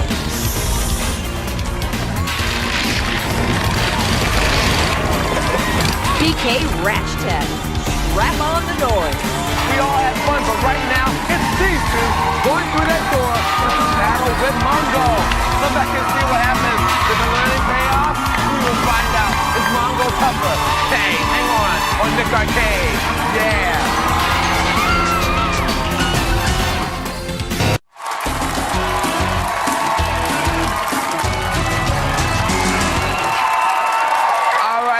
We're back with our special welcome freshman edition of Nick Arcade. Now, because they're playing for charities, we decided to let everybody go into the video zone. Now, you have 1 minute to get through all 3 levels. After the first 2, if there's any time left, 2 of you will battle Mongo in the wizard level. Now, for each item you pick up, you'll get $50. And if you beat Mongo, then each team will get $500 additional to donate to their charities. Now, here is your challenge. The first team has to collect 3 bunches of bananas sitting high in the jungle trees. Toucans, snakes, piranhas, and coconut-throwing monkeys will take your power. Go under the waterfall or touch the golden idol and a rope will appear to help you over it. Good luck, Mike and Nick. Now, the second team are snow slingers who have their 3 annoying elves with snowballs. But watch out for their snowballs and the speed-crazy foxes and polar bears. Hitting the magical snowman will make them play an irresistible fiddle-ditty, which forces the elves to dance their jigs for 5 seconds. Good luck, Rick and Jill. Now, with the time left, 2 of you will go in and take on Mongo in the wizard level. Catch 3 floating orbs while avoiding the dangerous energy-blasting creatures.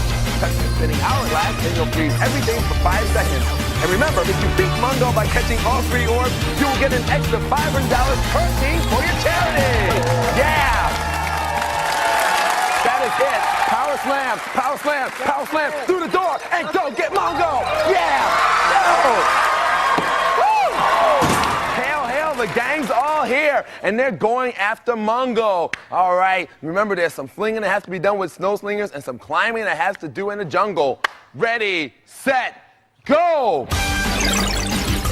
Hey, there's and all right, 2 units of power are down, but the 3 bananas are gotten. All right, we're gonna have to do some flinging with the L's. There's 1. All right, they're down to 3 units of power. They're down to 1 unit of power. 1 L left. All right, they did it. All right, now right now, Mike and Jill are going to battle Mongo. Hit start, hit start, hit start. Somebody hit start. Okay, at 30 seconds, start has been hit. Lost a little time there. There's 1 orb. All right, they're down to 1 unit of power. They are out of power. Hit start again. Hit start again. Okay, Mike on the top. Got start. Jill's looking around. There's 1 orb. They're at 17 seconds. They're down to 3 units of power. Kind of waiting. Looking around. There's the hourglass. Hit over, Mike. Hit over. All right, there's another orb. There's 1 orb left to get. All right, they did it. Woo! They did it. They did it. Woo! All right. They got everything. All right, now the yellow team got 150 for the item and 500 for beating Mongo plus the money from the game. Hey, here they come. Woo! Gang. All right. Woo! My goodness. Hey, gang, listen. You all won an extra $500 for a charity. How'd it feel in there?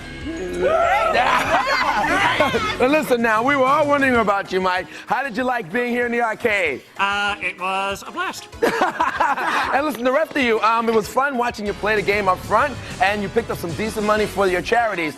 Would you like to come back maybe another time? Anytime. Anytime? Now, what was your strategy in there while you were in there with the wizard? 'Cause I guess maybe you and Jill, what were your strategies going? Controlled panic. Controlled panic. Now, you guys are pretty good in your own individual levels. Rick, you were talking about flinging those snowballs. How did you feel when you went in there and started wailing away? Well, I felt very strong and confident that... Oh, my goodness. Now, Nick, you went in there and just like, bam, hit the first bananas. Was it cool in there for you? Yeah, it was great. All right, well, listen, a lot of great money has been won for charities. We'll see you next time on Nick Arcade. Woo!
Audience at Nickelodeon Studios at Universal Studios, Orlando, Florida.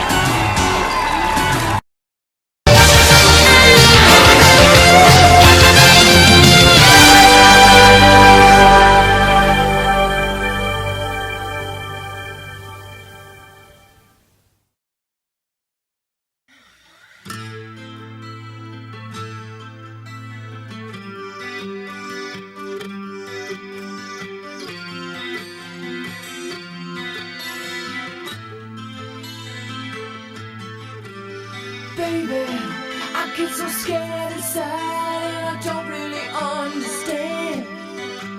Is it love that's on my mind or is it fantasy?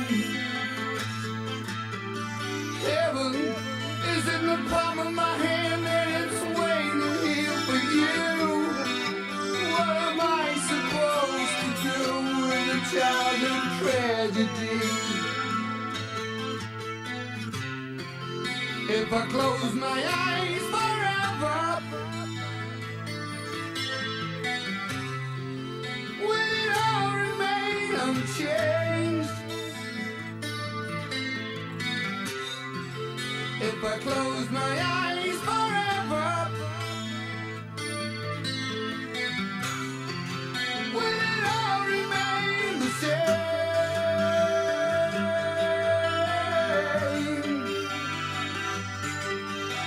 Sometimes it's hard to hold on, so hard to hold on to my dreams. It isn't always what it seems when you're face to face with me. Like a dagger, you stick me in the heart and takes the blood from my blade. And when we sleep, would you shelter me in your warm and darkened grave? If I close my eyes forever, will it all remain unchanged? If I close my eyes forever, will it all remain the same?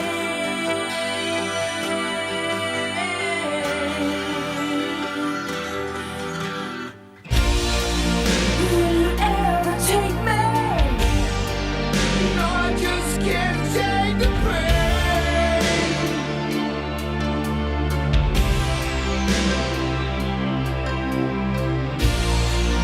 Would you ever trust me? No, I'll never feel the same.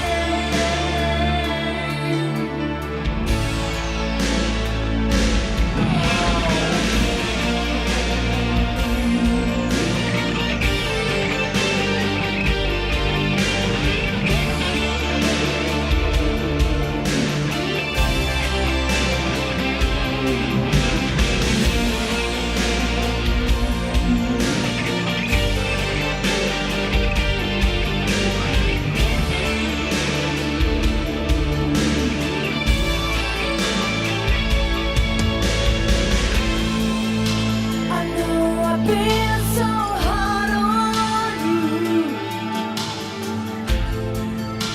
I know I've told you lies. If I could have just one more wish, I'd wipe the cobwebs from my eyes. If I close my eyes forever, will it all remain unchanged? If I close my eyes forever, will it all remain the same?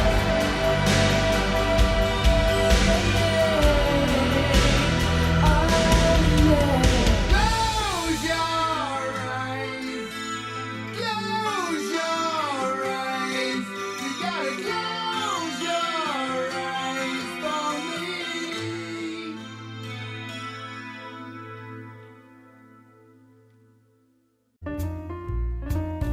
Who knows how to make this thing work? Turn it on and then it'll work.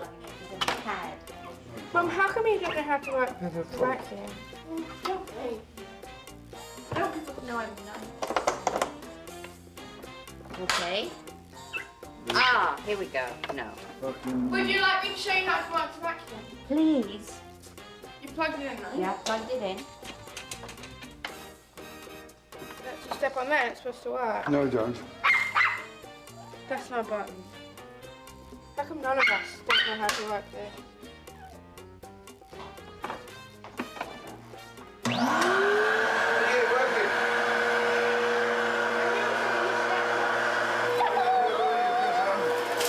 Fucking hate the sound of vacuum.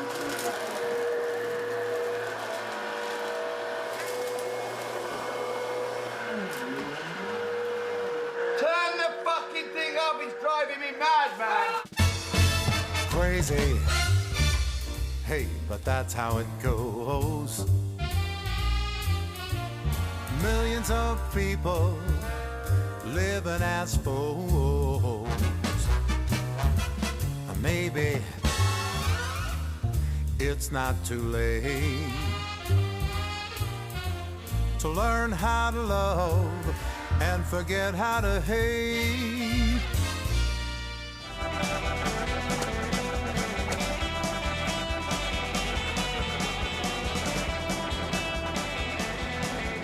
It's like fucking Dr. Doolittle's fucking house here.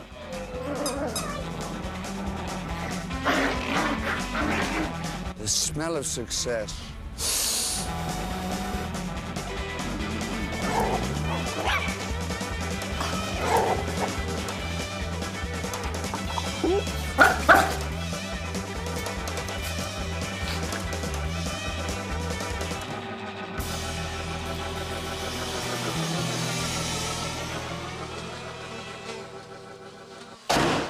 Oh, fucking hell. Lola. Lola. Lola. Out. Lola. Lola, come on, man. Sharon. Sharon. Fucking dog, man. There's shit every fucking way, man. What? It's like a fucking lake down here. What really pisses me off, we paid all this money to have this house renovated, and the dogs, you might as well just live in a fucking sewer, because the dogs piss everywhere. Kelly just called me from the pet shop. No, forget it, no. Aren't you interested? If it's a living thing, no. It was a boy cat. Yeah, Shannon, please, will you listen to me? You get a boy cat in this fucking house, and it will destroy the house. Cat piss is the fucking worst. Please. Okay. No cat do. No more. We got another. Please, baby, don't go. No, I'm not gonna let her get it, okay? Shannon bought it, has she? No. All right, I'm just nipping out. Please don't let her buy the cat, Boo, please. Please don't let her get it. I won't, okay? Promise me. I promise you. On your heart. Oh, my heart. I'll call you. Try and pick up the phone. I'm begging of you, Sharon. I'm begging you. No more animals. Please, Boo. No animals. I'm not bringing back an animal. I love animals. The top diva in the house is Minnie. She rules the roost. Minnie can do anything. And then we have Maggie, who's next in line. Maggie I call Heroin Chic. And then next is Crazy Baby. We changed her name from New Baby to Crazy Baby. She's a bit neurotic. And then there's Pip. And then we have the gay one, Martini. Martini Bianco. We have Puss. And then we have Lulu. She grunts a lot and she's got very big. Looks like a seal. Lola is very big and boisterous and adorable. But, Get off the fucking... Oh, my God. She's demolished the fucking seat. The Osborne family is a great family of wasting money and saying, well, maybe we have too many dogs and we'll throw the cat in just for fun. Fucking hell. Sharon! Jack. What? The dog at the fucking chair. Look at the chair. She at the fucking cushion. Lola did. Oh, fuck. You're gonna have to fucking dye a pink because if he comes back here and sees that dog. Oh, there it is. It's so lovely. We're not gonna have two cats in No, this no, house. I am going to get it well and then put it in a cat rescue. No, you won't. You'll end up keeping it. I'm not gonna Then we're keep gonna do it. this. This is fucking so dysfunctional. Hey, excuse me, that fucking chair is dysfunctional, okay? That's dysfunctional. Look at the shit on the floor. You know why my dog's dysfunctional? Because it's like me. It's angry at you. Angry at me? For what? He knew about the cat. She knew about the cat. And she's pissed off. Just like me. Notice how she already started getting really mean when Pippi came along. And the cat. Remember in Malibu when she first came back? Perfect angel. Then we got Pippi. Then we got the cat. And then it went pissed off. I used to walk her in fucking Malibu. Get the fuck off. Right? Hi, Pippi, hi. Can I feed Pippi to the coyotes? Hey, let's talk about, Lola and her fucking one-way ticket. Let's not. Let's talk about Minnie's and her ticket to the freeway. Oh, no. Never. I feel like breaking into song every time I see her. Jack, the pixies, that dog. Oh. Yes. No, you such I didn't think it was going to show me the stray cat. It's about to get into the cage because we put a can of tuna in there. Well, then we'll kill him. That steam room is nowhere near as good as the old one. I keep saying I want more of a powerful jet, and he said it's impossible to get. In California, they make you put this thing inside the shower head. So it restricts how much water and the pressure to save water. When they fuck off, we'll take it off and adjust it. But No, we won't. No, we won't. We won't break the law, Sharon. Ozzy, I don't know what it is with bulldogs. It's really the luck see, of the draw. I can't stand to see the dog be left alone, you know. I do like Lola. I really do. Darling, don't get me wrong, sweetheart. I adore Lola. But she don't like me. She's trying to destroy me. Have you seen what your dog's into the chair? Yes. Isn't there a fucking boot camp for dogs? Yeah, there is. Josh sent his dog there. She needs a fucking good booting. Why can't we get like people get like Lassie type, dogs that do tricks? But mind you, I'm going outside. I'm not picking up another turd. I'm a rock star.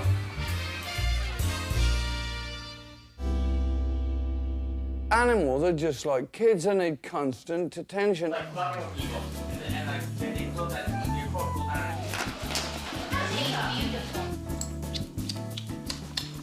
Look at this. Do you want to see a trick? And my...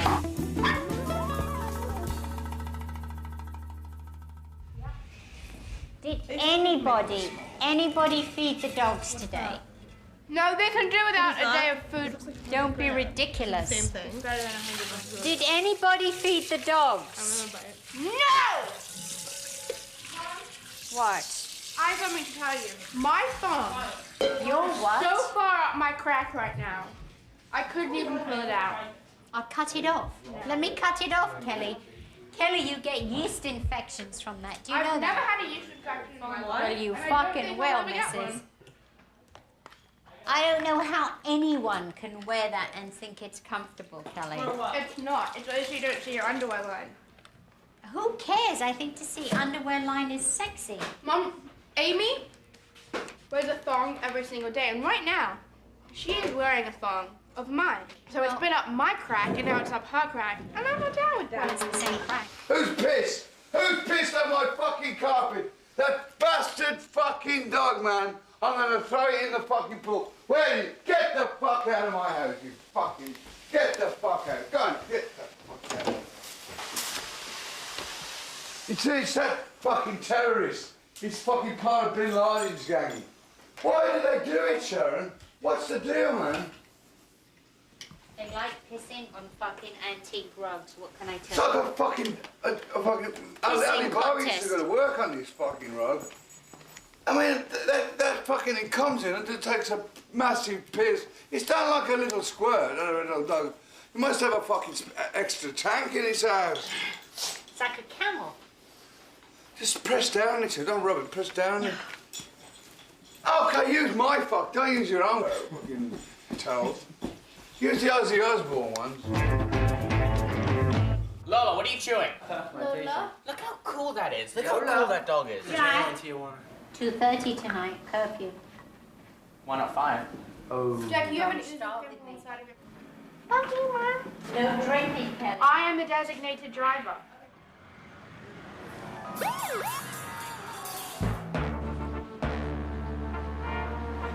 want to hear this side of the story.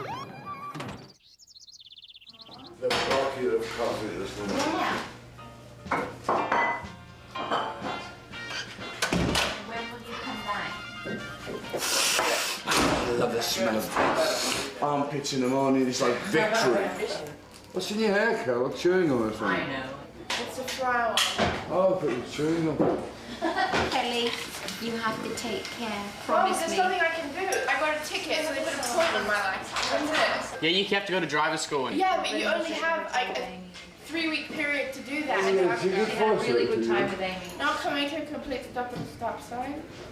Hello. it says you got 2 points, Cal. No, I have 1 point. It says if I get another point within 12 months, Oh, yeah. then I could get my license taken away. But all my friends have like 7 points and they don't have their license Jesus, taken 1 away. point, Kelly, you've got to spare. She's fucked. No, someone told me that if there's clearly no one coming, you just have to yield. Do you know what's really funny about this? Is it, knowing me, they would probably like, if I got another point, they'd make an example of me and like take my license away. You're a good driver, aren't you, Kelly? Nah. No. I'm pretty shit, but I'm alright. That's enough. That's plenty of help.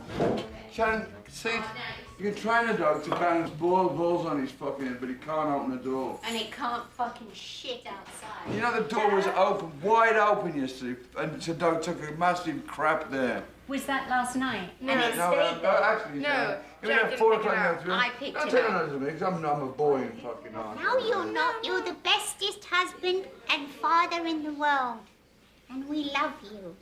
I feel like I'm invisible again. Oh, shut up. Stop.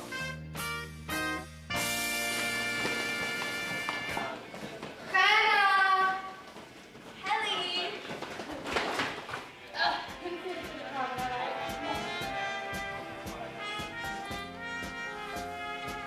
Sea monsters are also mentioned in the Bible. In the book of Psalms, a multi-headed sea serpent is killed by God and used to feed the Israelites. I'll get that for you as soon as I finish getting ready. No, now.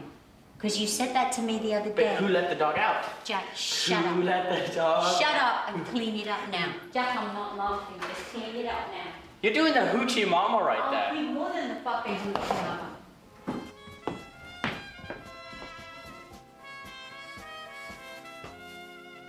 Oh, shit. That's tough. Did you meet my dad? No, we didn't officially meet. Dad, this is Elijah. Dad, this is Elijah. How are you? Nice to meet you. How you doing? I'm doing good. I'm Hannah's brother. We're gonna go see Billy Corgan's new band. Oh, yeah. Swan. Billy I think Corgan, you should Smashing go- Pumpkins. Zawan. How's a dog that looks like that named Lola? That's what I Because want. it's such a cute name. Yeah. Yeah. Some of it is a bit poppy, Yeah. you know, like the machinist sound, which I'm not hugely into. Mom, I thought they really sucked, by the way. What? Oh, you're prejudiced. What? Listen, Kelly. I'm not prejudiced. I just thought it was very boring. It was very boring. It was like elevated background music. It was like boring. Oh, no, Jack, quick. Oh, my God. She just did that. Jack, pissed on my new couch. Jack, I can't take this anymore. Get rid of the dog. Oh my Get God. rid of you. It doesn't smell that bad. Oh, you're over there. That's why. Come Is on it really here. bad? I don't wanna Get go a there. whiff of it. Well, I all right, move. I'll help. Mine don't piss on sofas. Well, she's a puppy. Oh, fuck. She's a year old. It's fun. Join the fun. Okay. Okay. It's a fun activity.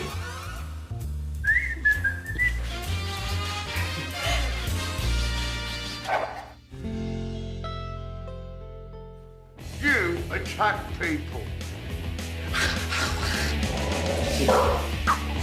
Stop it! Shut up.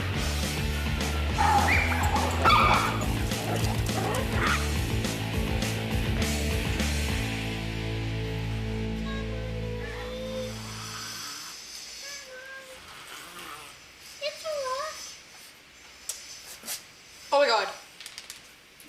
She just fucking phoned on me. Last night we had made the decision that Lola had to go because Is she going? she shit last night like I've never seen shit in my life. And she shit in my room and in the kids' playroom. It was like a fucking alien on the floor. And so I had decided, and Ozzy, that this is it. This dog has to go. She just has to go.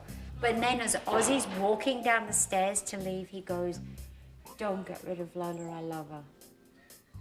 You can't, Mum. I don't get you. You can't just get rid of a dog that like you've grown to love and say, oh, it's all right, bye. But Kelly, she shits aliens, okay? She eats everything. I'm sitting in a chair. She's eating the fucking bottom of the chair. But she's so cute. Oh! Bitch! Stop it, stop it. No, Kelly, please leave her. She's not right. But Minnie's a bitch. She's just an evil cow that just loves all the attention, so she won't let me touch her. Kelly, she's gonna make a leap at your face in a minute, and you're gonna no. Oh my God. Ozzy, I booked a woman who's coming over today who wants to sit with us about the dogs, about the shitting. Oh, darling, you know, no matter what woman you get over, open the fucking door. No, it's a therapist, and she's going to help us with the dogs. No, darling, you don't need a therapist. You just need to get up at 7 and open the fucking door. Hi. Hi. Hi, how are you? I'm Tamar, the dog trainer. Hi, I'm Sharon. Nice meeting you. Hi, guys. There are so many. She's the only one that doesn't piss and shit on the floor. Oh, no. Really? All of them do? Yeah, Ozzy, this is Tamara. Tamara, this is Tamara. Ozzy. Hi, I'm the dog trainer. What if we got a piece of wood and whack the dog around the back of the head with it? I need you to make you more important in your dog's mind. Yeah, I mean, tell that's him, really tell the him. bottom line. But don't tell It's me. you. Me. My guess is that these dogs are spoiled rotten. Like This playing the bulldog's situation. mad. This bulldog is insane. Oh, look at that. He's so cute. Lola is so gorgeous. Look at that. She's destructive. And Yeah. she jumps on my son's bed and urinates on his bed. Yes, he was telling me. When you think of a dog, they have the wiring of a wolf. So although they live in this beautiful home and they have all their needs taken care of, the wiring is still like, I need to go hunting. I think she's a fucking Fruit Loop. You definitely have a pack here. A lot of dogs, and they completely undermine you because they don't really need you. You are the leader of the pack. See, I thought I saw it all, but now I have a fucking I would dog keep the chicken and therapist. I would- Fuck, you know. Sit! Look at this brilliant dog. Sit! You are not so dumb, are you? Come here, you shithead. Come here. Oh, Lola. Lola. Sit! Lola, on a scale of 1 to 10, you were 12. You surprised your mom. Thank you so much, Tamara. Truly my pleasure to see the best coming out of the...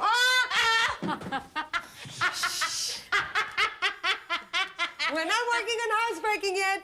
Lola, you're a shithead. No. This is our fault because we really need... But again, we didn't start on the housebreaking. We'll start with that in a couple of days. See you tomorrow. Bye, guys. Bye. Thank you That was so a much. nice... I know. That was a nice boy voyage for me. Lola, you fucking dummy. Oh. That looks great. Oh, see, you missed the classic. What? Shit. No, Tamara was leaving and she's going, you were so good, you were so great. She goes over there and pisses. Who? Not Tamara, Lola. Why did you... See you tomorrow. Forceps? When Dad finds out about the cat, he's gonna go fucking ape. He's not going to find out about the cat. To do something that's quite complicated, with every passing year more and more complicated. And also to do something... Animals, I'm not bringing back an animal. Sharon!